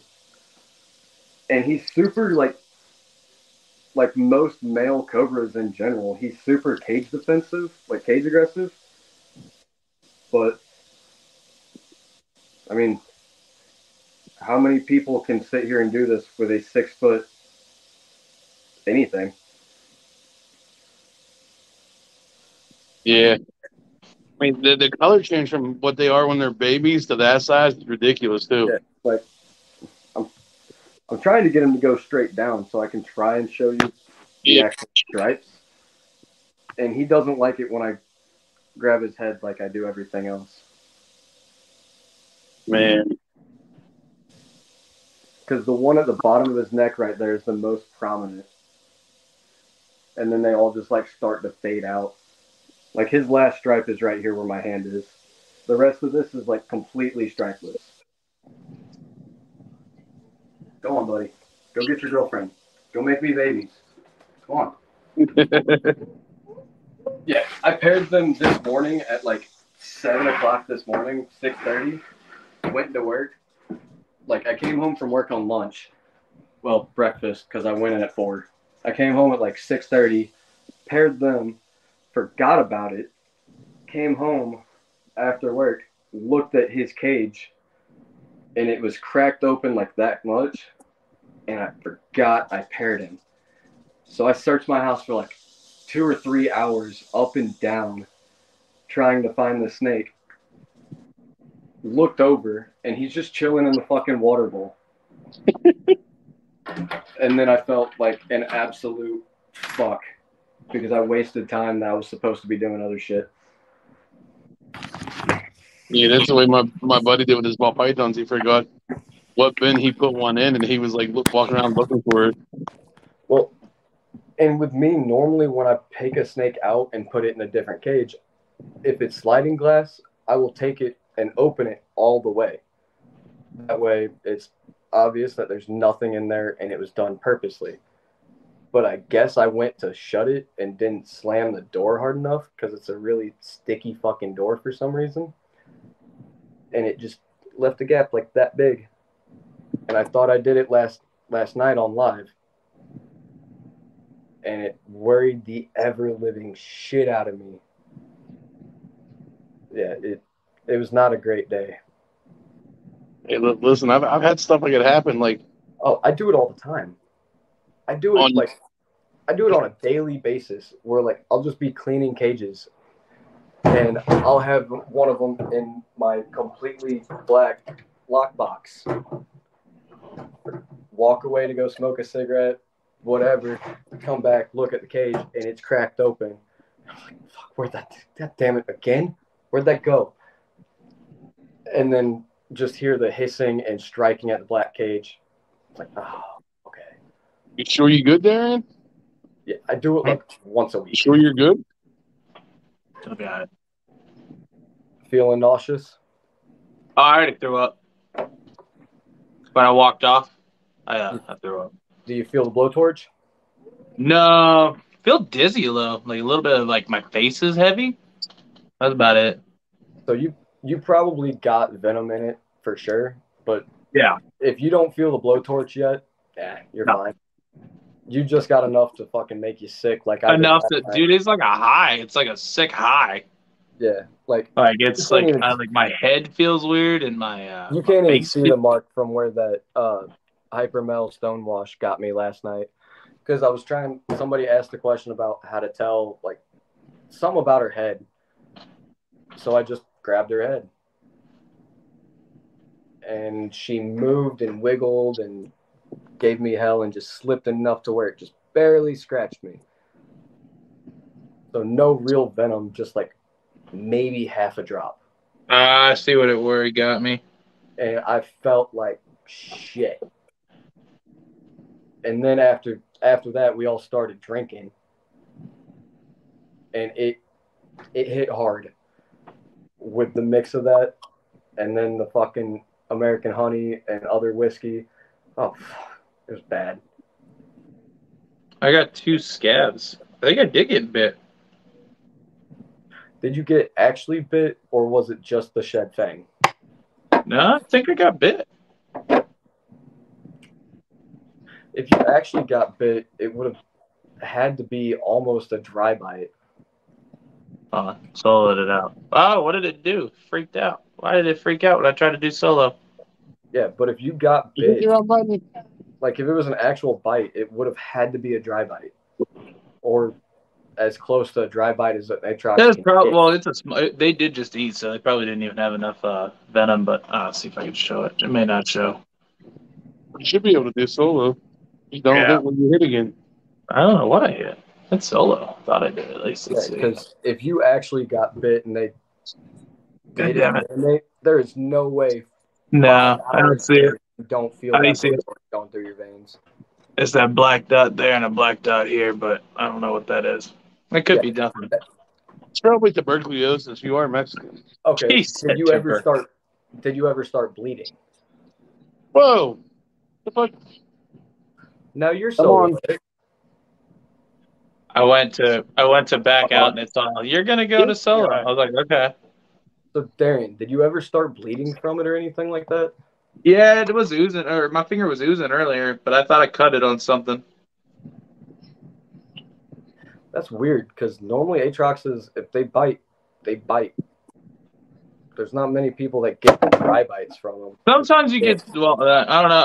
I've been dry bite before, but I think it may have been when I grabbed him, I had to move him, and he may have side fanged me when I moved him.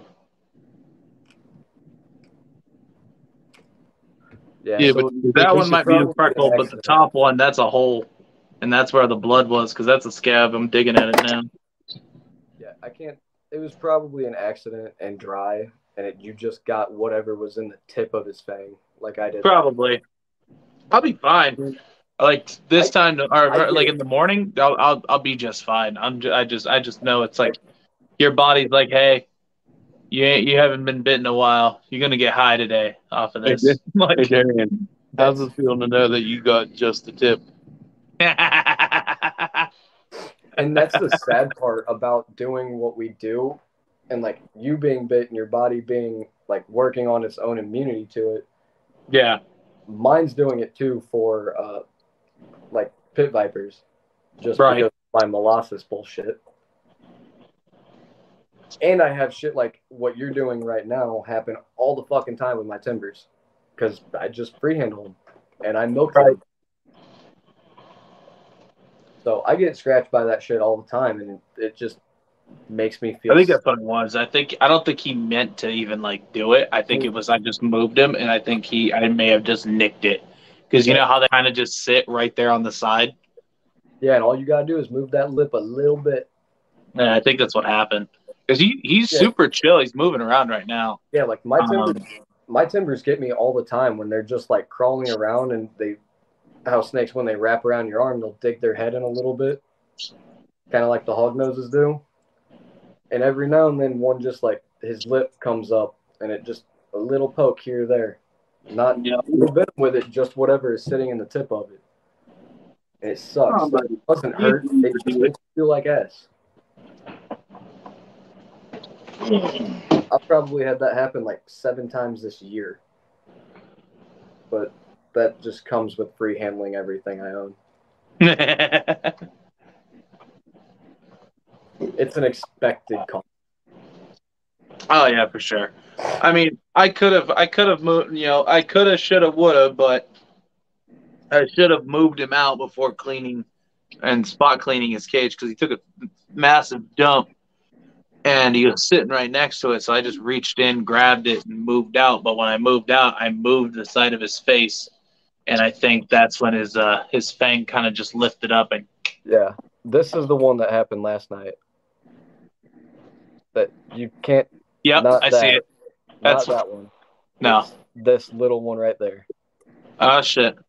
Yeah, like it pussed up a little bit. It bled for like, I don't know, an hour. It never started to swell, never felt the neurotoxins, nothing. It just. And mine didn't swell. It just looks bled like a little bit, but I actually thought it was from my leg. Yeah, it just looks like a mosquito bite with a cut in it. Don't let I him thought lie it was to you. from my It's leg. morning My sickness. my He's leg pregnant. randomly bleeds. What? You weren't around for it, but I was actually attacked by a random boar, and it threw his fucking tusks through my calf and hollowed out my calf. So it's still healing and stuff. And I had scratched my calf, and sometimes when I scratch it, sometimes it randomly just starts bleeding. And so I thought that's what it was from. So I didn't even think anything of it. I thought it was just blood from my leg. So that's probably why I didn't even really notice it until now I taste pennies. And also, if you taste pennies and drink Mountain Dew, it tastes funny as hell. Listen, don't lie. Throwing that out there. I'm telling you right now. I'm letting the secret out. I'm going to offend the alphabet people, but he's actually a she, and it's morning sickness from being pregnant. This fucking guy. I like how he said alphabet people. Fuck out of here. I can't remember all the goddamn letters. It's so much easier than trying to remember. Like, it was 2 at first, and then it was 3, then it was like 5, 6. You and good, Darian? Yeah, I'll be all right. They got Hope those, you're they okay, got those Darian. I'll be all right, now. fella. Like, Yep. settle on one fucking name and run with it. And I'm not trying to hate on them. Just Microtalis, or Microtalis identifies as a Mojave. that can be said. Don't make us recite half the alphabet trying to confront you, I guess. My Aatrox identifies as a Mojave. Hey, I don't keep. My Mojave identifies as a ball python. Can I play with him without getting? Can I play with him now without getting crucified? KY, what's up, bro? I got a bunch of chihuahuas out there in containers and racks and stuff. Chihuahuas, I'm done. I mean, I actually do not keep any venomous. Everything in here is either a pine snake, corn snake, or ball python. Except for the retic and the blood. I said that's what he had. I was like, Eric don't keep venomous. He keeps corn snakes. Yeah, like me, my buddy Trenton, Cody, and Dave all on Facebook. Anytime one of them posts a picture of their snake, me and Trenton will immediately jump in the comments and just, is that a ball python? That is the prettiest ball python I've ever seen. Cody posted a picture of his black mamba earlier today or yesterday, and I immediately jumped in and goes, oh, that looks just like the ring snake I caught outside last night. We do it every fucking post. Instagram, Facebook, doesn't matter. And the amount of people that hate on us for actually like thinking we're not joking is amazing. We start so many fights with stupid Karens that don't even have reptiles, that are just friends with them. Yeah, there's always those people, dude. That's why I stay away from Facebook groups. I got tired of the people that, have a bearded dragon and want to try to criticize me about how I keep my tegus or my monitors or my big snakes. At least that's closer to the species, though. I mean, you had a kid that had one bearded dragon telling me I kept my Cobra wrong. I'm like, I don't get that a lot in Facebook. I do. Because I'm normally the one that says stupid shit. Just so the Karens come out and play. Because that is my favorite hobby at work. When I'm just got downtime, I'll jump on Facebook groups and just find stupid shit to say. And it's always stuff that my friends are already commenting on. so I know they'll play along with it and just make it better. But I get the Karens on my shitty ass TikTok videos because I don't know how to work a camera. It turns out they all look like shit. Happens. Yeah, I get people commenting about the free handling and the fact that my Cobra cages, they're all bare as fuck. They've got a hide, mulch, and water bowl. That's all I need. Yeah. What's and up, Craft? people commenting about my husbandry. Oh, hey, Craft is back. Yeah, What up, Craft? go ahead and put a bunch of like sticks and fake logs and your fake plants and shit. Make him a bioactive cage. Do it. My thing was, dude, it's just like what he was just talking about. He was talking 5 about to 6 foot bioactive enclosure and see how long it lasts before every plant is in pieces. He had a kid that had a bearded dragon do that about his Cobra. Yeah, I've made bioactive enclosures for probably 60 Cobras and elapids in general over the fucking years. They never last a week.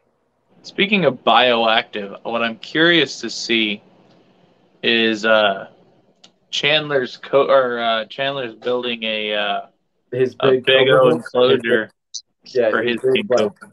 it's like 12 by 12 and however tall the fucking room Yeah. is. I want to see how that turns out, and I'm curious to see how long it'll look nice while I feel the like king Cobra goes around and moves shit around.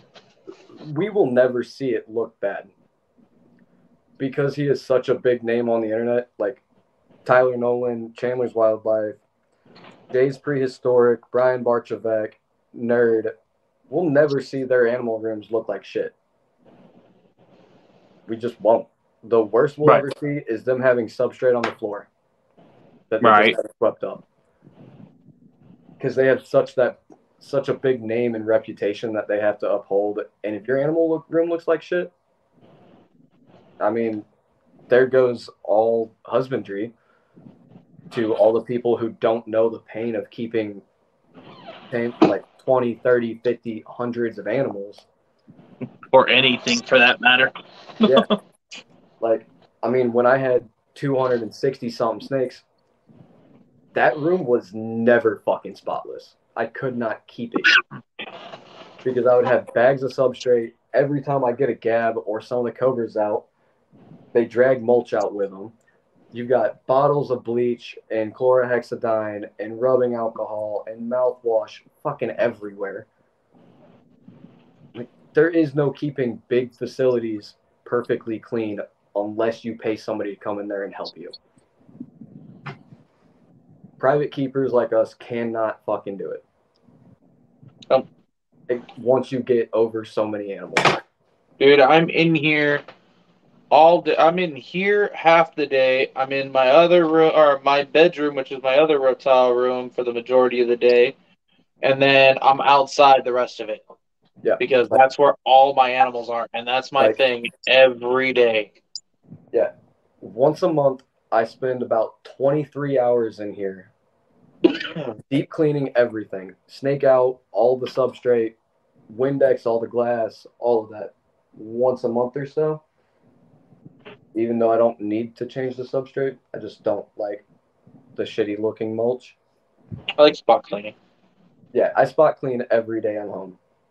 Like, I've probably spot cleaned 3 different times and cleaned up like 6 different piles of shit through today. Yeah, you gotta do that with the Cobras, though. Yeah, they're so messy. Cobras are so fucking disgusting. Especially monocles. Mm-hmm. Monocles will shit, go through it, go up and down the walls, all over the glass. Sounds like my fucking retic, Lucy, dude. She's a dick. I don't know why she likes playing in her poop. Like, you ever seen the movie, what is it, the Simpsons movie, where she's like, how did the pig tracks get on the ceiling? It happens every time, and I'm like, why is there snake shit on the roof? I will be honest, my retic is super fucking clean for some reason, until it comes to feeding. Because if I feed him a frozen thaw that has a little bit of blood on it, or whatever, if it leaks blood when he constricts it, before he actually starts eating it, he will flail it the fuck around and throw blood all around his white enclosure. It looks like a freaking crime scene. Yeah. And it's funny. The fucking Mojave, he does it too. He doesn't just bite and let go like most Mojaves for some fucking reason. He bites it and plays like a gaboon viper and just sits there and holds it for a second and then swings his head as hard as he can and throws it across the fucking cage. Nice. Yeah, and he's in an all glass enclosure. So these two Have a giant males split spot. bite and let go, but Karen will bite and hold on, and that is not normal for an Aatrox. No, it's not normal for any rattlesnake. I don't think there's very many pit vipers out there, or very many Crotalus, Sistris, or whatever the fuck the other one is, that actually just bite and hold naturally. The as a species. Speckleds do it. I said very many, not none. I've seen a lot of the Zopcons, whatever you hold. Oh, the Tascabans or whatever the Yeah. fuck. Yeah, the Speckleds do it. The Sidewinders do it. I want one so fucking bad. Somebody tried telling me Arizona Blacks do it too. I had 3 of them until a month and a half ago. None of them did it. And I had them for years. I mean, I got 3 of them. Our 3 airs are the Crotalus Aatrox, and I mean, only 2 of them bite like they should, and only one of them was like, "Hey, I'm gonna suck my fangs up in this bitch." So none of my molossus did it, but all right. So I've got a question about the molossus since you're like in their native area. So somebody told me recently that the black and silver ones are East Texas, and the brown ones are the actual Arizona blacktails. So he was trying to tell me that they went back to the Crotalus molossus ornatus for the East Texas and just molossus for the Arizona blacktails. That's weird. Because I swear I've seen like the variation of both out here. I mean, yeah, you would. It's everything you have in Arizona. Almost all of them range into Texas if they wanted to. Right. I mean, that's like, I found Carolina pygmies out here, but I only natively have the Western pygmies. Yeah, just like I was telling people before, like on paper. And I found different subspecies of the copperheads. Like we have broadbands and Osage, but I've found Transpicos and Southerns here. Well, it's just like I tell people, dude, we have 13 different rattlesnake species in Arizona. But out of every other state that like where they kind of come into our state, I think we have at least 20, at least 20 species, maybe 20 plus that are actually not native but have traveled over. Oh yeah. I mean, and I would say at least 20 plus rattlesnakes. See, and we just keep taking these animals' land from them to build our houses and businesses and roads. And then yet people wonder why the fuck they migrate to different areas. Yep. Like Missouri, we have armadillos. They're not native, and they're still not considered native, and we've had them for decades. But they weren't native here when they did the research and studies on them. So they just won't change it. That's how it goes, man. Yeah, we keep taking their houses, so animals have to move to new areas and evolve and adapt. And we wonder why they do it. Well, yeah, it's just, I mean, it happens. I mean, and it's people like, and I get that out here too. Like people like freak out. They're like, why? Yeah.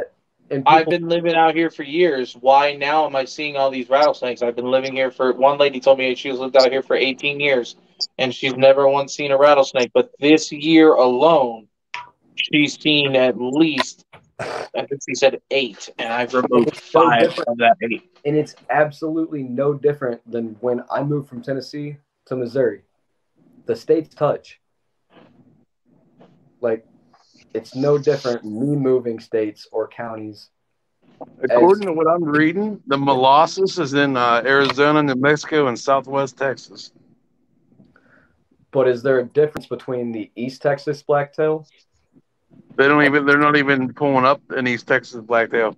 All right, so what comes up if you look up Crotalus molossus ornatus? Is it the black and silver picture, or is it the black and brown? Ornatus? Yeah.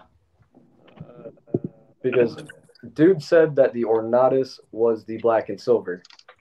So the ornate version. He lied. No, I'm just kidding. I mean, probably. Dude doesn't keep Venomous. Look at this guy here. What, 2 Benji? 5-hour lives in 2 days. I know, Benji. Why the hell you make me stay on live for 5 hours?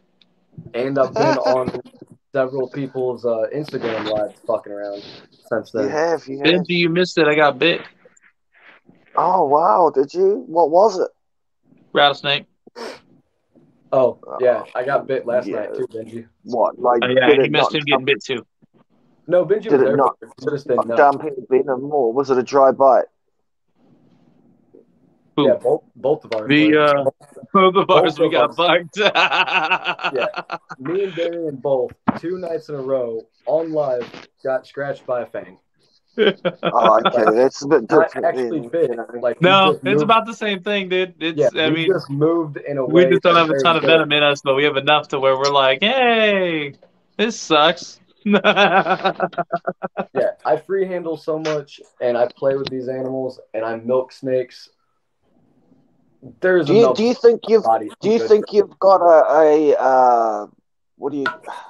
you've been bitten twice now? Do you think you have any yes, what do you call it, natural immunity now? my body has made natural antibodies to it. Yep. Not a natural anti-venom or an immunity, but the antibodies that my body now produces. Because there was this guy back in history. He was so scared of getting poisoned. This king, he used to take poison every day, and he built up his immunity. And then the Romans came to kidnap him and his family, and he couldn't die because he tried poisoning and took the poison, but it didn't work. Look up Cobra Man Ray Hunter. He can get Mr. Diamond Cobra he wants and not need a hospital. He's been bit hundreds of times, willingly, accidentally. Like, his main source of income is social media and milking snakes. Fucking crap.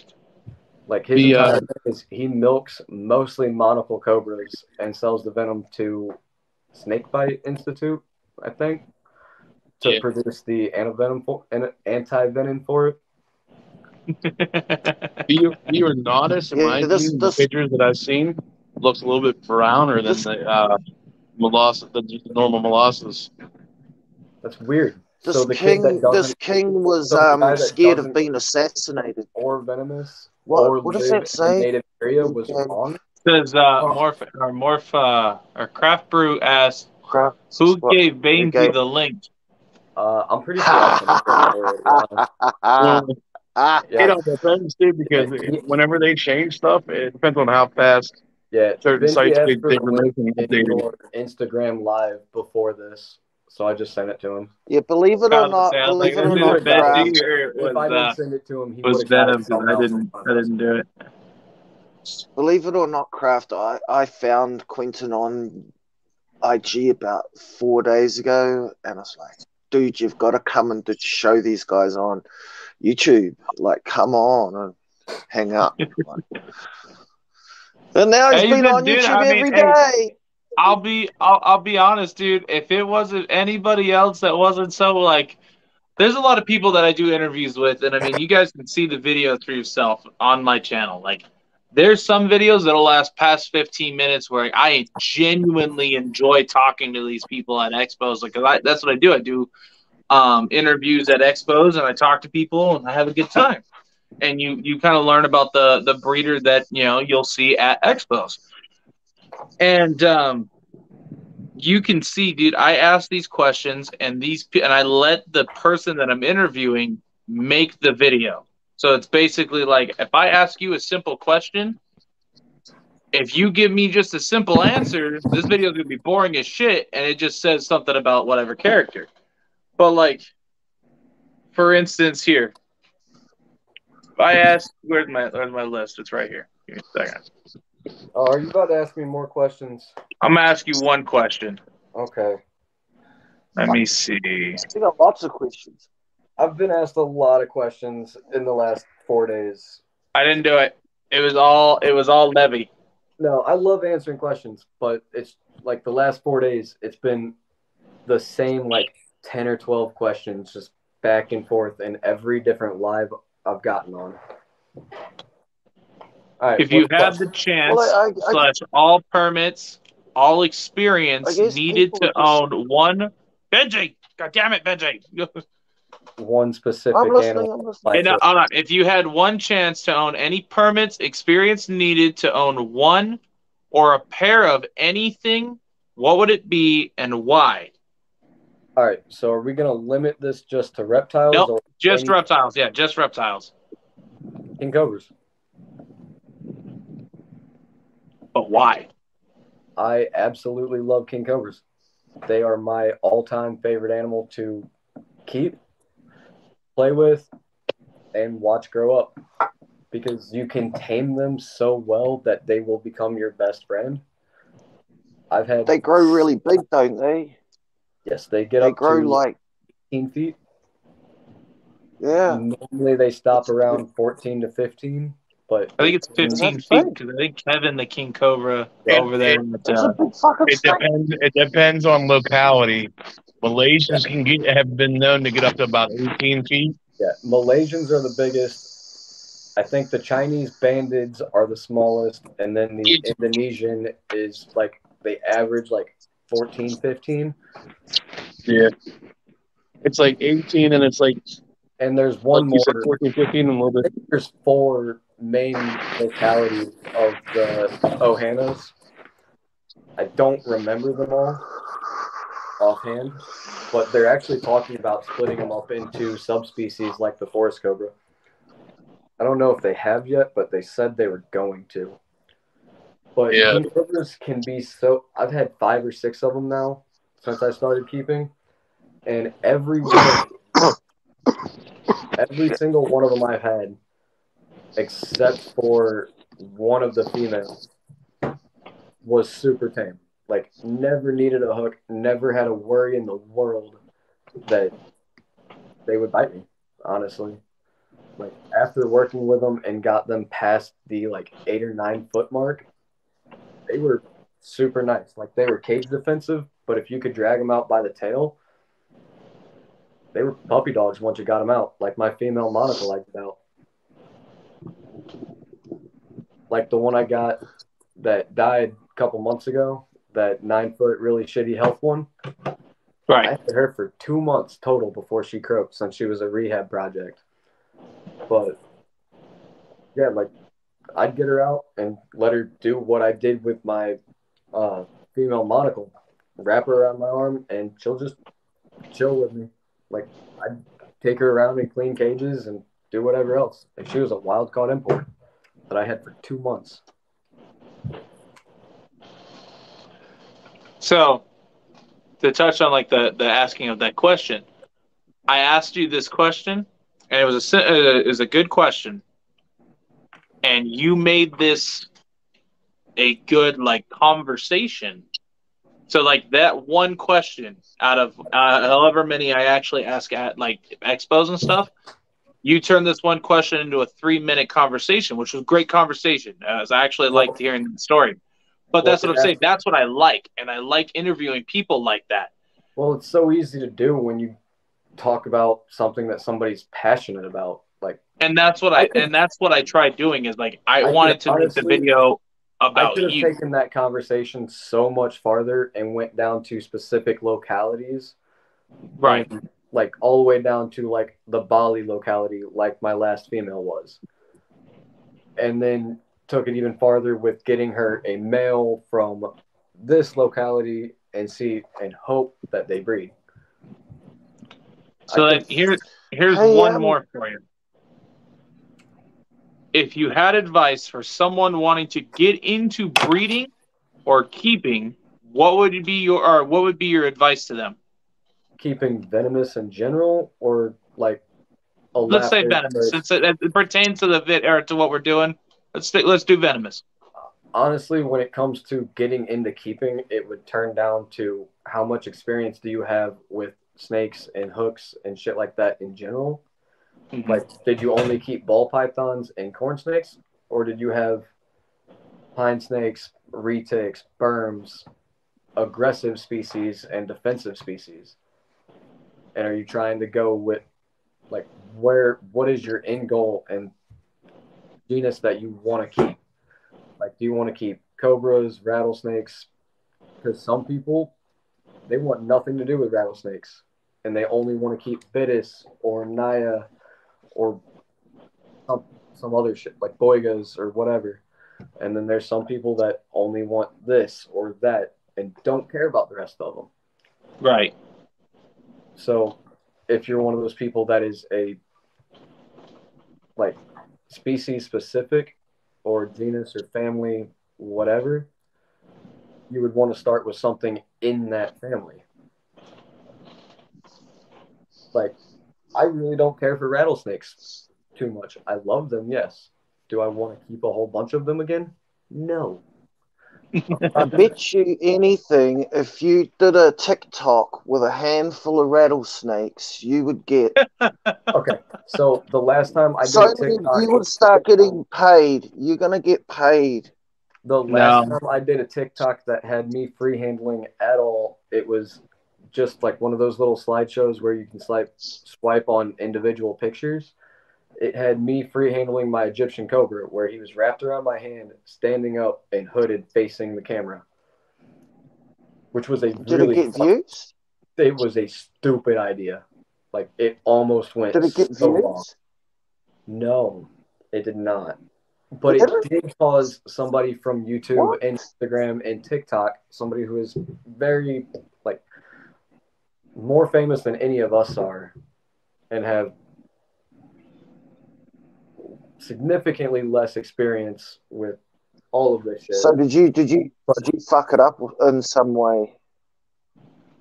She started Benji, let the man talk. She started an argument in my comment section that went back and forth for 3 fucking hours. Like, this video has, I think it ended at like 60 something comments, and a lot of them got deleted after the fact because I got tired of other people joining in on it. But on how that she's this big keeper and that she keeps venomous and cobras and you should never free handle and it's bad and you're the problem with the hobby and this industry. But dude, don't you just love those people? We're supposed to come together as a community, but yet we've got bashing videos in one hand. Or I actually ended up having her I DM'd her my phone number and told her to call me if she wants to actually argue instead of just doing this for fucking Instagram. Right. I know she screenshotted it because it's a good argument. If you can find it, please read it. It is funny as fuck. But I straight up DM'd her and told her to, after several times of telling her to just DM me, get it out of my comment section, this, that, and the other, she finally just followed me. You can delete it. Told her you can delete it. Yeah, I sent her my phone number. I gave her my reptile Instagram and my Facebook and told her to hit me up on anything but my comment section. And we can argue. And if you want to do an Instagram live and argue about it, I'll do it. I don't care. And it ended with me telling her to basically go get fucked. They are my animals. I have more respect for my animals and how I treat them and handle them than she will ever have for another living being. Plus, you're not even in this country. You don't know my animals. You don't know me. All you see is my shitty ass TikToks that I don't know how to fucking make. You don't know how So I am. you're already on You TikTok. did not buy them. Are you- It is no worse than you driving your car down the interstate unbuckled. I have a higher chance of wrecking my car than one of these fuckers biting me. Yep. So you already on TikTok. I am, but I don't have. I think I'm at like 660 followers on TikTok. Fucking better than me, dude. I haven't even started TikTok. I posted like maybe 4 videos. I've got like 60 something freaking subs or something. Yeah, I don't know how or why. Like, I just I don't know. like, Maybe the fact that you're holding a Cobra. No. that's in probably my least viewed video, to be honest. I think that's I'm He one may sure of be there's good. others Imagine- of you handling other things. yeah. I would But either rather, way, it is so hard to take like TikToks with the Venomous doing shit like that, but it is. trying to control the camera, make sure everything's on the fucking screen. It doesn't look like shit while holding a Cobra or a rattlesnake, even on a hook. That shit is stupid fucking difficult. We still got 3 people, and it's already past midnight my time, so I know that it is like, all right, it's 1 a.m. your time. It's You are. 3 a.m. Eric's time. It is 2:08 for me right now. Okay, so you're 2 hours ahead of me. So you're Yep. 2 hours. Okay, so it's 2 o'clock your time, 3 o'clock his time. And then Benji is tomorrow, so he's supposed to be telling me the winning lottery numbers. It should be Is about that how time zones work? 7 p.m. the Benji's time. Yeah. I wish that's how time zones worked. I got 10 Megan past 7. sitting in the other room. Well, But if I'm right from what I've On read, Saturday. there's Saturday night. Indo-Chinese, Western Chinese, the Malaysians, and the Philippines what did you call me? for the King Cobras. Did you just look up their localities? I was looking up like the specific groups that they have them Oh, did they as of finally? right now. Did they actually break them up into different subspecies? Finally, The one thing I read said there's talk about dividing them even further. yeah, they were. Because right now, as far as I'm aware, I haven't looked it up or followed it in a long time. But right now, they're all Ophiophagus Hannah. As far Yeah, as there's I'm aware. still And Hannah. they were There's talking about locality. taking like the Malaysians, Indonesians, Chinese, and whatever the fuck the last one is. The Philippines. And breaking them down into their own species, subspecies like the forest cobras are. Because the black forest, brown forest, and normal forest all used to be the same thing until they broke it down to the Melaleuca, this and subflava, I think. Yeah. I thought you'd be getting tired by now, Darian. No, I'm tired, but like now the penny taste went away, so like I'm a little happy. Oh yeah, the kids are in bed. No, we sold the kids to the neighbors. Don't lie. Oh, yeah. Is it doing that little like? Hey Darian, is it doing that little bubble up and when you squeeze it like a pimple, it pusses and does that weird blood pussy mix? Oh, I did that a minute ago. Yeah. His vagina does it too. It had been a minute, guaranteed. Because mine did that too. Yeah, I squeezed it and it like bubbled and oozed out. I was like, "Oh, that's cool." That's when you were talking. I sat there playing with it. Yeah, I was sitting in the passenger seat of my work truck doing it earlier while we were going to some. God damn it! Here. And my green hand, like I'm his boss, he looked over and just goes, "What the fuck are you doing?" I was like, "Oh, I got bit by a cobra last night on YouTube Live." So a lot of people get to witness me get bit and not react at all. Yeah. Sounds like me when that tag and retake that 12-footer bit me in the thigh and wrapped my leg. I'm looking down. My buddy's like, you want me to do something? I'm like, no, I'm okay. I'm really good at hiding bites because I used to do tours at one of the local zoos I worked at. I would do guided tours and get out retics and pines and bulls and get in the and do like little alligator shows with it. So I would get in a pit, the indoor alligator pit that had 30 to 35 alligators in it at the time because it was winter. But I was showing off the big 9-foot female that loved me, so I was just sitting right in front of her face, petting her head, doing whatever. And then fucking Mandy hauls ass from the other side of the pit, the 7-foot female that hates me. Yo, what up, And Britt? just latched onto my fucking leg in front of like 30 people. Had a 7-foot alligator attached to my leg in front of a child's birthday party tour. Nice. Yeah, like nobody. There was like 2 adults in that entire room that was not me. Everybody else was like 8 to 15. And I just had to hide that somehow. If And then a year later, when I worked there, the same lady that was there watched me get bit on her tour again by a 19-foot retic.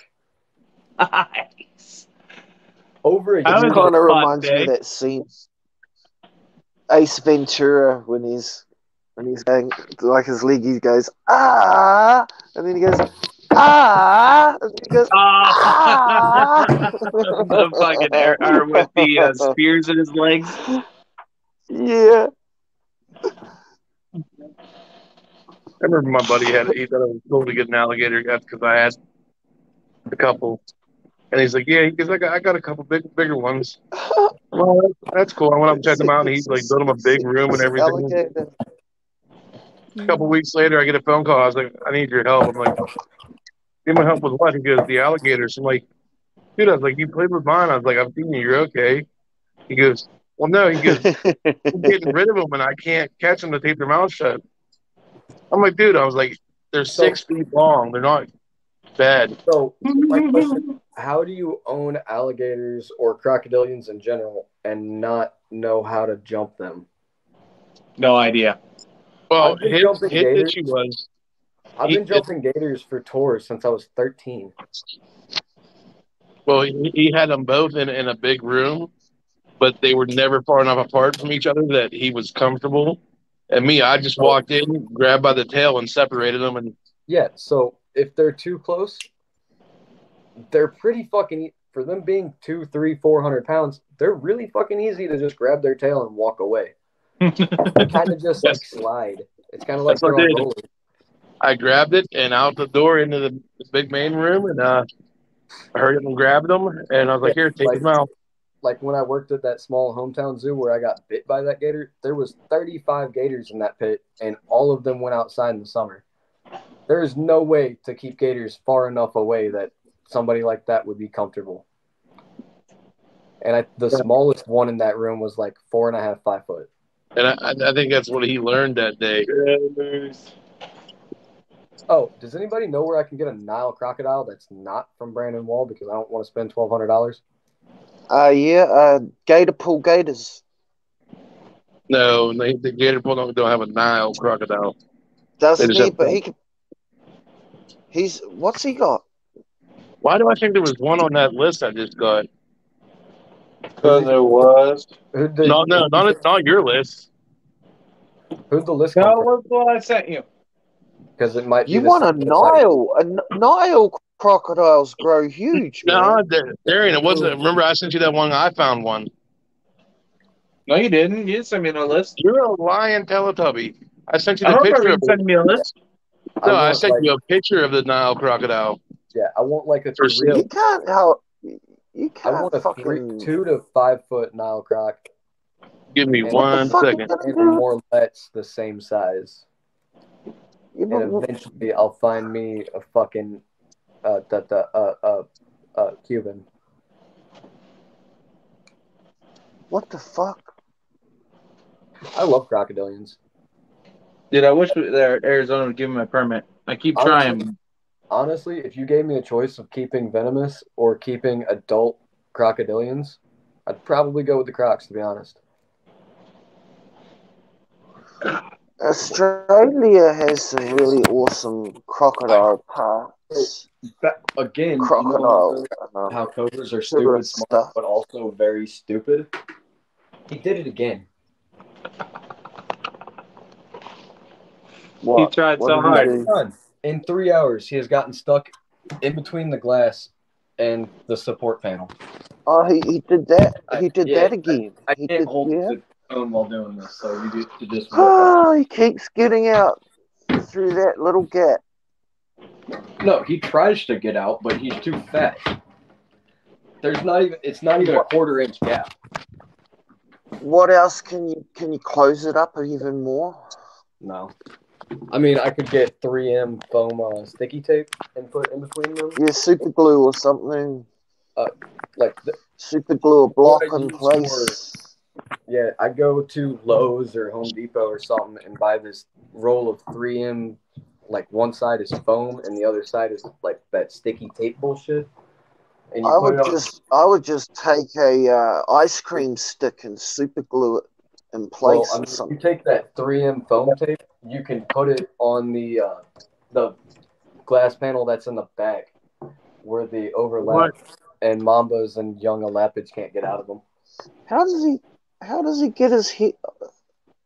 Is he jamming his head right in the gap and just pushing until his head pops through? Basically. Huh.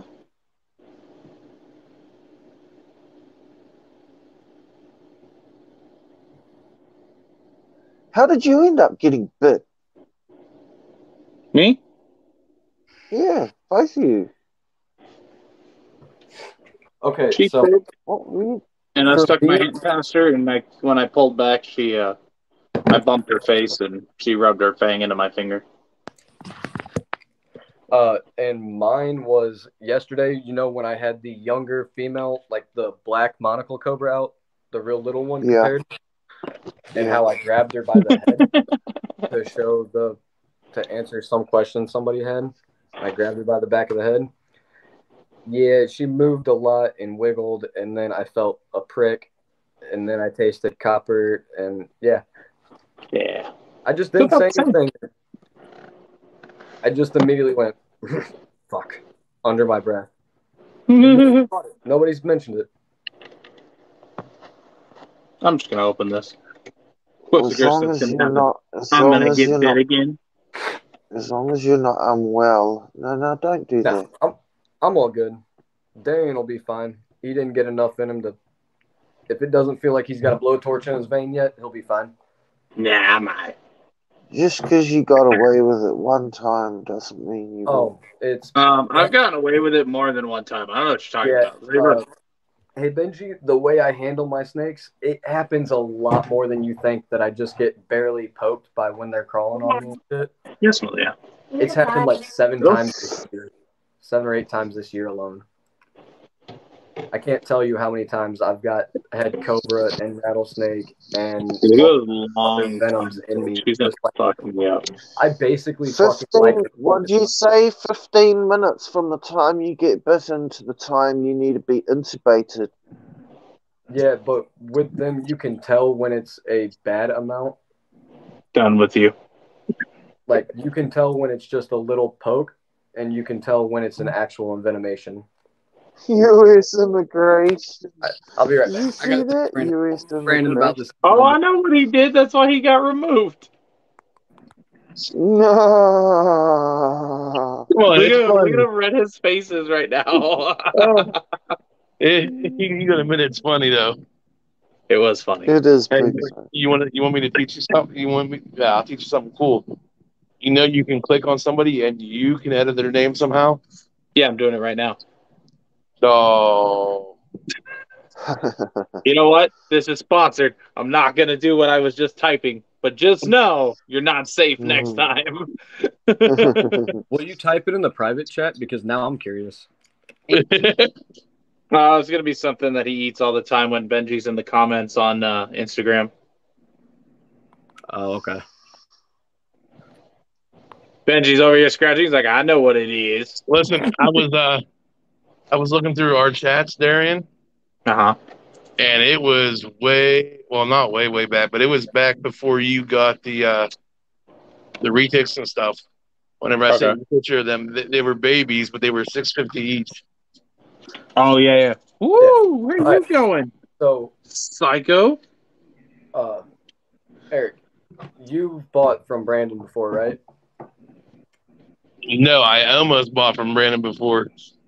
And then I seen it, and then he was vending a show near me, and what he brought to the table and the price. Now, I'm not going to say they weren't healthy or nothing, but like I wasn't impressed enough to buy anything from him at that time.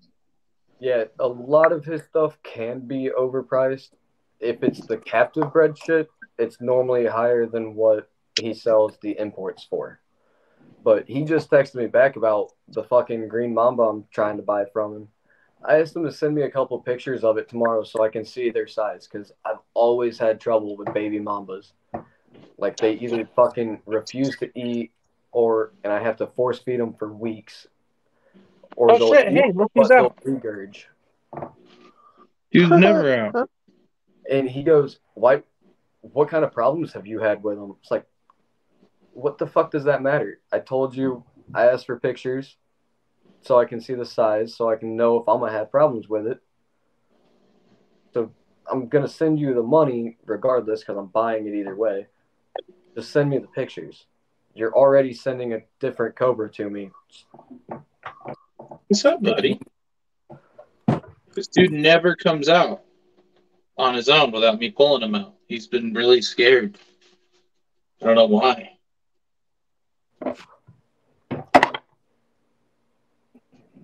I don't know why my tongue ring ball keeps coming off. I don't know why this is goofing up.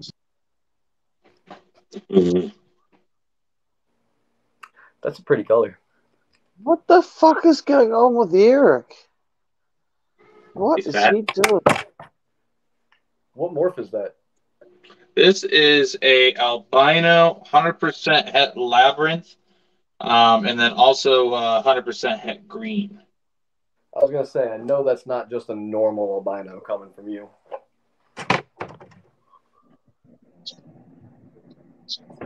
This is my last attempt to try this. If it fucks up again, He's been done. turning it I'm pink pretty with sure that none of us filter have and tricking 24 everybody. Oh yeah, I had people thinking it was a. Ooh, what happened to you?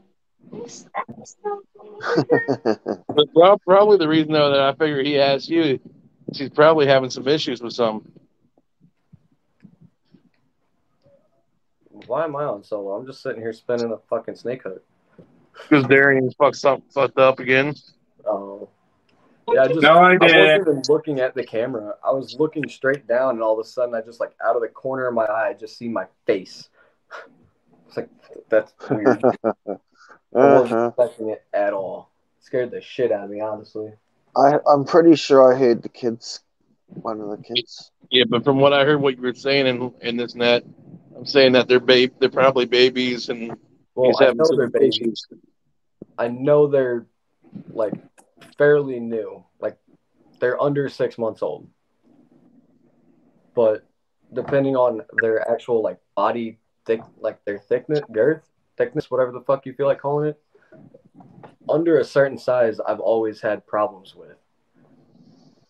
Like, once they've got at least like 6 or 7 meals in them, then I don't have problems. But every 3-month-old, like our baby Forrest, how they're both like 3-4 months old, I can't buy a baby mamba that size, otherwise it will die. Every baby black mamba, green, western, or Jamesons I bought as babies that small, they all have the same fucking eating problems when I get them after the shipping. Like the last one, I actually had to blend its food up, put it in a syringe, and shove the syringe down his throat and inject a liquid rat into him. Well, that's like I've tried everything with this one ball python. I just got it shipped to me, and like it's refused Put it in a blender. meals all the time, and it Blend wasn't the a rat. ridiculous amount of money, but still $750 a. Yeah, like he just texted You back can and said blend that rats, he's got can't you? 4 meals in them now on live pinks. One of mine? No, Fat. Can you put rats in a blender? Can you put rats in a blender and then No, stick Eric. it in a? I've Eric, done is that one of mine? with so many baby snakes, mostly mambas and rattlesnakes. I heard you say that one something's not eating, and you're like, one day I just got shipped to me. I was like, wait a minute, one of mine? No, No, no, I've got, that acid. no, I've got Oh, okay. problems with baby mambas under a certain size, or either size or how much they've eaten so far in their life.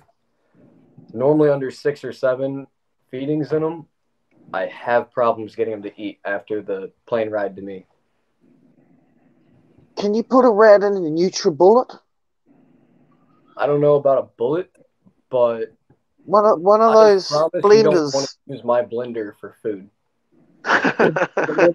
They have pinky presses or pinky pumps, whatever you want to call them.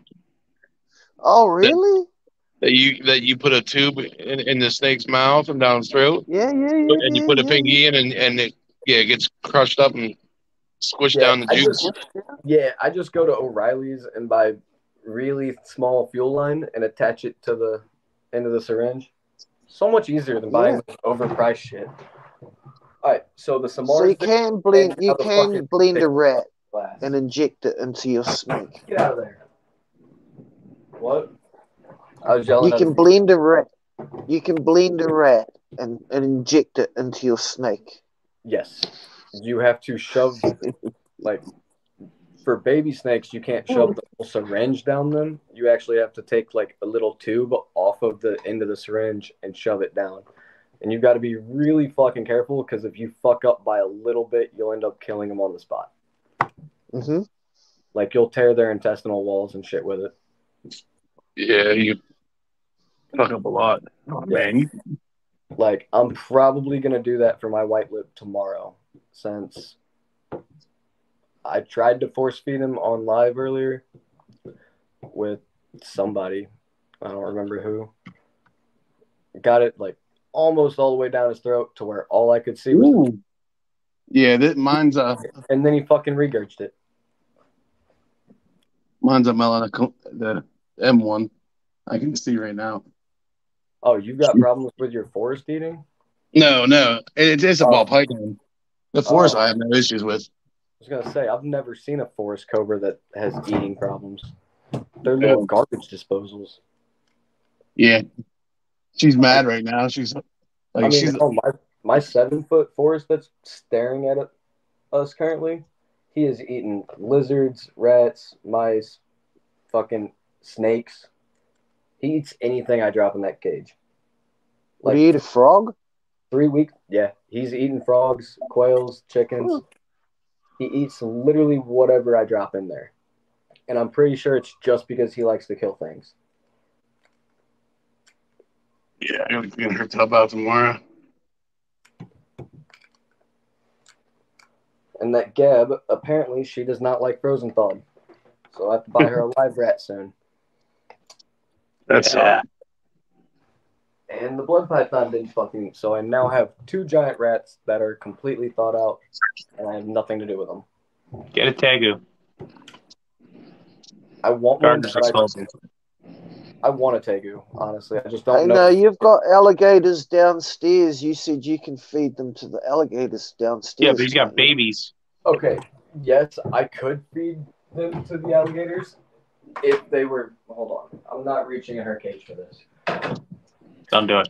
Her head is currently sitting right in front of the rat, but she won't touch it. Yeah. We'll just give her a bit more time. Give her a bit more time. If the rat wasn't the same size as the alligators, I could feed it to Oh, okay. Well, Yeah, could you break it up, chop it up into little pieces, get a chopper and just go dice it up? Not worth it. I think they got 10 pinkies between the 4 of them earlier as a snack. Yeah, that'd be fine. Out, and I had nothing better to do with them. So what will you I'd do get with the rats then? I love Tegus though. Don't listen to me. I'm biased as shit. I got 40 fucking Tegus. Don't listen to me. What will you do with them then? Will the gaboon eat another one? No, the gaboon didn't eat. Yeah, my Gab didn't eat. Oh. I've had this Gab for probably 3.5, 4 months now. She hasn't ate yet. What are you gonna do with these rats then? I've tried everything, and I'm not gonna force feed her. She's not. Have you tried chicks yet? No, she's wild import, so chicks wouldn't have been natural diet for her. Yeah, but might still be curiosity. You never know. They don't hesitate. They usually don't hesitate on a bird. No, I haven't tried that yet. She's not in bad enough health for me. Like, she's still well above normal weight. She's like 27 pounds. I am not concerned about it. Nah. If she starts actually dropping weight visibly, Yeah, then I'll try and change something. But until then, I am not gonna. I think you should try a I chicken. don't want to deal with the bird shits. I don't like bird shits. They're terrible.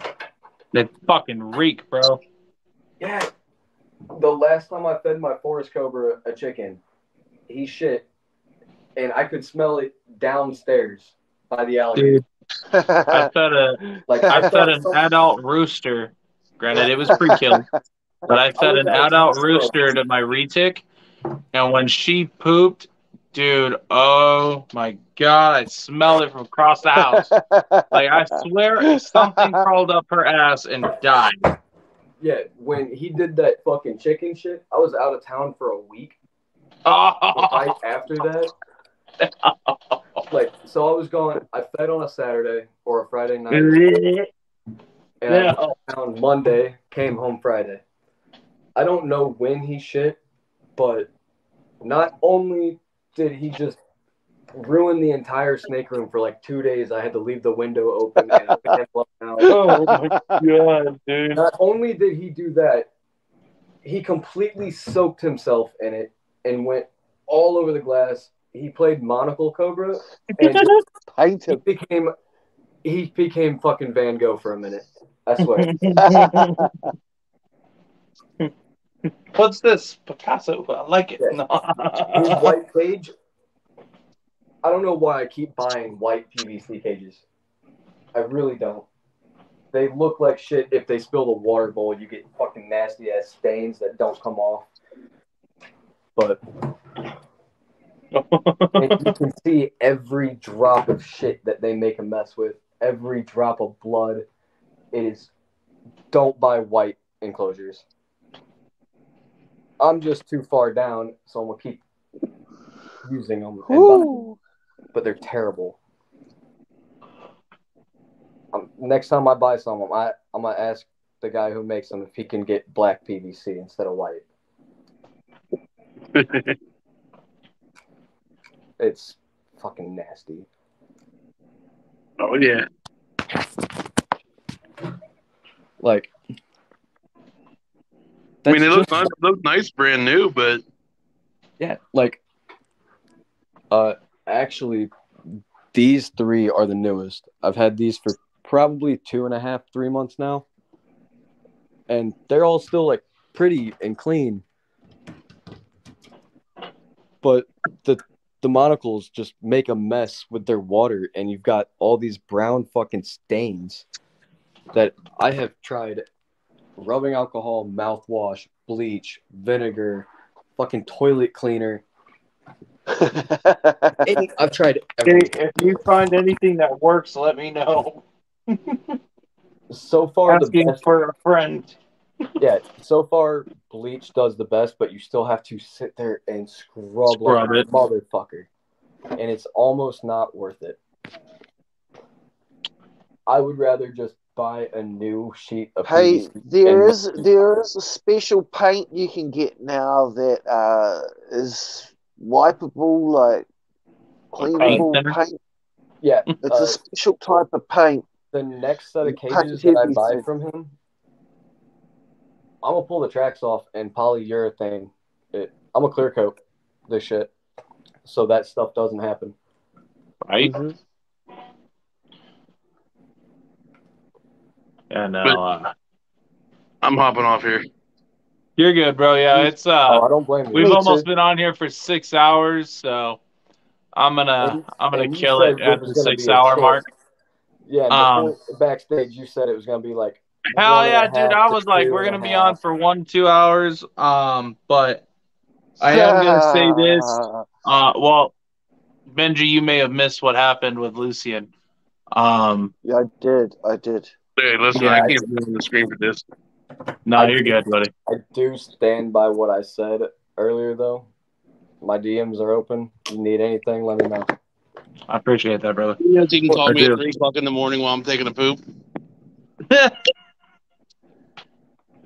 But okay, what he's talking about is my I had raised an African crested porcupine just recently, and he had heart failure. and he passed away on me. And I was so upset, dude. Like, yeah, I raised him like one of my kids. He was just like one, dude. Like, I had to sleep in my room, woke me up every couple hours like a fucking baby. Had to eat Used to every sit couple on your hours. Like, shoulder. used to sit on my shoulder. Pull his glasses off, lick his He used to- hair. He also used to shit on his shoulder. I honestly know the Oh, part yeah, of he that. did it a lot. Like, Fucker. I had my first Eastern Diamondback that I got when I was 15 up until a year ago when he died. When he died, he was almost 8 foot long. Yeah. He was fucking massive, and I had him since I was 15 to 22. And he was 6 foot when I got him. Sadly, I didn't have him for as long as I would have hoped. Had him for a very short time. I had him since he was 2 weeks old, and or a little under 2 weeks old, and he passed away on me just recently.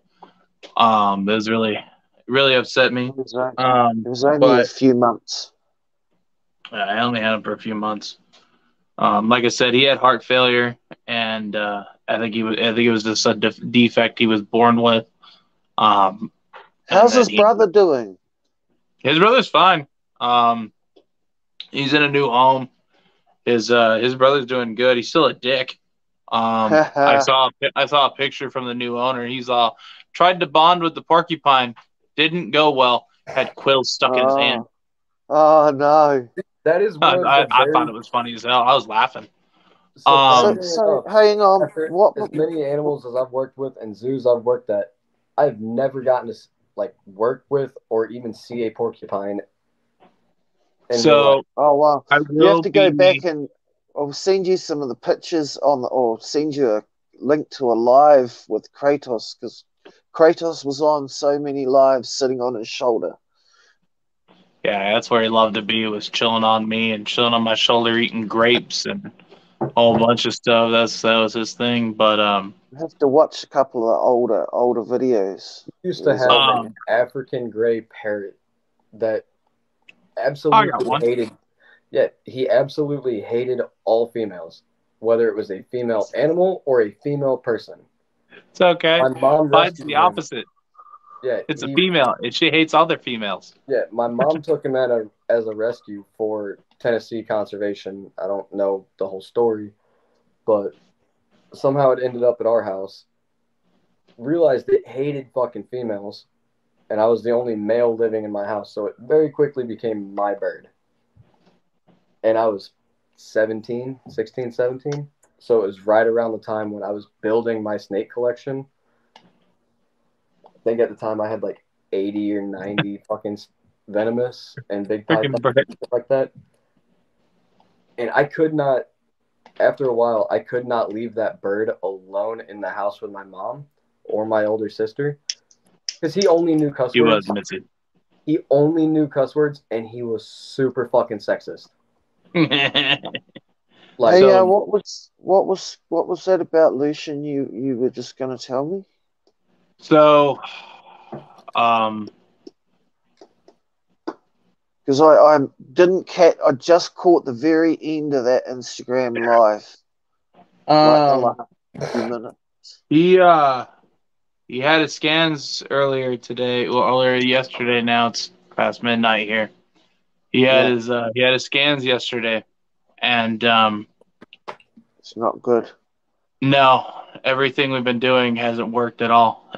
Cancer's still spreading. Cancer's still growing. He's got one chance left, and it's basically on these pills that they already said they don't believe is going to work.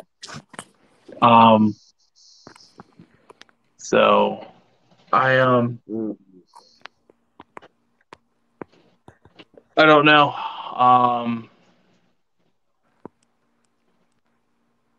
Yeah, I mean, it is what it is. You know, I've kind of compartmentalized my emotions about a lot of things. It took me a little bit. I was a little late to my own life because of it.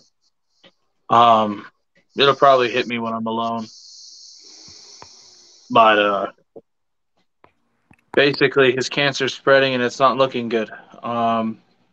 He didn't want to say the words quality of life, but it's coming down to that point of quality of life.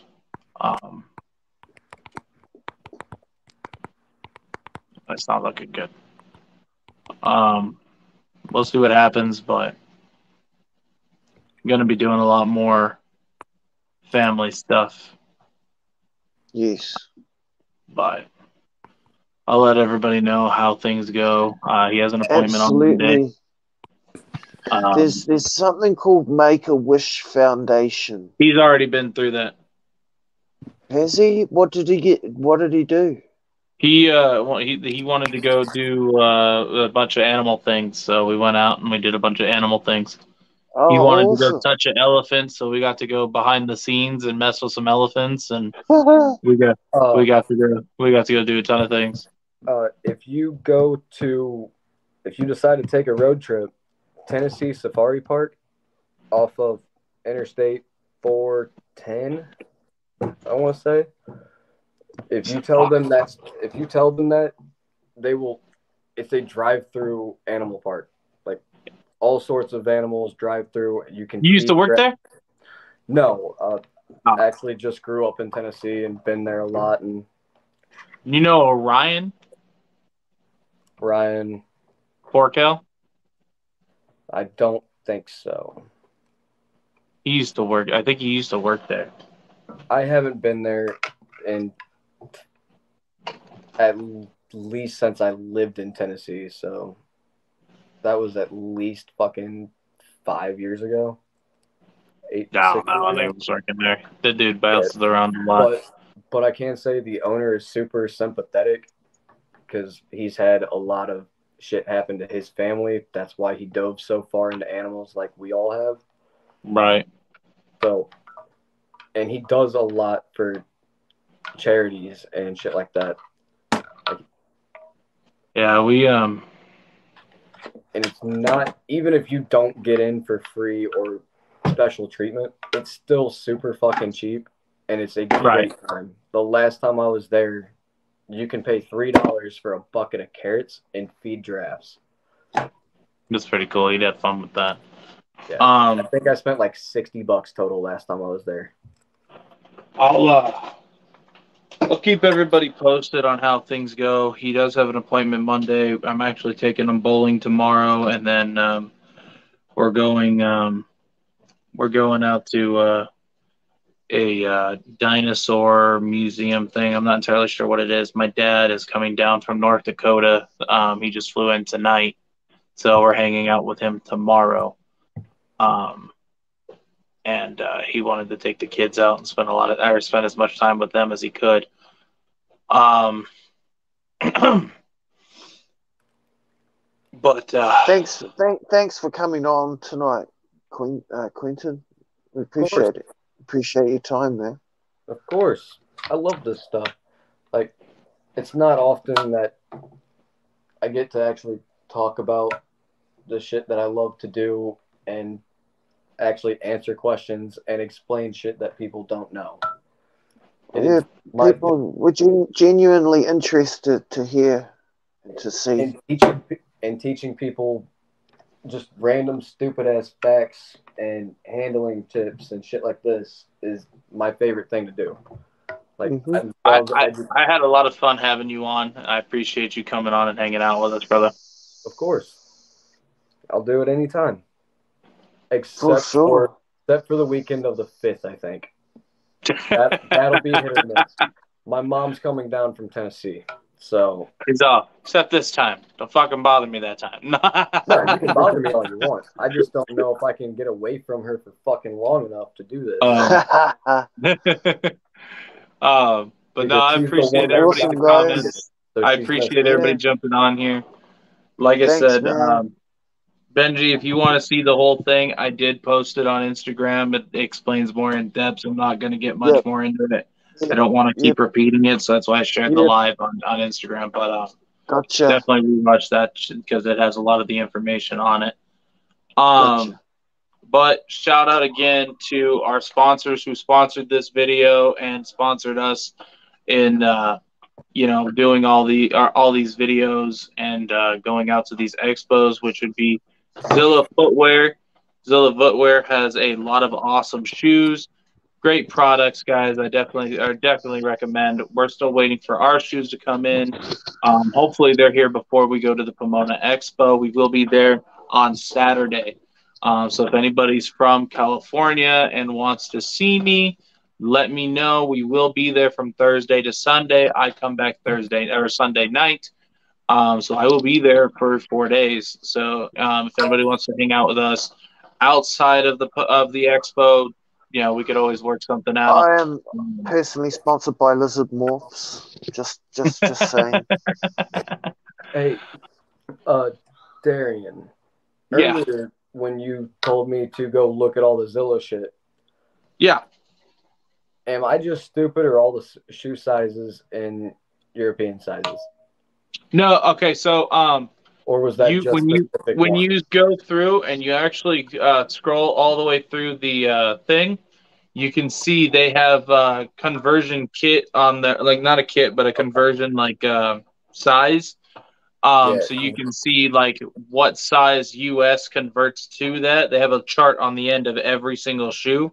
So it tells you like, okay, if you're a size 12 in US, then you would be this shoe in their thing, and then that's what you would put in. Yeah, because they're not a US company. Yeah, I was about to order a couple pairs of the shoes earlier, but I was driving my company truck with a 25,000-pound trailer behind it, and it was kind of difficult to sit there and look at all the pictures.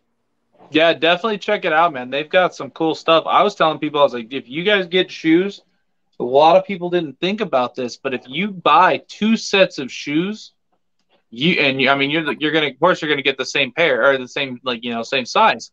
You could mix and match those shoes. So one shoe could be a bearded dragon, the other shoe could be a monitor lizard or something. To be honest, I was gonna buy the shoes and never wear them. They were gonna sit up there by my stuffed animals. Yeah, right. Basically, what mine are doing, I'm wearing them to expos, and that's it. And then they're just gonna sit up there and be display and help promote Zilla and what they're doing. The only pair of tennis shoes I have are safety toe that I'm allowed to wear at work. Yeah, see, that's my shoes. My shoes are what I get from Walmart, but they are steel toe, and I love them. And then other than that, then I wear my chancletas, which my dog chewed up because I tripped over her the other day. So to get back at me, she chewed on my shoe. So now my chancletas look like this. She chewed half of it off. Look at that. Let me see that. Shoot it off. Yeah, I bought my tennis shoes that are safety toe, and they've got like the ankle protection, like basically high tops. Like 3-4 years ago, just to be an asshole to my boss, because he said I have to have safety toe and this, that, and the other. Otherwise, they're not allowed on the job sites. He was expecting me to go and buy a pair of like Carolinas or some other boots. Now I come back in wearing Reebok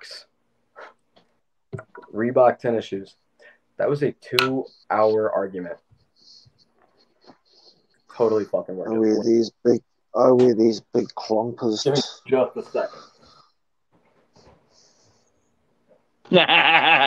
Fucking Eric. So shout out to that hard-working chair that's been under his ass. Yeah. I went out and bought these just to be an asshole to my boss because he said I couldn't wear tennis shoes. Fuck, you got big feet. So, I'm a small person. What size shoe do you wear? Hold on. These are 10.5s and they're small. My boots are 11.5. Yeah, my boots are 11.5. Yeah, my shoes I bought these like 4 years ago. Well, I was only asking because Zilla had to special order my shoes instead of their normal base company. They had to pay extra to buy a pair of shoes for me because I'm a size 14. So am I. Yeah, there's the size difference on my boots to my tennis shoes. Yeah, I'm a 14. Yeah, I'm a size 14. Wait, are you a 14 in US or are you a 14 in something else? 14 New Zealand. I'm a 16 or 17 US. Holy fuck. No way. How tall What are the you, fuck? baby? Yeah, I'm 6'6". What? Okay, that fucking explains it. Dude's a giant. How tall are you, Darren? I'm 300. 6'1". I'm 6 Yeah, foot y'all are 6, both like 320 pounds. When I come to Arizona, you're gonna have to look down to even look me in the eyes. When I walk through a doorway, I'm 5'10". the top of my head touches the doorway. I'm 6'1" and my wife is 5'3". I'm used to having to look down. All right, so He's know, been my shooting the cages. My American basketball boots were top of my like head size 16. 5'2".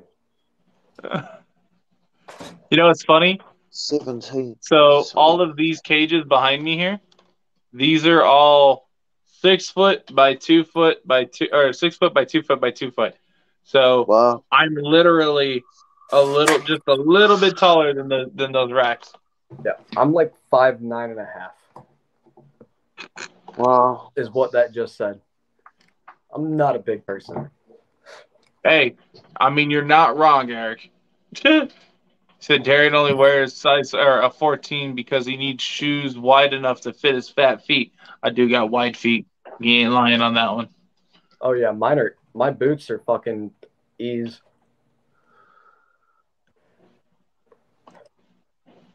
Oh, my battery's going flat again. Yay. Benji! Hi, Benji! Hey, it lasted for a little bit. It lasted longer than I thought it would this go around.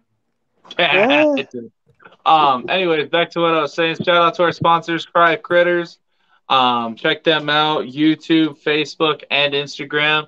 They're just starting out doing some awesome work with some pretty cool species out there in Australia. So check them out. Definitely give them a follow. It's really appreciated. It helps a lot when you guys go and follow our sponsors because then in return, they want to, kind of promote more and kind of, not just sponsor myself, but sponsor other people as well. So it helps out all around. As well as if anybody wants to get those shoes from Zilla Footwear, the link is in my link tree. So if you guys check the bio of this video, the bio on my Instagram or Facebook, however you want to check it out, definitely click that link, and then it gives us credit for so basically sending you guys over to them. They do ship anywhere in the world, so it is not just huh? I said Benji can get his shoes now. Yeah, Benji can get some good looking shoes. They are pretty sick shoes. They're badass. I'm excited. Yeah, the ones that I'm getting in are the green tree pythons that they just released. Yeah, I haven't fully decided on which 2 or 3 pairs I'm gonna buy, but I'm gonna drop like $150 on those shoes that I'll never fucking wear. Speaking of that, if you spend $120 or more with them, you get free shipping. Good. I'll need it because I'll probably spend like $100, buy 2 or 3 pairs of shoes and a bunch of other shit from them. And they do a lot of cool stuff. And then if anybody's looking for Rodriguez Reptiles merch, why did I solo him out? That's funny. All right. Different topic. The last time we were on Instagram Live when it kicked me out for time me out. Yes. What spider were you going to show me? I was looking for either the Malaysian earth tiger. That's what it was. I remember it was Malaysian. Yeah, so it was probably a Malaysian earth tiger, and I was trying to find her to get her out. And then if you ended up wanting her, I was going to have to either send her in that giant container that she's in, or I would have to, so you didn't have to like rehouse her because she has like a perfect setup in there. That, or I'd have to destroy her entire house and then get her out of it.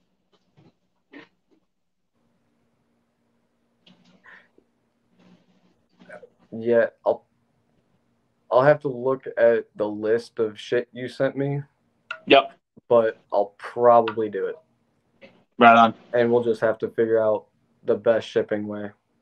Because I refuse to do Delta for one fucking spider. Oh, no, dude. I do FedEx priority overnight. Oh, fuck. Okay. Yeah, it's I forgot you easy. can do that with spiders. Yeah, you can do that with spiders, tarantulas. You can do that. Or tarantulas, scorpions. Kind of can't do it with most of what I own. So yeah, the only thing you can't, the only thing that can't be shipped is venomous, is everything you have. But lizards and are all this stuff, they don't really care. So they'll be all right. And you're only looking at, well, I'd say it's cheap, but the prices have gone up because of freaking everything else going up, all gas and shit. As long as I'm not gonna end up paying over $120 for a spider to get here, I don't care. Because I'm gonna hook you up. I got you. Every time I order one of my venomous from somebody, shipping is a minimum of like $125. Yeah, that's about right. And that is the cheapest Delta. Or yeah, that's about right. Or Tim Gould is like $150 for one venomous. Adding a second makes it up to like $225. And no, I got you, dude. With FedEx and shipping tarantulas and stuff, or even if you wanted like tarantulas and centipedes and some scorpions, I'll work with you on price around shipping and stuff too. But we'll talk about it after this. I just wanted to see if you could get that spider out. But if you got to destroy her home, nah, fuck that. So she's like I said, she's an earth tiger. So she's got a big log that goes about this big, and it's hollowed out so she can tunnel all the way in it and then go down to the bottom. She has like a whole tunnel system in there. It's kind of cool how she did it. And are you one of the people that feed them like pinkies and shit too, or do you just do the insects? So I normally do insects, but for the bigger species like her and a lot of other stuff, I'll do pinkies. Also interested in that Goliath. Oh yeah, we've got salmon pink bird eaters, the Goliath bird eater. We got do you only have salmon? Yeah, that's all I got left right now for sale. Everything else basically sold out. Aren't there blue bird eaters too? Like I don't know what it's actually. Not to my knowledge. Like I know there's the burgundy. Yeah, I thought for some reason I'm thinking that there was like a sapphire or cobalt bird eater the cobalt as well blue as the normal tarantulas. And tarantulas. I might be wrong in mixing two different thoughts into one, hoping it's real. Probably. Or you saw like a photoshopped thing and no, it's definitely not that. I do not look up spiders. I'm not in spider groups. I don't. Yeah, we've got Arizona blondes, all that. So I mean, yeah, just look at the list and let me know. I mean, don't get me wrong. I love spiders. I love tarantulas. I just don't keep them very often. Right. Like they're harder to play with. If you drop them from hand height, they fucking die or die. Like all of these I can get out and play with, and I just have to be careful and smart-ish. But I just feel like every time I hold a tarantula, I'm just gonna end up killing it on accident. You be alright. Yeah, I just don't like killing animals unless I'm hunting. He said get a centipede. Freaking Eric. I do want a centipede. Get one, dude. They're dope. They're ferocious freaking eaters. I tell you what. I've never had a centipede either. Dude, centipedes are dope. Like these are like right now I'm trying to get back in. Like I'm gonna buy a ball python, which I haven't owned in fucking 7 years, unless it was a king cobra feeder.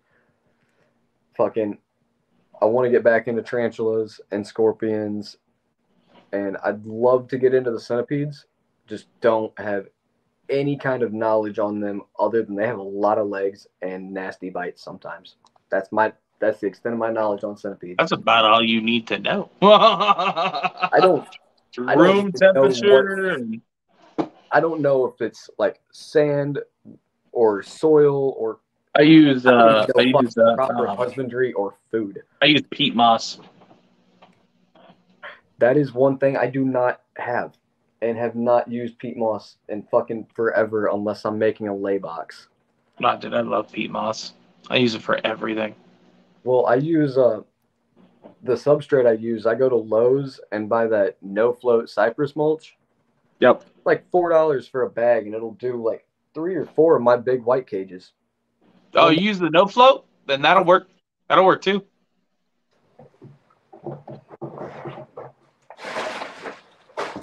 Yeah, I know what it is.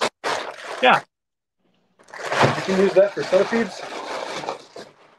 I use that to make for like nesting material for the black and white tegus when I breed. Yeah, I use Like it. I literally just bought like 16 bags of that and just gave it to a ton of them, a ton of the females, and they all started nesting. And already we got a ton of eggs, and we still got more females getting ready to lay more eggs. Yeah, when I make my Cobra lay boxes, I use a layer of that, and in between it, I put a bunch of like wet peat moss to up the humidity and shit. Yeah. And it works out fucking great. If they'll ever be gravid. Asshole. Both of the males are trying so hard for the monocle and the Samars. The males are trying so hard. And They're like, give it to me. And the temp and the humidity in this room at a normal time when I'm not in here doing these lives and shit is fucking perfect. But the females just ain't going for it. Not yet. Not today. Wait till it rains. It did all day yesterday. All night. All right, your females are just prudes. Yeah, but, okay. These two weren't paired at the time. Up until a couple weeks, like a week and a half, 2 weeks ago, she was with a different male and never locked. She turned him down hard. Actually, that male up there, the dickhead. Yeah, she turned him down fucking quick. To the point he started trying to kill her because she wouldn't. She bit him. You give it up or I eat you. There is no in between. He bit her like 6 times in the span of 10 minutes while I was trying to separate them. Damn. Yeah, they were not having it. So now we put the biggest Cobra I have in with her and hoping for the best. Right on. Well, hopefully they hopefully they actually lock up. That'd be pretty dope. But I don't know Jesus, you scared the crap out of me. I don't know if they're going for my fake breeding season. I might just have to wait till August. Freaking, let it happen naturally. It's 1 a.m. and this kid just comes walking up in here. Wait, it's only 1? It's only 1 here. It's 3. 1 here. Yeah, it's 3 in the morning, and I've been up since yesterday. I have not slept overnight. Because kids wear hair. It's okay. Mm-hmm. Why are you here? I've just been living off of this. See his mom here. Mom's asleep. Yeah. We got bowling tomorrow. Bowling? This stuff is the only reason I'm still bowling. Well, go to sleep and then we'll go bowling tomorrow. Go. I want to say hi. All right, say hi. Hello, Leech. Hi. Hi. How are you? Good. Dad, why you just want to show them one snake down and go to sleep? I sold that snake. Where's the orange one? Yeah, I sold him. Is there other snakes? Yeah. Guys, snakes are friendly. Because one showed them one. No, not right now. We're going to end it. We've been on here for 6 hours. 6 hours? 6 hours. Yeah, I had a lot of stuff. Crazy. A lot to do in here. You said it was going to be a short live. I was like, all right, cool. Play with it for a little bit. Lost teeth? Oh, you want to show me your lost tooth? Oh, go ahead. Play with it. You know, did you get money for that? Did You just lost it a little bit ago. Oh, so she's gonna come tonight. Yeah, she's supposed to get $1 tonight. Go. Wow, the tooth. No, hey, if you don't go to sleep, the tooth fairy's not gonna come get your tooth. Wow, I didn't know the tooth fairy works with inflation. Yeah, because you haven't gone to sleep yet, so I haven't put it under your pillow. Well, why is Brian not be in my pillow? Why? Because you're not asleep, and if you don't go to sleep, tooth fairy ain't gonna show up. No money for you. I'm going to sleep if you. I didn't know the tooth fairy works with inflation on. Too. Sorry. The Tooth Fairy's going to give her the same toy that she's had for a while, but she hasn't seen in a while, so. Yeah. You said $1, and first thing in my head was like, shit, we were either really broke or my mom really did not give a fuck.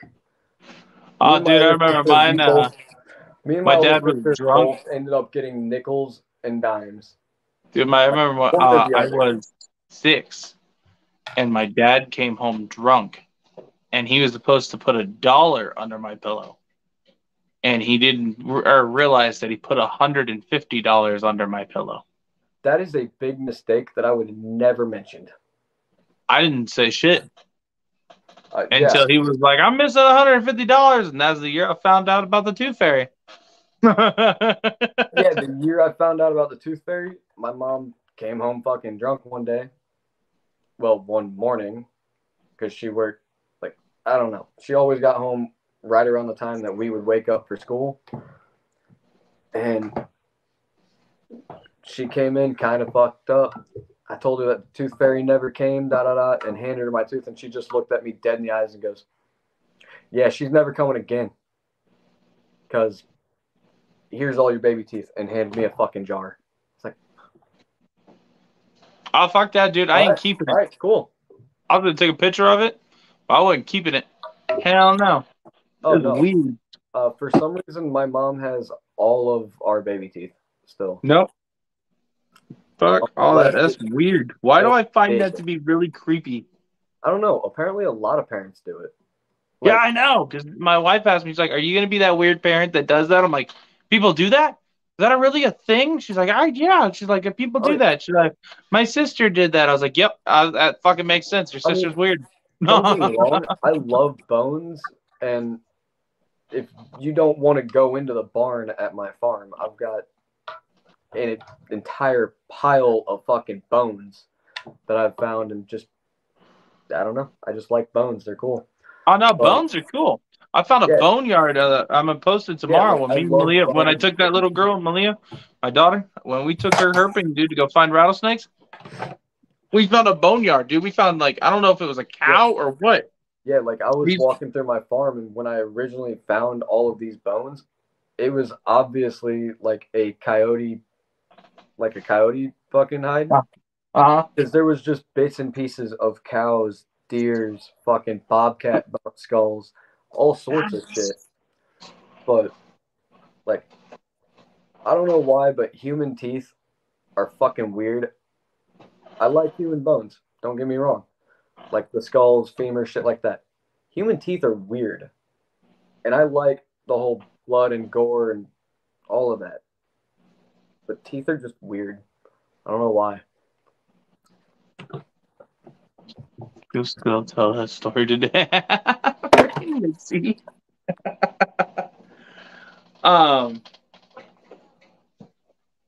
Yeah, no, I still gotta do that. I gotta see if I still even have $1 or something for her. If not, I'm gonna figure something out. Get like a bunch of quarters or change or something. I don't know. See what I have. But here we go. You just gotta come get it. Oops, Tooth Fairy fell asleep before putting money under the pillow. Hey, sometimes the Tooth Fairy just gets too busy. You gotta come back to you gotta try again. Inflation. Yeah, if the Tooth Fairy doesn't come, there was just too many kids lost their teeth that day. By tomorrow night, I promise. Yeah, that's her first baby tooth too. Okay, so that one has to be there today. Can't really get that one. Yeah, I'll figure something out. But again, the fucking Samar is doing it again. It's gonna get stuck again. He is stuck.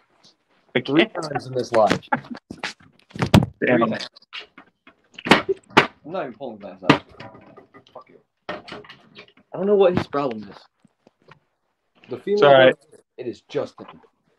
This one was doing that for a while. The hypogranite female. I'll be honest. I don't know what it is about that stack of cages. The Cobras over here and these 3 don't do it. All 3 of the actually all 4 of the snakes in that stack of cages. Do it all on that bottom rail. Like the retic is down there thinking about it right now. Right. Like he's thinking about doing it now. Hey, there he goes. He's doing it. Yeah, I don't know what it is Freaking guy. about this specific stack of cages. Within the last week, they've all been digging into the same corner.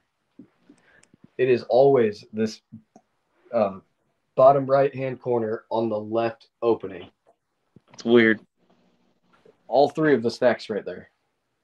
The big monocle, he's too big, but he's tore his nose open trying. Nice. That sounds about right. Yeah. This one rubbed his scales raw trying to break the glass. Oh, yeah, don't worry. My gab busted her face open twice, striking through her glass. Yeah, I had to get plexiglass, and I had to cover the glass with brown butcher paper because I have a retic. Her name's Lucy, and short for Lucifer, and she is in all meaning she lives up to her fucking name. Like when I open her cage, I have to extend this hook as far as this thing can go to give me at least my length of a distance. Because when I open it, she shoots out about a good 3-4 feet, and then she's sitting there hanging off her off the cage like this, and I have to toss her a frozen thawed rabbit, and she'll wrap it in midair, and then I put her back in. So you have your Venomous, and I almost guarantee you've had to do the whole stuck eye cap and tweezers, right? Yep. How bad is that for you with an Aatrox? Aatrox not bad, actually. Imagine trying to pull shards of glass out of a 27-pound Gab's face. Nope. And you don't have a tube big enough to fit her fat ass. Nope. I didn't tube these ones when I do that. I just pin them. When I had to do her, the only way, like I had somebody else here for this because I wasn't about to fucking attempt this home alone. But he was not a Venomous handler and knows nothing about it. He was just a driver for if I got bit. I had her entire what I do with my baby Cobra, like my little Cobras and shit, I just grabbed them by the back of the head. No. Yeah. Couldn't do that. I had her entire hand on the left side of her head, fucking palm on the bottom, fingers on the top of her head, and basically sitting on her like I was jumping a gator. Damn. Knees on either side, because I wasn't going to let the kid without any kind of snake experience help hold a pissed off Gab as I'm plucking glass out of her face.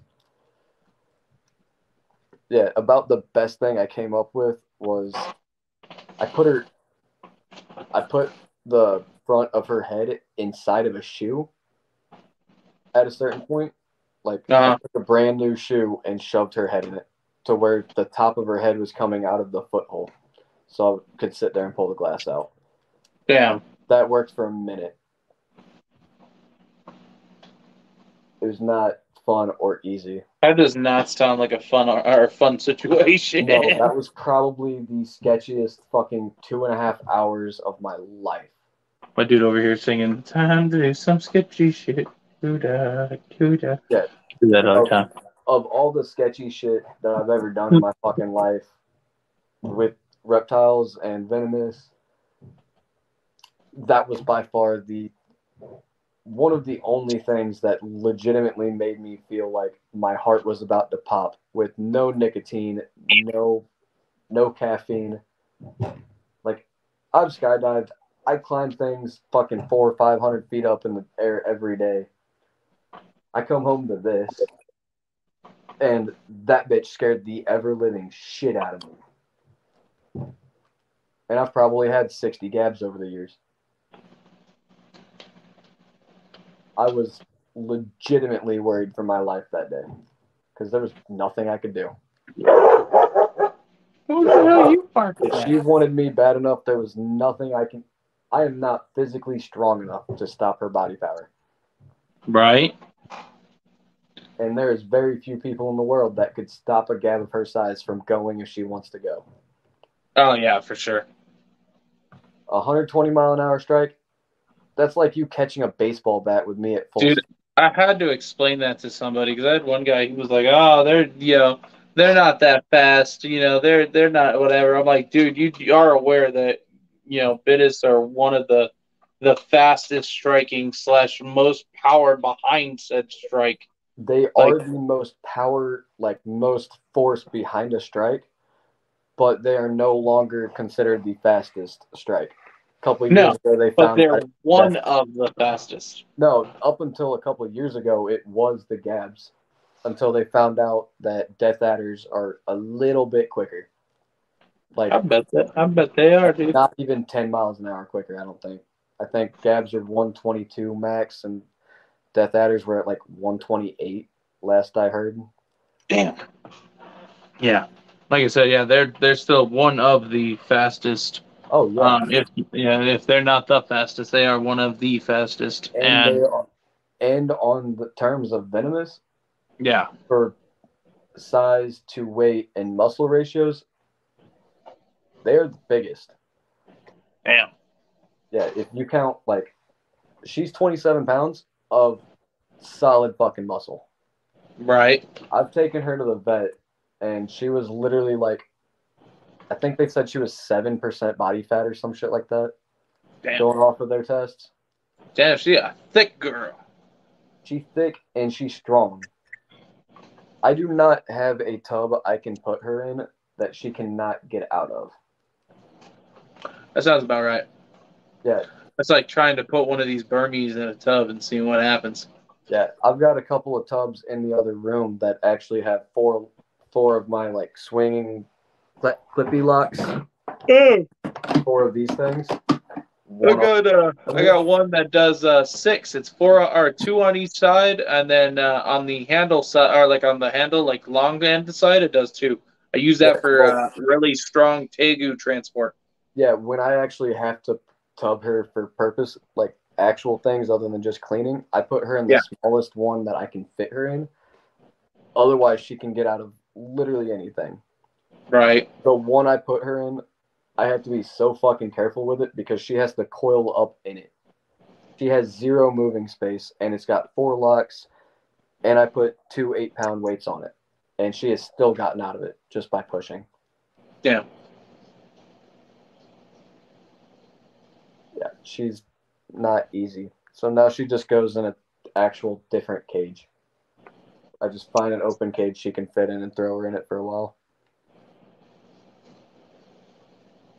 Makes sense. Yeah, she's broke 2 of those glass panels. I can't tell you how many tubs and totes. And 2 of my 40-gallon breeders that have the slide tops, she's pushed the mesh out of top of the lid. Yeah, she's a menace when it comes to escaping. But at the same time, I don't care if she gets out in the snake room. She is too fat to do anything with it. I think getting bit made me tired. Oh, it made me tired as fuck yesterday, and then we started drinking on the live to make it all better. And I had to play catch up. So I slammed like a little less than a quarter bottle of American honey and then started sipping on American Riviera. Nice. And then the nauseousness of the bite hit. You playing with fire, my guy. Yeah, so not only was I stupid fucked up, I'm pretty sure the bite made me get way more fucked up than I normally am with that amount of liquor. Right? It got to the point where they actually told me to get off the live and go to bed because I had to be at work. Like, I was supposed to be at work at 8, but I couldn't fucking sleep because everything was spinning and the fucking venom and it everything's spinning right now. It was a terrible. Do not start drinking, by the way. Turns out. They'll start drinking now. Yeah, it turns out like every bite protocol in the world and everybody who's ever researched snake bites don't fucking use blood thinners. They can mix I'm very getting well. dizzy and I'm getting nauseous again. Oh yeah, I'm about to get off here and start finishing up all my cage cleaning that I was supposed to do 4.5, 5 hours ago. When the live was supposed to That's end. my bad. We had a good conversation. I appreciate you jumping on and hanging out with us. Yeah, of course. Anytime. We'll definitely have to do this again. It was. I had some really good conversations with you. I think a lot of people learned a lot of stuff from watching you and listening to our conversation, and that's what I enjoy doing these lives is, or doing interviews in general is, getting the knowledge out there to people that don't know much about it. Like teaching people that these are not evil animals and that if you respect them, they'll respect you after you earn their trust is my favorite thing. Like, yeah, they're mean. Cool. Every animal's mean if they're fucking wild and not respected. Like if I didn't respect you, you'd probably end up being a dick to me at some point too. It's just natural. It's biology. Right. Yeah, I'm one of those people, dude. I was like, hey, I just tell people, you may not like me, but I will be respected. I'm one of them people. But yeah. But no, dude. I enjoyed talking with you. I learned a lot from you because you work, like I said, you work with species I can't work with. Well, if you ever come to Missouri, you can come and work with whatever the fuck you want. Hell yeah, dude. I appreciate that. And whenever you come down here to Arizona, dude, let me know and we're gonna go plan some herping trips. Oh, I'm pretty sure that we'll stay in touch enough that you're probably just gonna help me plan the damn thing at some point. Yeah, dude. But like always, guys, I appreciate everybody. Quick shout outs to our sponsor, Prize Critters, who I think is still in the comments. Please give him a follow on his YouTube, Instagram, and Facebook. It helps everybody all around, as well as the sponsee, the sponsors, and then it makes them want to go sponsor other people as well. So it helps further other people, other breeders, and things like that. As well as Zilla Footwear is our major sponsor. They do have a lot of merch on there. They have some really cool custom and unique reptile based shoes. They are pretty awesome shoes, guys. They really are pretty sick. I'm gonna buy a couple of. They've got some really cool different designs, anywhere from different frog species, different snakes, lizards, monitors. There's tons of stuff, guys, and there's even tarantulas. There's some really cool looking scorpion ones. There is a chameleon set, and if I'm not mistaken, I think my wife got the chameleon set. So definitely check them out. Link in bio on this video, as well as basically every video that we post up here, as well as Instagram and all over the place. You just click our link tree, it's right there. But definitely, here you go. Prize Critters right here, like I said, are one of our sponsors. Please give him a follow, YouTube, Facebook, and Instagram. I appreciate you guys, and like always, I'll catch you all on the next one. Later. All right. I'll talk to you later. Take it easy, brother. We'll talk tomorrow about them spiders and shit. For sure. All right. See you, boss. Later.